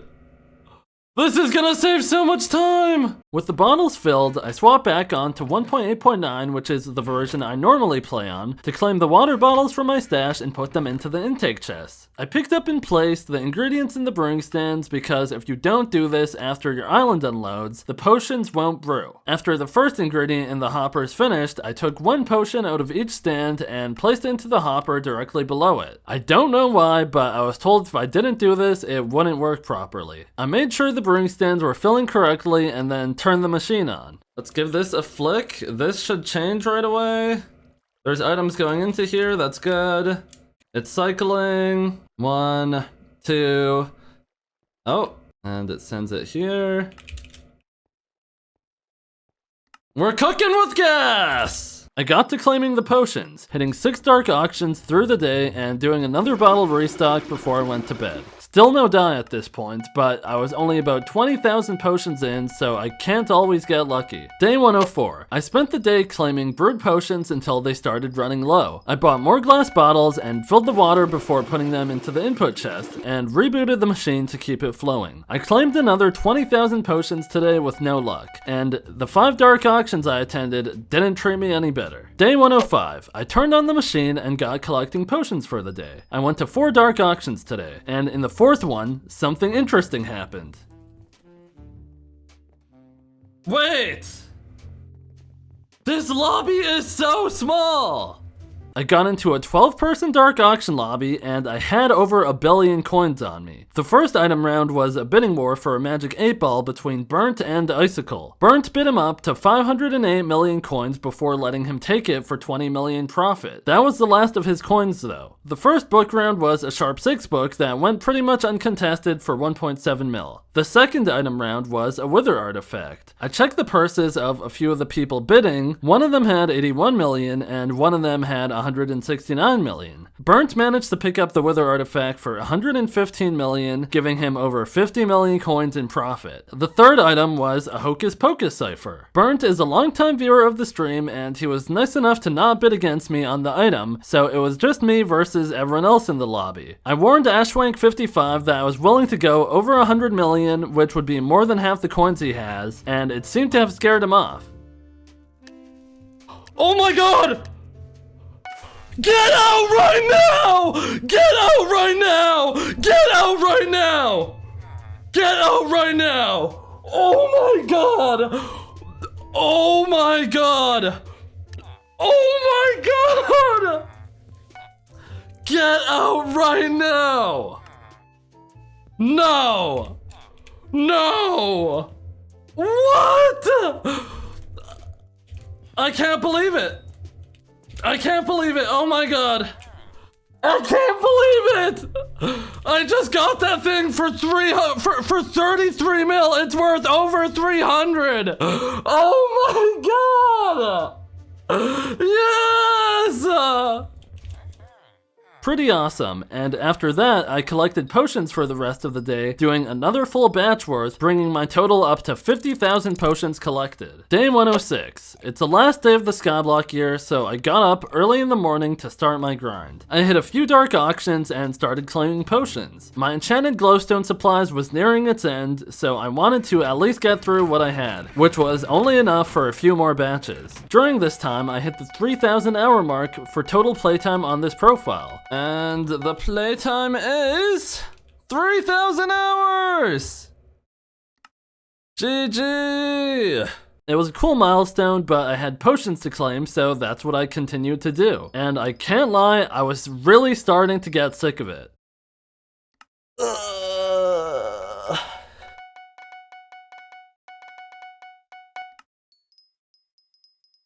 Trended 30... Oh! Oh my god! Oh my god! I got it! I got it! I got it! I got the mocha die! I got the mocha die! I got it! Yes! Yes! Oh my god! I got it! Yes! Oh my god! It's over! It's over! It's over! I don't have to do this anymore! I don't have to do this anymore! Woo! Oh my god! I got it!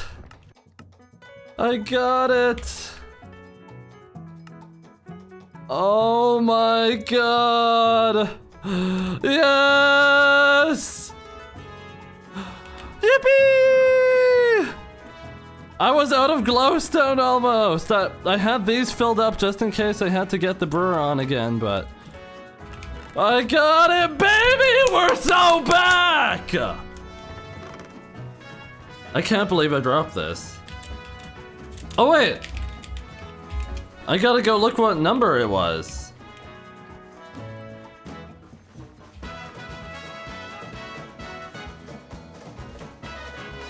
It was 133. I was a 10th Skyblock or mocha die drop this Skyblock here. That is really good.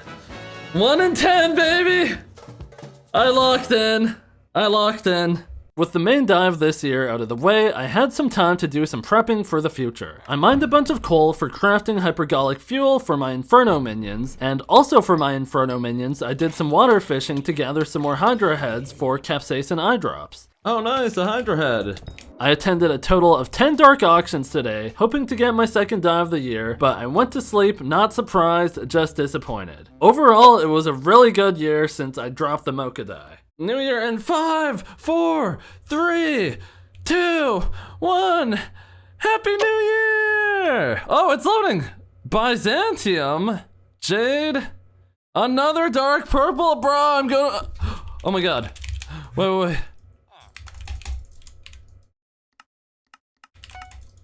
Can I make it? Can I make it? I missed it. It's fine. It's fine. The 3x die for this Skyblock year was the Byzantium die from Enderman Slayer. Previously, on year 382, I ignored the brick red 3x since it's from Slayers, but that's only because I don't need any loot from Spider Slayer. Enderman Slayer, on the other hand, I do need loot from. I need an exceedingly rare Ender Artifact upgrader to upgrade my Ender Artifact to an Ender Relic. And more importantly, I need a second Judgment Core for a second Terminator to put Duplex on instead of Soul Eater. First order of business for Enderman Slayer was mining coal, and then using it to fill my quiver with explosive arrows, which are useful for the hits phase. I got to killing bosses doing it in Crimson Armor, and it was so much easier this time around. Wow! Oh my god, wait. I got a lot better over time, so let me walk you through one of the well-executed fights. In my first slot is my Atom Split Katana. It's normally blue, but when right-clicked, it turns gold, activating its Soul Cry ability, granting 400 ferocity against Enderman, which basically means every time I hit it once, the ferocity hits it 4 extra times. This buff applies even if I swap to a different weapon, so I use it, then swap to my Terminator loaded with explosive arrows. This allows me to blitz through the first phase of the boss, which is measured in the amount of hits landed on the boss rather than damage dealt. I throw a shuriken at the start of the damage phase for the extra magic find before pushing the boss down 70 million health to the first lasers phase. I rush through the second hits phase and lower it another 70 million health during the second damage phase. At the start of the second lasers phase, a beacon gets thrown out. If I don't touch it in 5 seconds, it insta-kills me. As the lasers phase ends, I swap to my Reaper armor, which does 2 things. The first thing is, it triggers an auto pet rule, which is set to equip my golden dragon whenever my Reaper armor gets equipped. The second thing is, I sneak to activate the armor set's enrage ability for 100 extra damage and 100 extra strength. I swap back to my crimson armor and get through the last hits phase and the last damage phase, making sure to swap to my Daedalus axe for the max amount of magic find. I did this all day long, literally for 12 hours straight, and the only breaks I took were to hit the hourly dark auction. Wait, I'm unnicked! No! No! The second one I made it to only had 12 players in it. Oh my god! Unfortunately though, a bunch of other people in the lobby also had a ton of coins, making everything close to market price. Dark Auction 3 and 4 were uneventful, and in between 4 and 5, I dropped my first RNG drop from Enderman Slayer. Bruh. Not quite what I was looking for. Dark Auction 5 had nothing. Dark Auction 6 and 7 sucked, but before Dark Auction 8, I got my second RNG drop from Enderman Slayer. What the... It still wasn't what I was looking for. Dark Auction 8 was a 13-player lobby, but once again, nothing came of it. I wasted time in Dark Auction 9 before dropping my third RNG drop of the day. I'm running out of bad RNGs to drop at this point. Bruh. I chilled out in Dark Auction 10, and afterwards I had enough drops from Enderman Slayer, so I upgraded my Soulflow battery to a Soulflow Supercell, which came with the rarity bump, meaning I could put on a magic find enrichment. This helped with my next 2 RNG drops, another pet skin and another blood chalice. Dark Auction 11 was just like the rest. I kept grinding and got a 3rd pet skin, but as the night came to an end, this happened.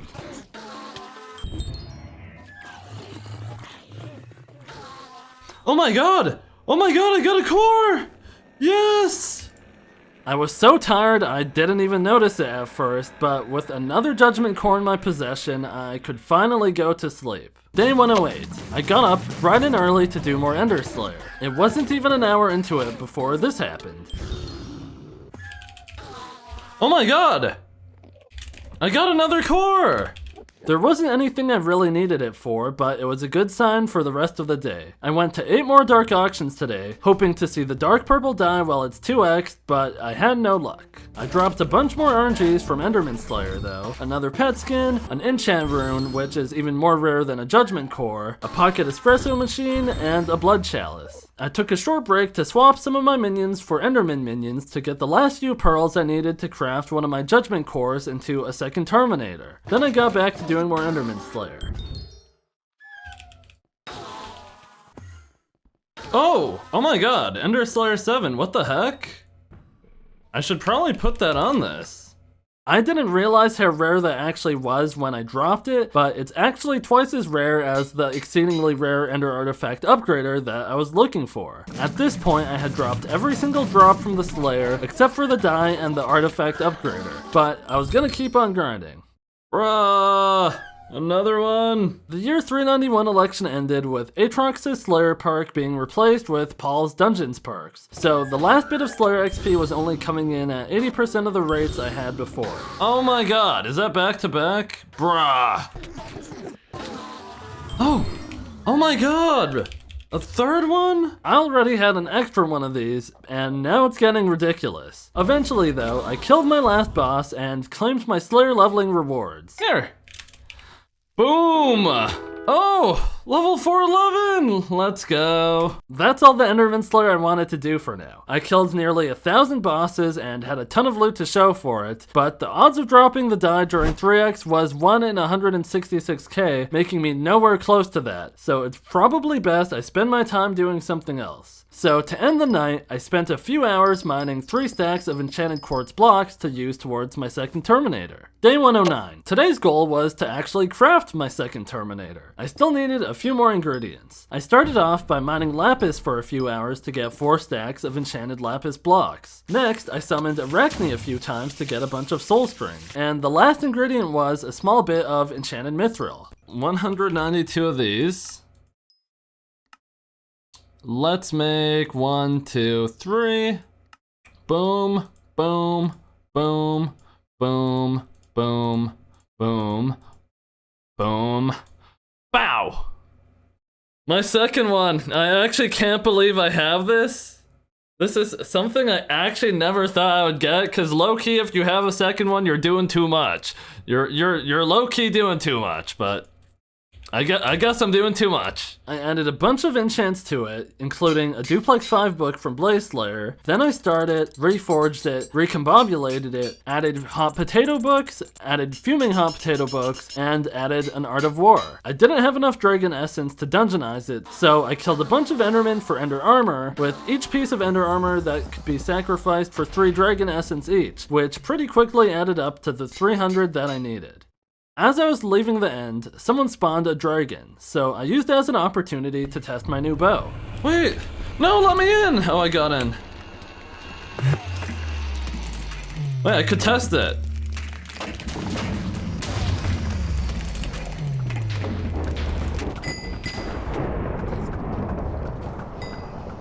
Let's test out my new bow.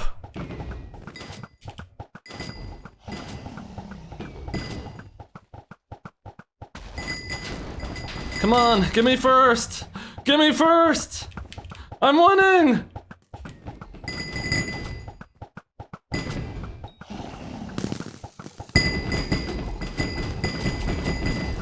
Bam bam! Oh my god! I owned everyone! I leached the helmet, let's go! Since Paul was in office, I wanted to get a few more master stars for my bow and some for my gear. First stop was M3. I played until I got 2 first master stars. Next I moved on to M4 where I got 1 second master star. Other than that, the only other thing I did today was attend 9 dark auctions that didn't have anything for me, which was kind of annoying because during 2x, the purple die should appear in every 67 lobbies. Day 110. I started by mining some emeralds. I was doing this because it gave decent money per hour and it could also drop a die with each ore having a 1 in 5 million chance, which actually sounds a lot worse than it is. I sold the emeralds to put myself over 1 billion coins before getting into my first dark auction of the day. I then returned to M4 to get another second master star, and I also claimed a dungeon boss collection reward in the process. I visited the dark auction a total of 6 times today and still nothing. It's not like I was seeing a die and getting outbid for it, I just wasn't getting into any lobbies that even had the dies to bid on. Day 111. I went into the first dark auction of the day and it went as expected. The second dark auction of the day I nearly forgot about. I quickly nicked and took the coins out of my bank and talked to Sirius just in time to make it. I wasn't paying attention since dark auctions are normally pretty uneventful, but this happened.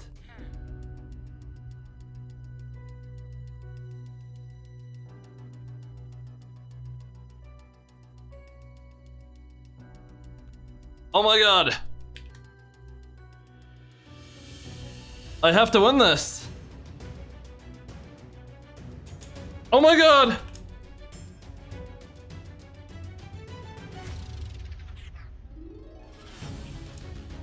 I need this!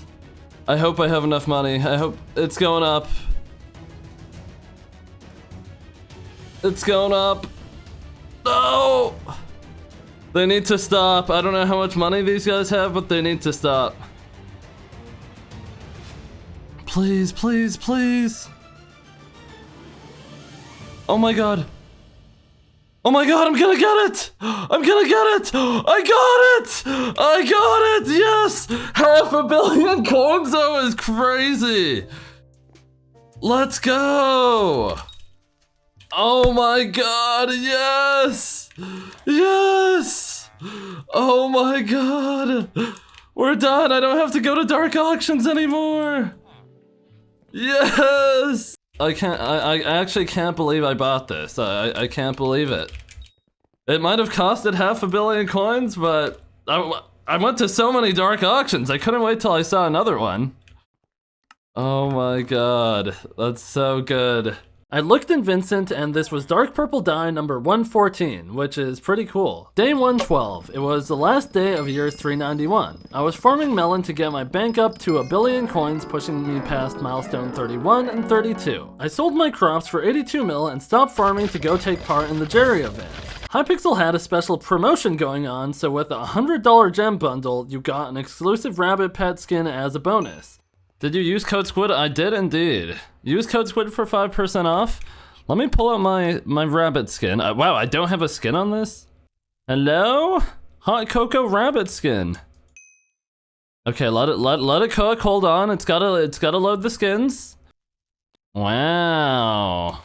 So I went ahead and bought a gem bundle because there were 2 new dyes added to Taylor's seasonal bundle. I bought 4 snowflake dyes and 4 black ice dyes. 1 of each dye went into my dyes collection, 3 black ice dyes went onto my storm set, and 3 snowflake dyes I saved for if I wanted to apply them to a set in the future. To end the year off, I replaced nearly all of my minions with Inferno minions, and I spent a bunch of bits to upgrade more minion storages to extra large. I was doing this to try and get more gabagool since I knew Derpy would be in office in about a week. 2, 1, Happy New Year! Aquamarine? Periwinkle? Nichiko!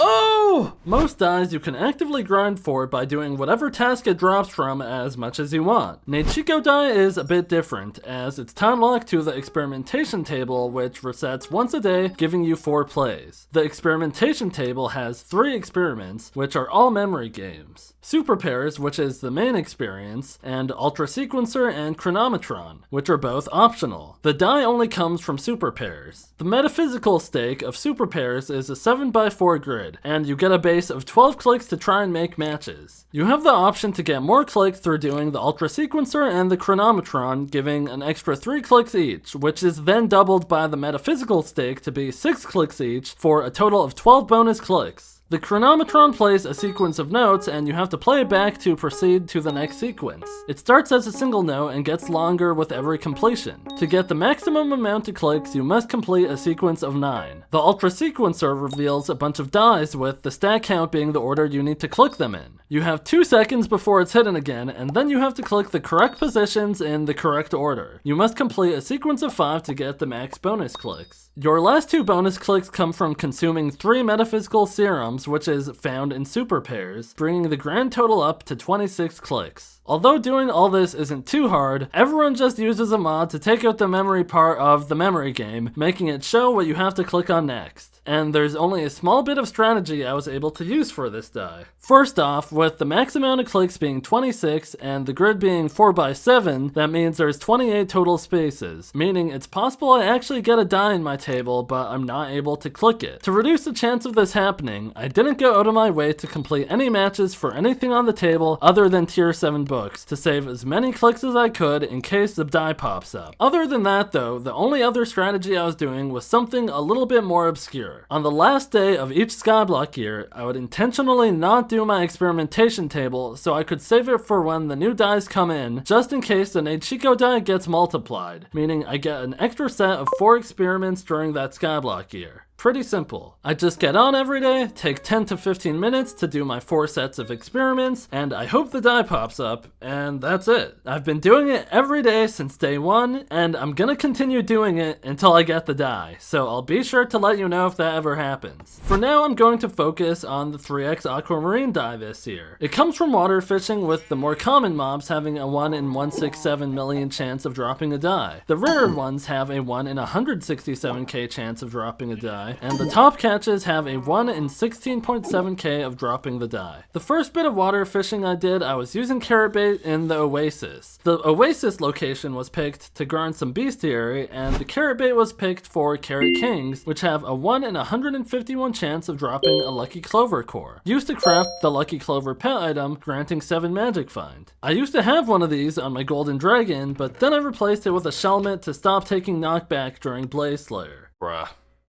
I'll have to fish one of these up again whenever I need one, unfortunately.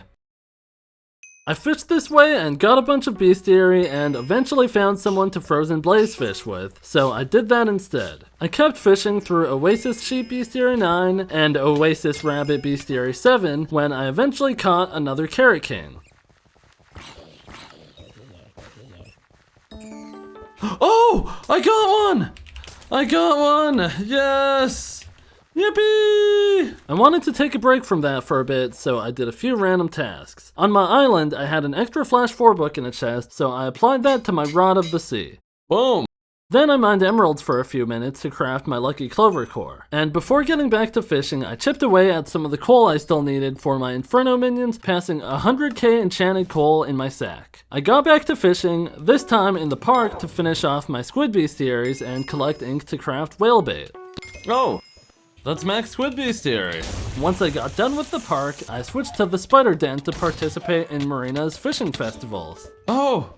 Ledge loot share, let's go. To end off the night, I put down some fishing minions since I needed a ton of enchanted clownfish and enchanted pufferfish to craft bobbin time. Day 114. There was a fishing festival happening right when I woke up, so I did some shark fishing and got a bunch of bestiary done and caught some of the big catches. I wanted to start amping up my chance of getting the die, so I had to switch to fishing in the Crystal Hollows. With a party of other frozen blaze fishers, we found a body of water in the jungle structure and got to building out our fishing area. Basically, we have the water in front of us to fish out of, and then a few blocks for us to stand on. And behind us is a pit that's only a few blocks deep to make sure the mobs stay in range of the damage of our frozen blaze armor. The Crystal Hollows is leagues above other water fishing spots for dropping an aquamarine die for the sole reason that you could catch abyssal miners there. Abyssal miners have the same 1 in 16k drop rate as the sea emperors and water hydras, but they were way more common to fish up. While using whale bait, sea emperors have a 1 in 405 chance, and water hydras are a 1 in 225 chance, and abyssal miners are way more common at 1 in every 46 catches. These things were so common that I completed 12 out of 15 abyssal miner bestiary levels in a single sitting. Day 115. I crafted a bobbin time book and applied it to my third piece of frozen blaze armor, replacing the legion that I had on it previously. Next, I finally took some time to craft a bunch of whale bait, which was super tedious because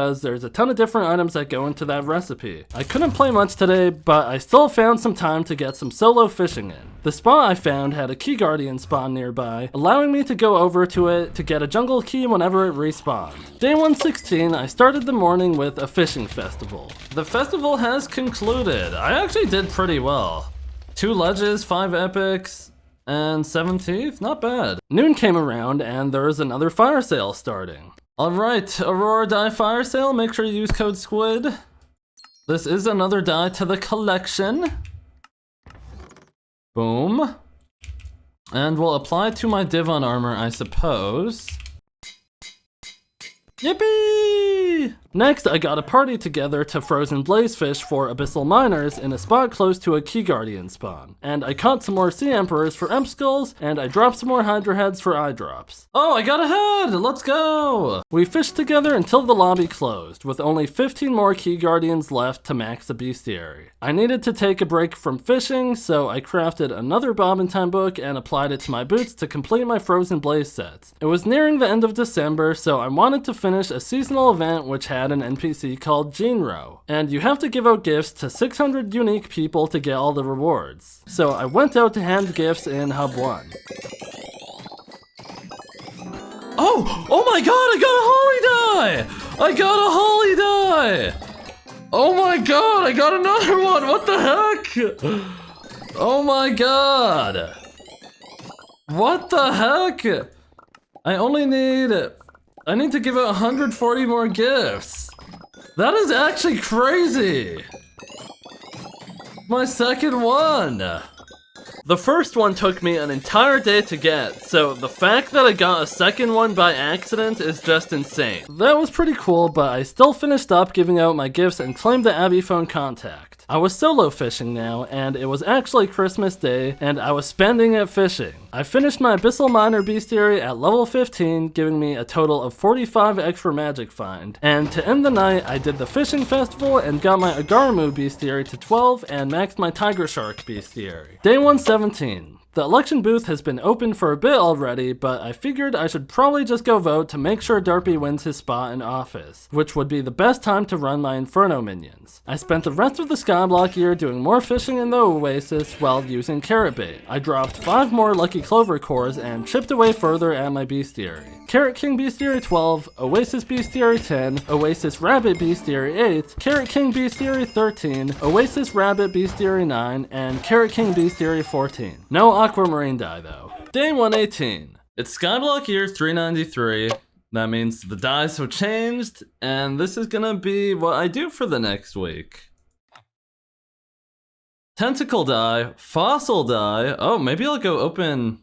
I probably should open a lot of my fossils. And secret die. Tentacle die with 3x back in year 372, but this time was a bit different. The base drop rate of the die has since been increased from 1 in 50k to 1 in 20k, which makes me a lot more hopeful. Before jumping into Kudra, I had to do some final steps of preparation. Firstly, I went and mined a bunch of mycelium, and used that mycelium to buy 100 Infernal Kudra keys. At 2.3 million coins per key, this was close to a $250 million coins being drained. Next, I replaced the Lucky Clover on my Golden Dragon with a Shelmet to avoid taking knockback again. I made a few upgrades to my Ember set, my Aurora set, and my Terror set, and then I used the Crimson Essence from the last time I did Kudra to start my Aurora armor and my Terror set. I had a Snipe 4 book, so I applied it onto my Duplex Term. And finally, before heading in, I bought some Kismet feathers. I can't lie, the runs were a bit rough, but I was definitely stronger than the last time I did this, and I even had to clutch up a few times while the rest of the team was dead. As I opened chest, I used the essence to upgrade my Terror armor even more. I also got more loot that was pretty useful, like a helmet that had Veteran 6 on it. The servers were pretty laggy, but we kept on playing. Unrelated to the lag, mistakes do happen and we failed a few runs. That didn't stop us, so later I dropped a Godroll Aurora chestplate, which actually sucks because the chestplate is the only piece of Godroll Aurora that I already had. Other than that though, I stayed up until 3 AM opening all 100 of the Kudra keys I bought. Oh, core! I would normally try not to stay up that late, but that's what time Derpy went into office, so I stayed up to fuel my Inferno minions. The next morning, I checked my minions and claimed 7 Inferno Vertexes, which is pretty good for the first 5 hours of fueling 22 minions. The fossil die was multiplied 2x again, and this is where I was pushed to make a tough decision. I had the choice of opening the scrap I had now, or I could keep waiting until the fossil die went in 3x, which would give me a lot higher chance of getting the die. I couldn't keep waiting forever because the deadline I gave myself was year 400, which was only 7 years away at this point, and it's very possible the die doesn't actually get multiplied 3x before then. Ultimately, I decided to open up some of my scrap and keep a good amount of it to chance it later. I stopped with 34 stacks to be opened in the future. I was pretty hesitant to go back to doing Kudra runs now that all the mobs have double health, so I spent the rest of the night farming to bring up my G-Drag bank. Maeve paid me a visit but didn't have a copper die, and a different visitor showed up and had an overgrown grass, which I applied to my biohazard chestplate for a small fortune bump. My melon dicer hit cultivating 10, which marks over 100 million melons farmed, and I hit a bunch of other crop milestones too. Then I sold all the crops for 91 million coins. Following that, I checked all my minions and got 2 more vertexes, bringing me up to 12 total during Derpy. With the Gabagool my minions produced, I crafted 9 more fuels and have 1 fuel in each of my 31 minions, which is kind of a weird thing to to do. Most people would think you shouldn't put a fuel in a tier 2 minion, especially if I have higher tier minions made. But that's because most people don't fully understand how derpy affects Inferno minions. For whatever reason, the first fuel placed in each minion during derpy lasts 36 hours instead of 24 hours. I learned this a while ago, so I stopped fueling my minions outside of derpy, especially since if I kept fueling my minions the way I was, I wouldn't have been able to craft the tier 3 blaze daggers before derpy went in anyways. Before going to sleep, I was out of available bits, so I slammed down another 12 pack of cookies. Through day 120, I collected 18 vertexes from my minions, bringing me up to a total of 31 for derpy, and I refueled any minions as they ran empty. I wanted to get back to doing Kudra today, but I was still concerned with my damage since it's derpy. To bring my damage up, I was gonna start lifelining. Each level of lifeline boosts damage by 2.5%, so with my terror pieces being a lifeline 7, 6, and 7, that would be a total of 20 lifeline levels, boosting my damage by 50%. The problem is, lifeline only comes into effect if you're below 20% health. This is where the lava shells I got all the way back on day 30 come into play. With the lava shell necklace, you can't regen health. It's crafted with 8 lava shells, which are a treasure drop from lava fishing, so the only time I was able to get them was when I was starting out fishing and had under 100 sea creature chance. I only needed 6 more of them, and using the trophy hunter set, I could make it so I could never catch sea creatures. So getting these last 6 shouldn't take me long at all, and I could grind trophy fish in the meantime. Before starting, I added stars to my trophy fishing armor, with each giving me another fishing speed. I started fishing and got a karate fish gold after an hour. In another hour, I got skeleton fish gold. And over the next 3 hours after that, I caught a sulfur skitter gold, soulfish gold, slugfish gold, and moldfin gold. I started to think lava shells have been removed from the drop pool, so I asked around. Someone I was fishing with said they went from silver trophy hunter to gold without getting a single lava shell, and that's when I decided to call it quits. There's getting unlucky, which would be going a few hours without one, and anything past that basically would have been impossible. And sure enough, about a month later, it was confirmed in patch notes that lava shells were broken since the Crimson Isle changes earlier this month. So to try and get a bit more damage, I upgraded my terror armor a bit more. I was basically ready to get back into Kudra, I just had to buy some more keys. I bought 28 of them and ran out of mycelium, so I went and mined what I needed, and bought 17 more to put myself at 45 keys. We got to doing runs, and that's when I realized it was only Kudra's minions that had double health and not Kudra itself. So the difference was noticeable, but it wasn't the end of the world. Honestly, guys, that wasn't as bad as I thought. As a party, we're still able to put up runs that were under 2 minutes long, which I couldn't complain about. I ran through all my keys, with the most notable drop being a burning Kudra core. Another core!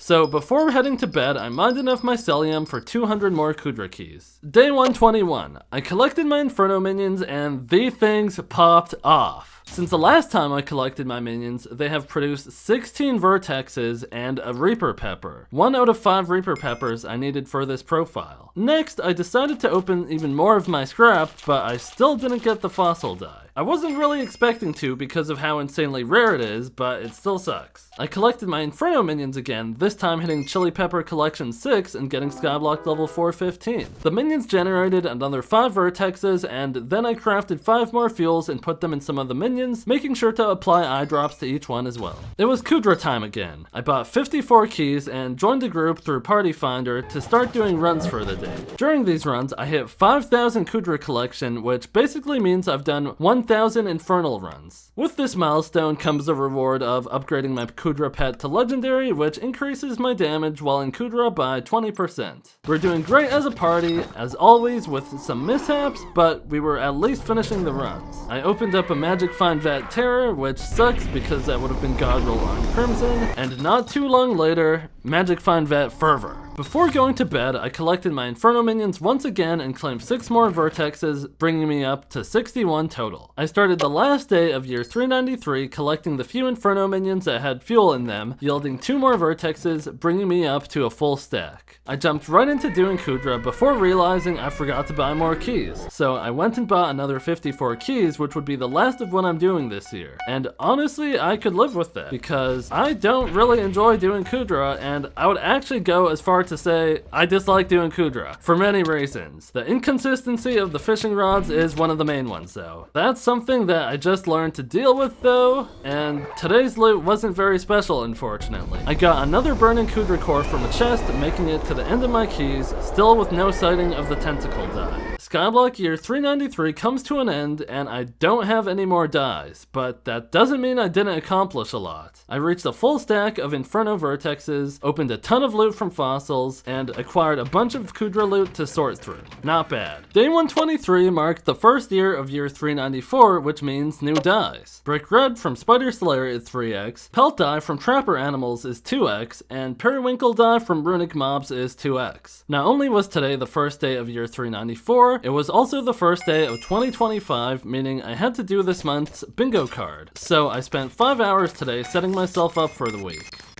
For the rest of the night, I started preparing for a grind that I was going to do tomorrow. The first step was crafting implosion belts and hoping I get good attributes. This was really expensive to do. I don't even know where that went, but oh, Breeze Vet! Wait, that's actually good, okay. Then I tiered up a Breeze Mana Pool set using basically all of the essence I got from the hundreds of Kudra keys I went through during the Kudra grind. The helmet got its gemstone slots unlocked and the perfect sapphires applied. The whole set got reforged to necrotic, and 3 pieces got the last 3 recombobulators I had applied to them. Then I applied any relevant enchants I could. Lastly, I set my power to sighted and my enrichments to magic find. I had my Bree set ready to go and try for the Brick Red die this year. I started day 124 by doing another bingo goal of collecting 1,000 squid ink. Then I started my main grind for the year, Tarantula Slayer for the Brick Red die. I tested out my Breeze set and it honestly felt amazing. The Breeze attribute is extremely powerful, especially at higher levels. For every level of Breeze equipped, the mana cost of abilities gets reduced by 1%. Across my armor and equipment, I had 52 Breeze levels, which was at least decent. While Breeze is active, it brings my Hyperion's ability cost down from 150 mana to 72 mana. But Breeze is only active when you haven't taken damage in the last 5 seconds, so sometimes when I get hit, it makes me start losing mana a lot faster. From the way it works, the last few levels of Breeze matter the most. For example, at Breeze 70, my hype would be taking 45 mana, and at Breeze 80, my hype would be taking 30 mana. That means only missing the last 10 levels of Breeze makes mana consumption 50% higher. But for now, my Breeze 52 will have to do. I kept grinding Spider Slayer knowing each boss only has a 1 in 167,000 chance of dropping the die, which isn't completely terrible when you consider I'm killing a boss every 6 seconds or so. It's still extremely unlikely, but not as bad as the other Slayers like Blaze or Enderman that take a lot longer to spawn and kill. And Spider Slayer is actually one of my favorite things to do in the whole game, so I grinded away at the bosses the entire day, getting a bunch of bestiary done for the surrounding mobs in the process. By the end of the day, I could no longer continue to do Spider Slayer because I ran out of coins. This was expected since I only had 50 million to start with after spending most of my money on Kudra keys and upgrading my Breeze set. I had passed 3 million Spider XP, which places me in the top 1,000 Spider Slayers on the server. I started the morning of day 125 by selling some crops I had left over from my farming sack, and then I put a Lucky Clover on my Tarantula pet for the magic find while spawning the bosses. Before getting back into Spider Slayer, I swapped the perfect sapphires from my mana regen set to my Breeze set, since it's the Aurora set I was going to be using for the rest of this Skyblock year. Back to Tarantula Slayer though. I maxed my Magma Q bestiary at level 20. I took a short break after an hour to do some carnival since Foxy won Mare for this year, and after doing some of the carnival games, I got myself to Skyblock level 416 from doing various upgrades in the event shop. I went back to Spider Slayer for the rest of the night and killed the Barbarian Duke whenever I saw it spawned, and I eventually got a really lucky drop. Oh my god! Flaming Fist! What the heck? Oh my god! No way! I kept focused on my main goal of dropping a Brick Red die, but I still just had no coins to work with. So my best option was to keep going and selling the toxic arrow poison as the bosses dropped it, which can somewhat sustain the cost required to spawn them. With the leather cloth I was getting from killing the Barbarian Duke, I got pretty lucky and crafted a lifeline mana pool Gauntlet of Contagion, which is considered the god roll in Kudra. It was only a few more Tarantula bosses later where I fully ran out of money. So far, for my Tarantula Slayer grind, I dropped an insane amount of RNG drops that I didn't need, and did another 700k Spider XP today. Day 126. I was desperate for cash, so I resorted to selling a bunch of gemstones I was holding on to for 12 million coins. I started Spider Slayer, but after around 30 minutes, I went to go participate in the mining fiesta. This one, I spent mining Jasper and maxing out my butterfly bestiary before mining 8,000 enchanted redstone for a craft I wanted to make later today. The fiesta ended and I used some of the gemstones I got to unlock the gemstone slots on my Storm set and my Soro sets. And then I used the redstone I mined to craft the BlazeTech ham radio. Its main use for the moment was the combat wisdom, but its other stats would be pretty helpful during Blaze Slayer. It was time for more Spider Slayer, but today I wanted to step up my game a bit. To do that, I logged on my alt and made it AFK in the Crimson Isle. It's not completely obvious why I would want to do that, but basically in the Crimson Isle, mobs only spawn when you're nearby. But with my Breeze set, I move around and kill mobs pretty quickly, sometimes even quicker than the mobs could spawn. If I have my alt AFK though, it could keep the mobs spawning around it even if I'm killing mobs 100 blocks away. This way, eventually when I loop back around to the area my alt is in, the spiders would be spawned around it and I wouldn't have to wait for them to spawn. It wasn't a crazy difference maker, but it was at least noticeable sometimes. During the spider killing today, I passed 4 million spider XP, which to most people is an insane amount, but to drop the brick red die, well, it's 3x, I would need to do about 83 million XP, so I was still really barely making a dent at all. I went until I ran out of coins again, and at that point, the tarantula web in my Slayer sack was filled up with over 180,000 pieces. This called for a break where I went and completed another bingo task before farming on the garden to refill my purse for tomorrow. Day 127. I swapped to my bingo profile to complete another goal. Another goal down. Oh my god, I have enough. I have enough. All right, bingo shop, 500 points. Yeah, I could buy this, but we're getting the die. Yippee! It's not a die that needed any luck to obtain, but it's still a die. It was the 84th global sale of the bingo blue die. Enough of that though, it was the last day of year 394 and I had a really lucky feeling about the brick red die. From killing the magma cubes in the spider area, I got a bunch of magma chunks which I used to craft a bunch of magma necklaces to combine them and craft a good breeze vat necklace. I upgraded it however I could, adding the glistening reforge as well as the quantum enchant. And that's when I realized that some of my other equipment didn't have reforges either, so I made sure to put glistening on everything for more mana. With my new slightly upgraded gear, I got back to doing Spider Slayer, during which I hit Vanquisher Bestiary 19, Barbarian Duke Bestiary 18, and I expanded my Slayer sack again because it had over 222,000 tarantula web in it. My money did run out though not too long after. These are my last 3k coins. Alright, now I'm actually out of money and I'm out of tap. Alright, so this Skyblock here, I'm finishing at 4.75 million tarantula XP. So I did roughly 2.7? I've done like over 5,000 bosses. What's the playtime for this year? 31:59. Oh, but at least we got the blue die. That's good. We got blue die. I might have no money. I have 12,000 coins. That is actually sad, but yeah, I guess we'll see for next year. Let's see what dies we have here. Oh my god, mango die. Aquamarine and Celeste. Okay, well, I guess I'm getting Foraging 50, and probably more than that. We'll see. While it's boosted 3x, the mango die has a 1 in 3.3 million chance of being dropped from breaking any log on a public island. The best way to look at these rates is in terms of foraging XP. If you drop the die at odds, it would take around 36.3 million XP, which is enough to go from foraging 0 all the way to foraging 44. Conveniently, I was only foraging 46, so this wouldn't be a complete waste of time even if I didn't drop the die. Foraging is the most outdated skill in the game, so there isn't really much to it. The first upgrades I made were to my Soro set, where I applied citrine gemstones in the universal gemstone slot for a little bit more foraging fortune. Next, I set up my pet rules, which are pretty important. The first rule was, on gain foraging XP, equip Ocelot pet. The Ocelot gives me extra foraging XP. The second pet rule was, on throw fishing hook, equip monkey pet. The monkey pet reduces the Tricapitator cooldown by 50%. Here's how these rules are used. When I break a log on a tree, I gain Foraging XP, triggering the first pet rule to equip my Ocelot pet for an extra 30% more XP. Then, while moving to the next tree, I cast out my fishing rod, triggering the second pet rule to activate my monkey pet, cutting the tree cap cooldown in half. This gets me the best of both worlds, the extra Foraging XP from the Ocelot and the tree cap cooldown reduction from the monkey pet. I also made the decision to do foraging in every area of the park just to get a nice change of scenery every once in a while, instead of being stuck in the dark oak thicket for the next 5 days.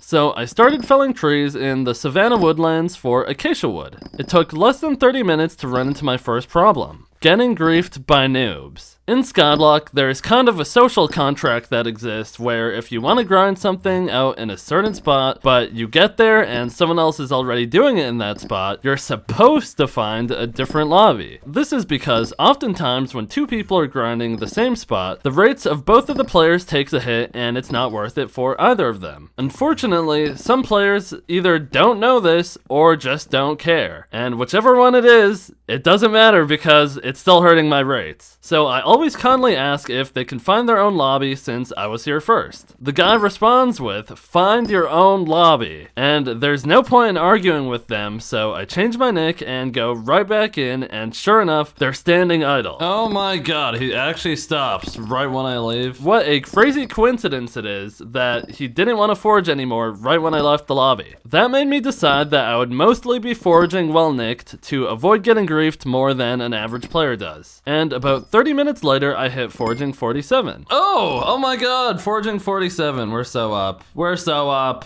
People complain about how bad and annoying the foraging skill is to do, but I honestly don't really mind it that much. While grinding to Foraging 48, I realized there's an Abbey case that I didn't have that gives 1.5 foraging wisdom, so I picked one up for 17k bits and replaced my other Abbey case for the time being. My goal was to forage enough wood for 21 wooden singularities, which cost 5 stacks of each enchanted wood type, so once I had enough acacia, I switched to spruce. I continued with spruce until I had enough wood, but instead of swapping to a different wood type, I called it for the night. Foraging 48. Another level 2 to go. I foraged all through day 129, starting with jungle wood, which got me to Foraging 49. Oh my god, Foraging 49. After I got enough jungle wood, I swapped to chopping dark oak wood. I also decided I was close enough to Foraging 50 that I wasn't worried about getting it, so instead of rod swapping to an Ocelot pet, I started axe swapping to collect apples. Apples don't do anything at the moment, but collecting them also doesn't make the mango dye grind any slower, so I figured why not. I foraged all day long, but once I hit 10,000 enchanted dark oak wood collected, I got off for the night. Day 130. I started by foraging birch, but once I had all I wanted, I swapped over to oak in the hub. And a few hours later, I finally hit Foraging 50. Oh! There we go! Foraging 50! Finally! Now I have all my skills maxed. And I get 1,000,000 coins for it. It's too good. It's too good. That's where most people end their foraging journey, but Foraging 50 isn't what I was primarily after. I still wanted a mango dye, and I was determined. So I foraged for the rest of the day and stopped at 4 million overflow XP. Day 131. I was at the point where I was just doing dark oak wood since I had more than enough of the rest of the wood types that I could ever need, and the dark oak thicket had the biggest trees, making it the best area to grind for the dye. I did fill up my sack with 20,000 enchanted dark oak, so I expanded it with a pocket sack in a sack. It was a weird feeling doing foraging with no skill level to look forward to, but I just focused on the next tree ahead of me. Oh my god! I got it! I got it! Finally! Finally! Oh my god, yes! Yes! No way! Yes! Yes! Oh my god, I'm finally done. How much foraging XP am I at? 4.2 million overflow. Oh my god, thank god I'm done. I'm so done with this. I got pretty lucky with this dye. Based on my foraging XP, I only had about 1.7 million logs broken, which is about half of the amount I calculated I would have to break to drop the dye at average rates. This dye drop happened right in the morning, so I spent the rest of the day farming. Of course, I hit a bunch of crop milestones and made some upgrades and sold about 189 million coins worth of crops before hitting the hay. Day 132. I had a free day to do whatever I wanted since I got the 3x dye of this year. Aatrox won this year's election with full perks, so it was a good time to do some slayers. The first order of business was finally crafting tier 3 blaze daggers using the Inferno vertexes I got during Derpy. Finally. I contributed both of them to the museum, which got me to Skyblock level 418. Oh, I leveled up from that. Next, I upgraded the attributes on my Magic Find equipment to Magic Find 8 using the loot I had from doing Kudra back on year 393. Then I crafted the travel scroll to the Smoldering Tomb, which is just a convenient way to get to the Blaze Slayer area. I got to doing Blaze Slayer and it felt a lot better with the tier 3 daggers. Slayer got boring pretty quickly, so after I dropped a red dice, I got to farming. I grinded through more farming milestones and sold 80 million coins worth of crops, bringing me back up to 259 mil. Above a $250 million coins. That is great. Day 133. I woke up early to see the die change when the year turns to 396. Alright, let's see it. 2, 1. Flame die? Mango and Holly, I already have both of those, which is kind of funny. Flame die, I guess here's my excuse to go do Blaze Slayer. I don't really have the money for it. I have a $250 million coins.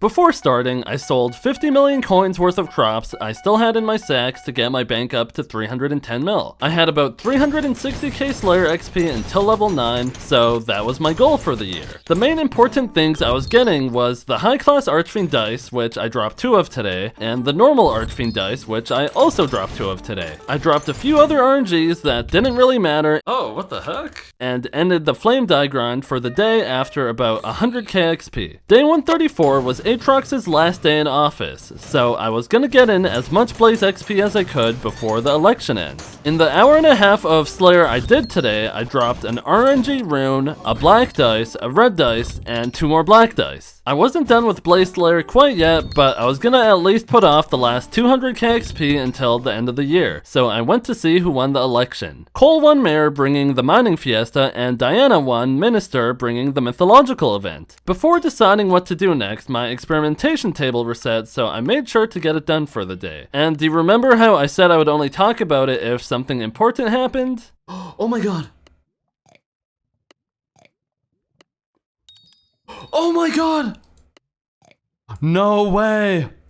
Other than the Nechiko die, looting 5 is the best thing I could pull from the table. The reason being is it's one of the only ways to increase the chance of dropping an item outside of Magic Find. Looting 4 increases the chance of a drop by 60%, and looting 5 increases it by 75%. I took the rest of the day pretty easy, calling it early to make sure I wake up for tomorrow's 2 AM mining fiesta. Day 135. I woke up on time and started the fiesta, this time mining umber and tungsten to forge skeleton keys. From this first fiesta, I mined 5,300 umber and 2,800 tungsten. I went back to sleep right when it ended, and I woke up again at noon for the second fiesta, where I finished with 12,800 umber and 4,000 tungsten. While waiting for the next fiesta later tonight, I spent the entire time farming, maxing my sugarcane crop at milestone 46, I'm done, and hitting a bunch of other milestones before selling 148 mil of crops to bring back my bank to 447 mil. The third fiesta marked the end of my day, where I mined another 7,000 enchanted umber, putting me back to 12,000 again since I was forging it into refined umber all day long. Day 136, I hit the mining fiesta at 10 AM where I got 2 aquamarine crystals from mine shafts and another 8,000 enchanted umber. I was pretty sick of mining and just sick of playing Skyblock in general, so I farmed 40 million coins worth of pumpkins before deciding I wanted to take the rest of the day off. Day 137. Even though it's not true, it feels like I haven't done this much this year because of how mind-numbing the mining fiestas were. My goal for year 396 was to get Blaze Slayer 9, so today I'm finishing the last 200k XP I need. Flame die 3x right now, so I was hoping that today might be my lucky day. I ate a gummy and splashed myself with a wisp pot and I got to work. And in the first 30 minutes, I got pretty lucky.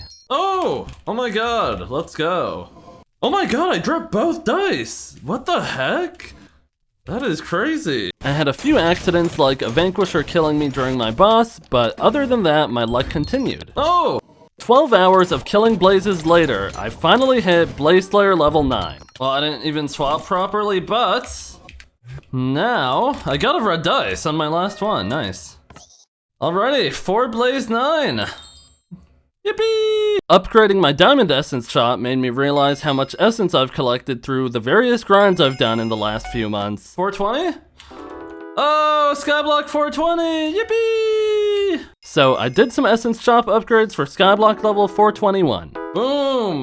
Level 421! Like a lot of days, I winded the day down on the garden, hoping to get one of the 2 garden dyes I don't have yet, but as expected, I just settle for whatever coins my crops go for. Overall, a successful Skyblock year. I got that looting 5 book, and I pushed myself to Blaze 9, which was actually my last layer that I had to max. Show me something. Talk to me here, Vincent, talk to me! And Happy New Year! Bone dye, really? Bro! Oh, what a waste of a year!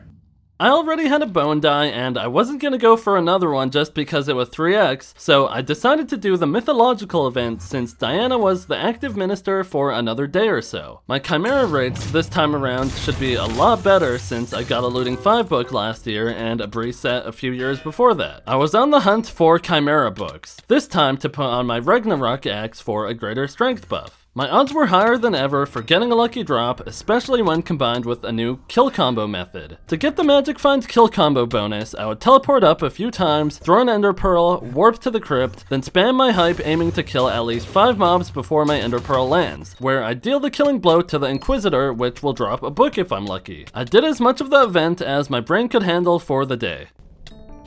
Book! I got a book! Let's go! 470 magic find, baby! I'm him!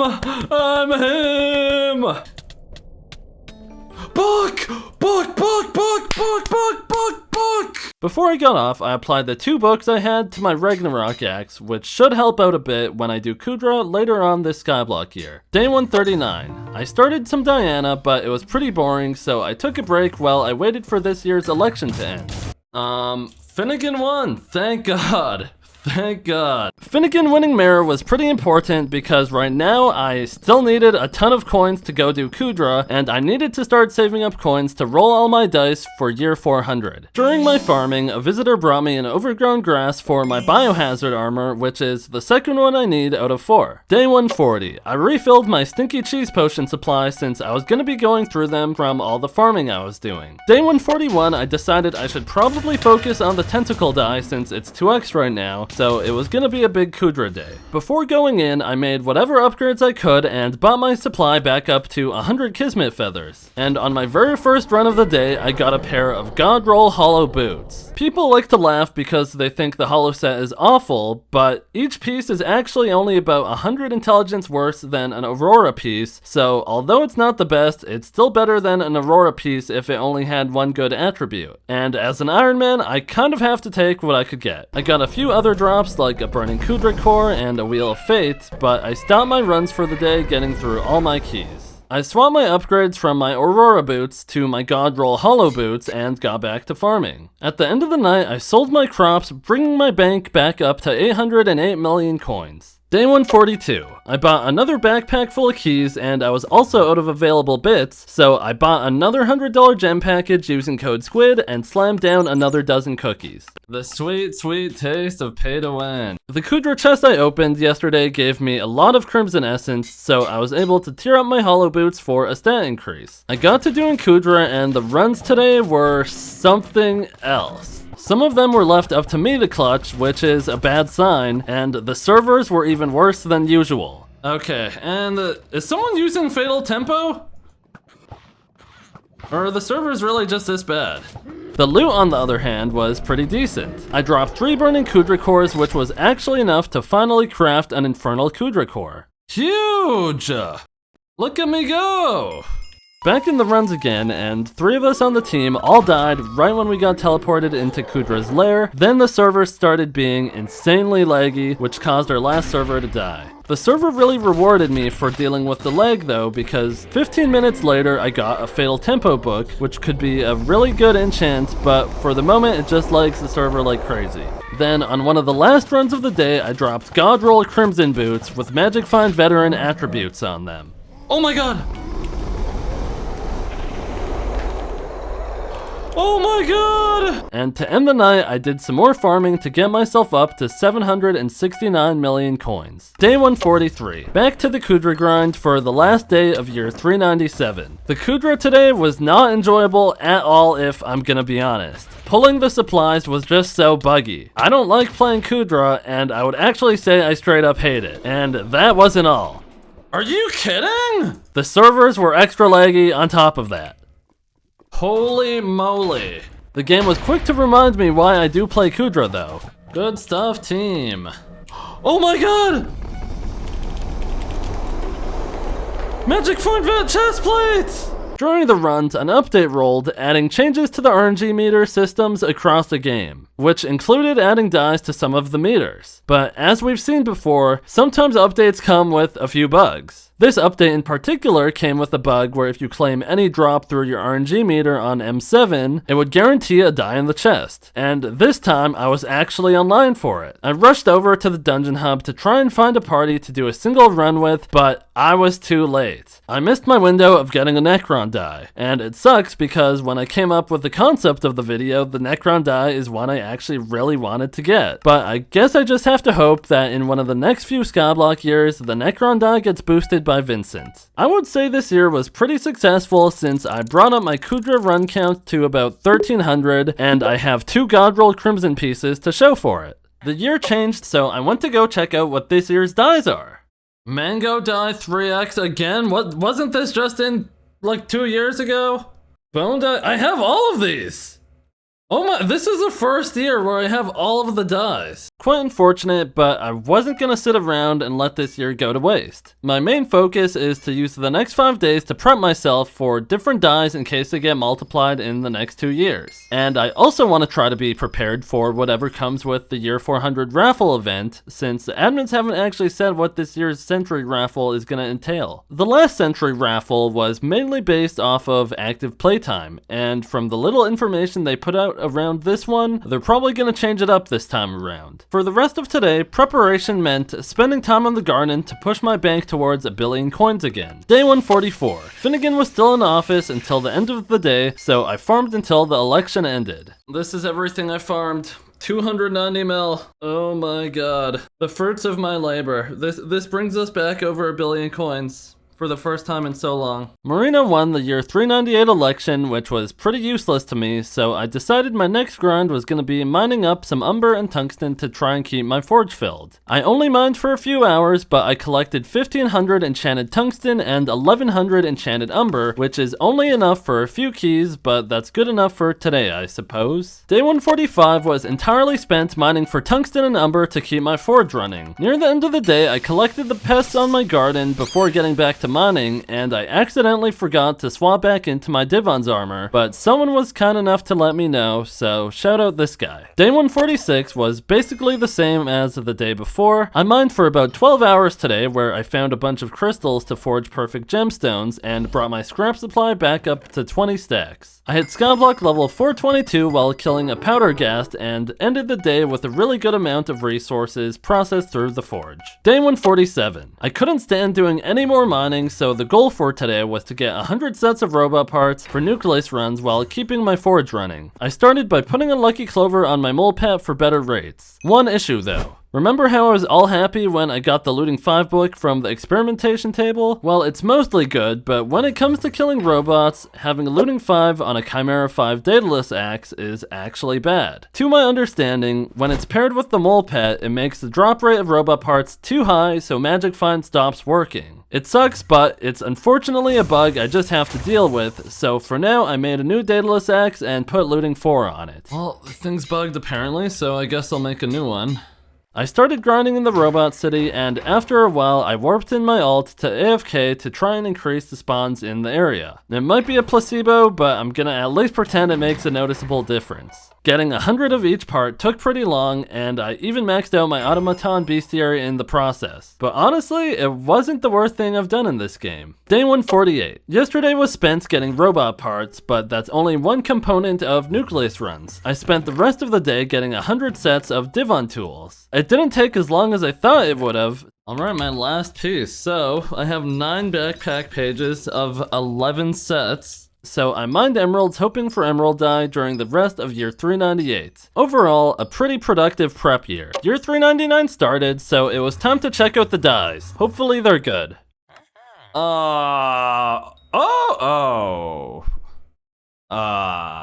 Out of all the multiplied dyes, my main focus was the secret dye, which has a 1 in 500k chance of dropping from a dungeon secret. The odds are still pretty bad, but I could kind of justify it since I could go for it while going for the Necron dye from M7. I still wanted it, and I've improved a ton skill-wise and gear-wise since the last time I was doing M7. Before jumping in today, there were a few last things I needed to do. I added 2 more NPCs to my Abbey phone contact list for extra magical power. Then I used the last 2 Legion 5 books I had saved from the Livid Dye grind and applied them to my Diamond Necron head and my Necron boots. And finally, I sold the contents of my farming sack to reach 1 billion coins in my bank again. Oof, NPC limits, but that puts me to a flat billy. I got to doing runs with some of the best players in the game. It was smooth sailing ahead, and I was doing my best to apply everything I had learned up to this point. And it was working. I was doing secret routes, and a big thing was I wasn't dying. I could finally hold my own ground properly without constantly being on the verge of death. And as a team, we were able to get super fast runs, achieving a faster and faster personal best time with each completion. I was getting good loot, but it wasn't quite the Necron dye I was going after.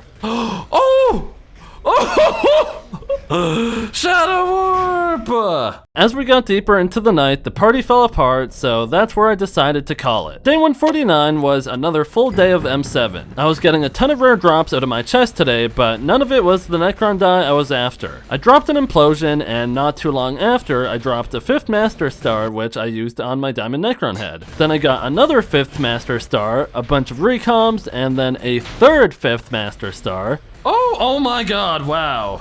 And a shiny wither chestplate. And my party was also getting pretty decent loot. Oh, Tilted Honey got a handle! I got a new personal best of 5 minutes and 37 seconds. And I also hit Catacombs 49, and I was 16% of the way to Catacombs 50. And that was from doing close to 100 runs in the last couple of days. Day 150. I put a 5th star on my Necron's chestplate and my Maxor boots before getting into the runs. We did a few runs when a surprise got added to the hub. The raffle's here! Hey there, happy upcoming raffle!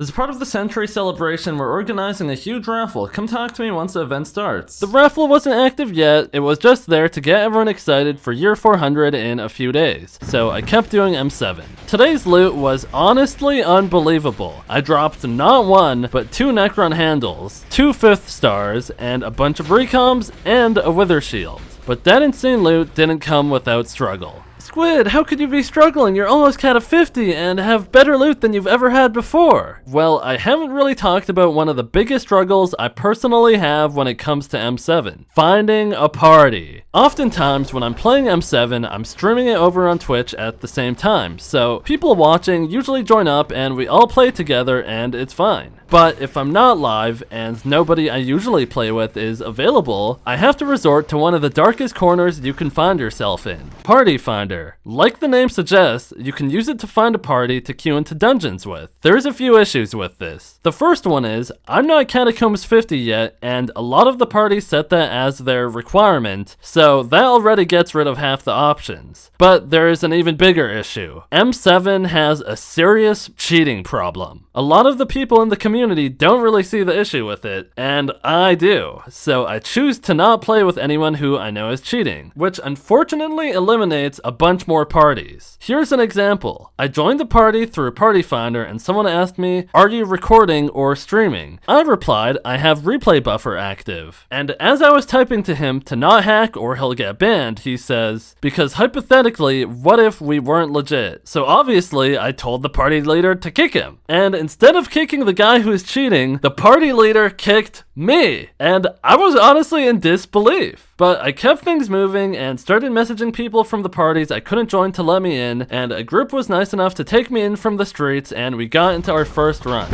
It was a lot slower than I would have liked, but slower runs are better than no runs. I hopped around parties for the rest of the night before getting off, and I stopped for the day about halfway from Cata 49 to 50. Day 151 was another full day of M7. The struggle of the day wasn't finding a party this time, it was lag. Some days the servers are just terrible, and this is one of those days. I completed as many runs as I could and bought any recoms from the chests, but other than that, nothing too eventful happened today. Just a bunch of rubber banding. Oh my god. After a full day of struggles, it was time to head to bed with only 12% of a level left until Cata 50. Day 152. I only played for a few hours to finish off the Cata 50 grind. Cata 50! Hooray! And that's where I stopped M7, at 552 floor completions, with 300 of those being this Skyblock year. Unfortunately, I didn't get to drop a Necron die in the process, but getting Catacombs 50 is a big milestone in itself. Now I had to deal with my next problem. Buying all that loot out of the chests was quite expensive, so my bank is back under a $250 million coins. The main issue with that is I still need enough money to roll all my Archfiend dice for next Skyblock year. And I've already experienced firsthand how much money these dice actually drain you when I lost 270 mil to a single black dice back on year 388. So I hope that really doesn't happen again. So in preparation of restoring my bank tomorrow, I set up my Heart of the Mountain tree to be ready to mine emeralds when I wake up. Day 153. I mined emeralds for a bit, hoping to drop an emerald die while making some money, and I sold what I mined for 45 million coins, and I decided to go to sleep really early at 3 p.m. to hopefully wake up for when the raffle starts at 1 a.m. I want to be on for the raffle right when it starts in case there's something that takes really long that could help out my odds. Day 154. I woke up and started my stream a few minutes before year 400. I took a second to put up balloons in celebration. After all, it's a massive event that I've been waiting for since I commit myself to going after dies 5 whole months ago. So over the next 5 days, this century raffle is gonna show me how lucky I truly am. Before the year changed, I had a look in my backpacks to see all the resources I had prepared up to this point. Hopefully some of the dies for this stuff will be multiplied in the next Skyblock year. Alright, Vincent, I need you to bless me here. Goodbye, Celeste die, goodbye, Cyclamen die, goodbye, Secret die. Please. Please, give me an Archfiend. Give me a Frostbitten. The server's running at half TPS. Oh my, this is the longest 10 seconds of my life. And the Century Raffle starts. Byzantium die, Holy die, Carmine die. No, these are so bad. They're so bad. Okay, I'm crashing out. I'm crashing out. I'm rolling a die. I'm rolling 1 dice. Come on.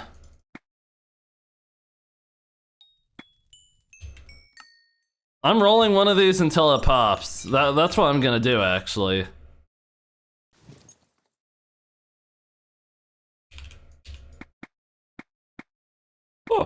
Oh, I got a 6!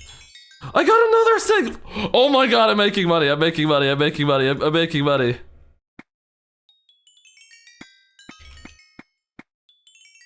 I got a 6! Okay, that's enough for now, that's enough for now. I gotta save them a little bit. Let's go see what the raffle's up to. Oh my, I can't see it. I can't, let me squeeze through here, guys. Oh, Simon! Hey, Simon! Hello! To celebrate Skyblock's 400th year, everyone gets a cake. What do I get? Cloudy cake, +1 cold resistance. There are 3 different raffles active at all times. The speed raffle, which rolls and resets every 2 hours, the daily raffle, which is every 24 hours, and the big one. The final raffle drawn to conclude the Century Raffle event at the end of the Skyblock year, where I'm hoping to hit big. Raffle entries come from doing raffle tasks, which vary in difficulty. The easy ones are as simple as killing a zombie or killing a skeleton, and then the more difficult ones are things like killing an elusive trapper animal or fishing up a legendary sea creature. The reward for completing each task is 1 raffle ticket and 1 slice of century cake. The raffle ticket gets automatically entered into each of the raffles active at the time of collection, and the slice of century cake can be handed out to another player to both receive another guaranteed raffle ticket with a small chance of up to 20 more on top of that. This immediately gave me a good idea. Nice, +1 raffle ticket. Wait, stream open 10. Okay, if you guys have a red cake to feed me, I will gladly eat it. Please feed me. Thank you. Oh my, wait. Thank you, thank you. This person had too much cake today? Simon really said, I'm a Squid Kid you always get in full? What the hell is you even talking about, bruh? You don't even know me. My stomach had a limit of only 50 slices a day, so that kind of sucked. I got to doing a few raffle quests, and while doing so, I got to thinking more into it to see if there's any element of strategy that could be applied, and there was. With everyone having the same amount of tickets that could possibly be obtained, as long as you did all of your quests and ate and gave out as much cake as you can, the only variation would be when you completed your raffle quests and did your cakes. So that doesn't really matter for the big one or the daily raffle, but for speed raffles, that's where the strategy comes in. If I hold off on eating my cakes and completing my raffle quest until late at night when there aren't as many people playing, even though I have the same amount of entries as if I entered at any other time, my entries would be worth more since they make up a greater percentage of total entries, which means I have a bigger chance at winning the speed raffle of that 2-hour window. So I guess I'll be staying up pretty late every night to get the most out of my entries. The quests don't take that long, so I basically have the next 5 days to use any resources I'd been saving up. Starting with my Archfiend dice. I have 28 red dice that have a 1 in 6.6k chance, and 14, or only 10 now, black dice that have a 1 in 666 chance. If I get this die right now, it's gonna be at base odds, so I might as well start rolling. I started rolling the reds before I decided I wanted to start with black first. Every time I threw one of these things, it meant I lose 6.66 million coins, so it's pretty scary. Okay, there's a 6. Come on, give me a 7, give me a 7, give me a 7, give me a 7, give me a 7, give me a 7. Magic Fine Armor, I got it on. Give me a 7! Okay, there's a 6.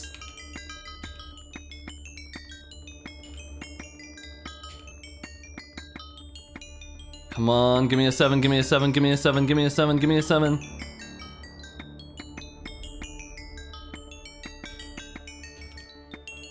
Six.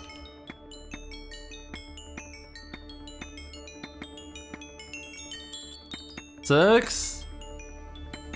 7, 7, 7, 7, come on, give me a 7, give me a 7! Okay, let me get the rest of the black dice out. Hold on.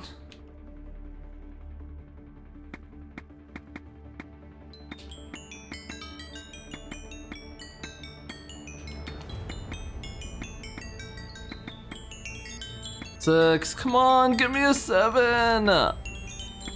Give me a 7, give me a 7, give me a 7, give me a 7, another 6. 7, 7, 7, 7, 7.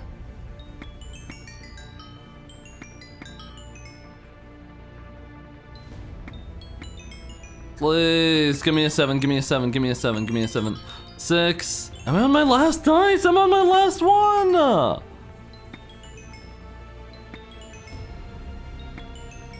Come on, my last black dice, my last black dice. Oh, please! Minus 7 mil, minus 7 mil. What is it? It's 7 mil? 6.7 mil. Minus 6.7, minus 6.7, minus 6.7.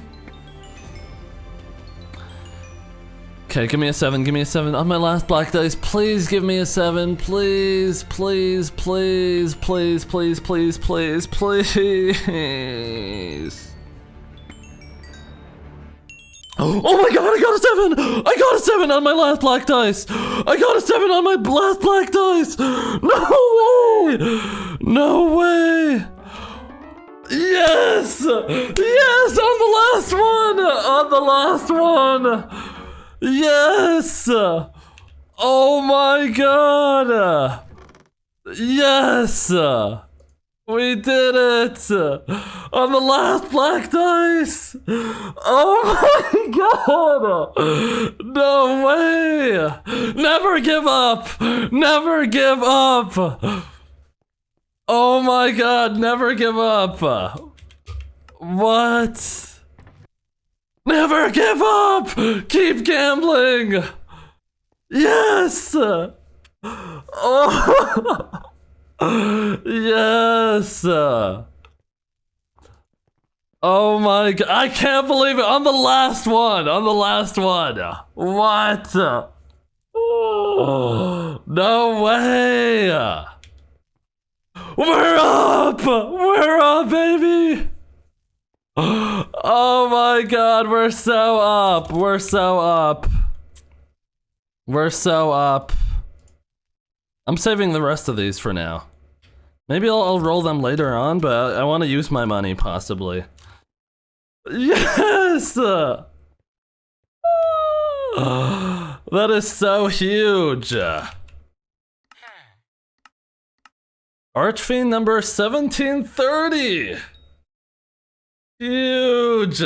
Next, I started getting through the 100 Nucleus runs I had prepped. The loot was pretty terrible, but that was just as expected because there wasn't really anything I needed other than the Jade die, which is 1 in 27,000 runs, and the Divon's Alloy, which is 1 in 1,000 runs. The rare thing to happen while doing these 100 Nucleus runs was getting 3 Jade Emeralds in the same run, which is actually more rare than dropping an alloy.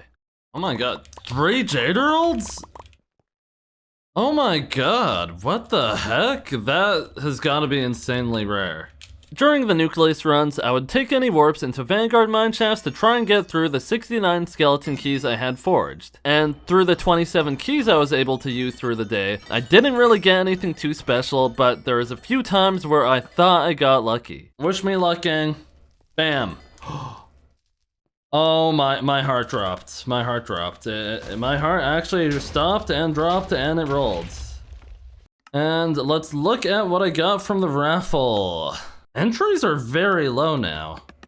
Okay, let's see.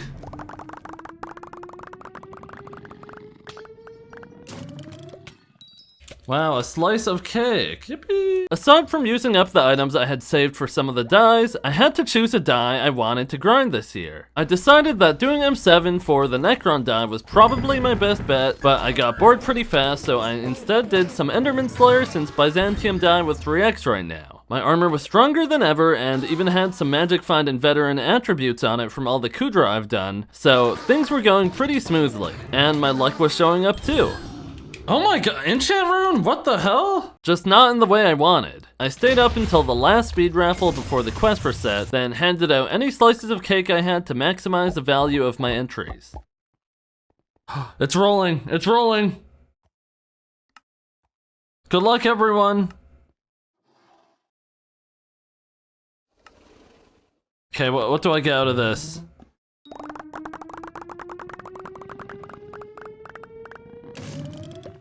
A red gift, really? Okay, what do I get out of the good one? Please, please. Come on! Major, major, major, major, major, major. Oh my god.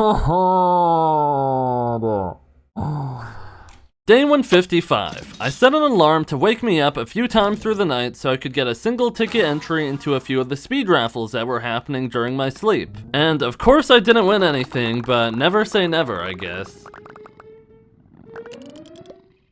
Nice, wow. I started the day doing M7 for a few hours because I wasn't gonna give up on the Necron die. And after a few hours of that, I swapped to doing mineshafts to use more of my Vanguard keys. The 16 keys I opened didn't really have much, but I did manage to mine another 2 stacks of scrap that I'm gonna have to open for the fossil die later on. I was doing my experimentation table when something tragic happened. Did these all just reset? No way, are you serious? What the hell?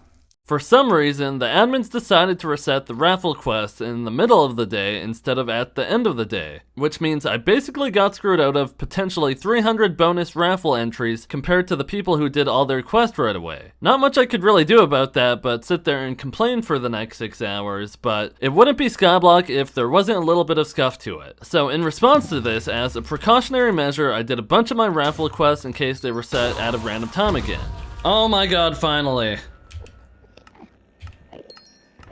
I'm freaking getting a die off this, bruh. L scam. Before going to bed, I finished off whatever quest I had left and claimed my second daily raffle. Oh my god, what do I get?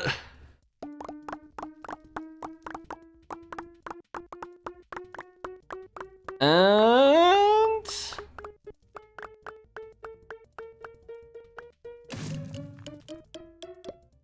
powder pumpkin, that is terrible. Day 156. Through the night, I would wake up every few hours to enter into the speed raffles, which basically only served to ruin my sleep. The raffle event so far has kind of been a dud, but that's how it will be for basically everyone, so I don't even feel bad for myself. I spent all of today opening Vanguard corpses and putting in a ticket every few hours for the speed raffle, and I didn't get anything from anything. Boom. Are you kidding me? 10 blue goblin eggs. This is by far the worst corpse I've ever gotten. By far, it's not even close. This takes the record. The raffle quest were set at 7 PM and I was ready for it this time, so I didn't lose out on all my potential tickets. To end the night, I mined emeralds while waiting for the daily raffle to roll. Alright, let's see.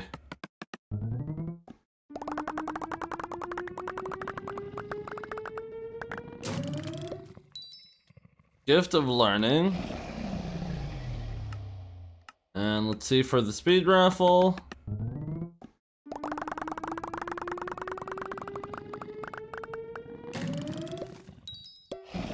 Consolation prize, well. Day 157. There were a few speed raffles through the night that I didn't wake up for, but based on every other speed raffle I've done, I think it's safe to say that I didn't miss out on much. Today started with opening a few skeleton keys before I swapped to do M7 to hopefully get my Necron die. Oh my god! Necron die! Oh my god! Oh my god! Oh my god, yes! Yes! No way! No way! Oh my god! Oh my god, let's go! Oh my god! Yes! No way! No way! Yes! Yes! Oh my god, that's so good! That's so good! It is number 2234.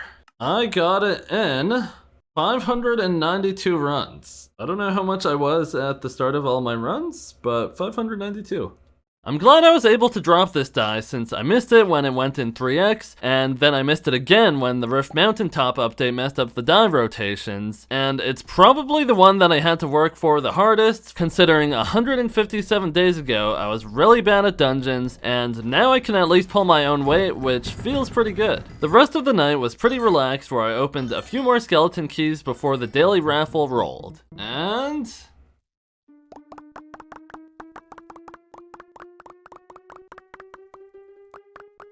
come on, this is the one that matters. I have 500 tickets in it. A fruit bowl. You know, I don't have either of these, so I guess I'll take them. It's not really what I was looking for, but I guess. Day 158, the final day. The day I've been waiting for more than 5 months. Today was the day of the big one, and I have a lot to do today. Firstly, I had to get through all my skeleton keys. Oh my god, oh my god, oh my god. I got a key refund. I got a key refund. What the? Oh my god. Oh my god, I got a key refund again. Alright. Genuinely my last key. I have none left. I can't forge anymore. I don't have mithril plates. It all comes down to this. Show me the money. Oh my god. Why am I not surprised? Bruh. The only other thing I had prepared was the 32 stacks of suspicious scrap I had to excavate. Opening this stuff takes forever, and the fossil die is probably one of the hardest dies to get in the whole game. I opened stack after stack of suspicious scrap, and to no surprise at all, I didn't get a fossil die. My last scrap, I had thousands of scrap.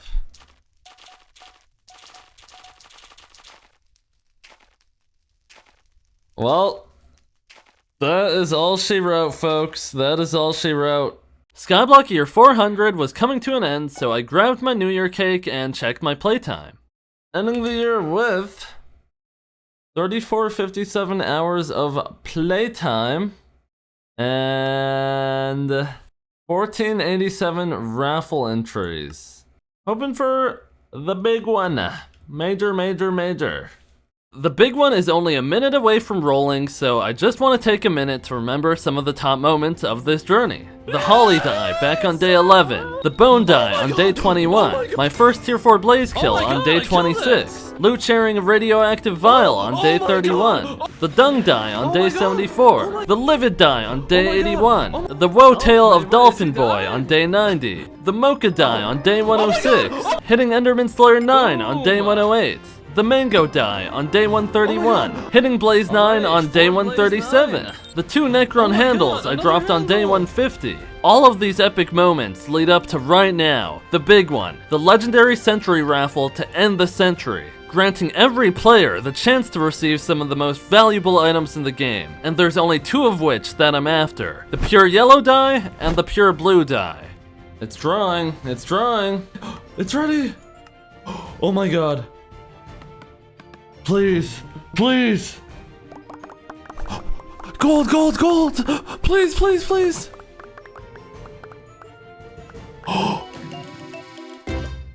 Oh my god. Oh my god.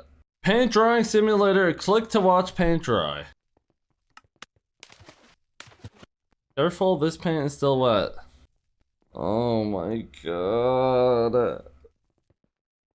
Oh my god.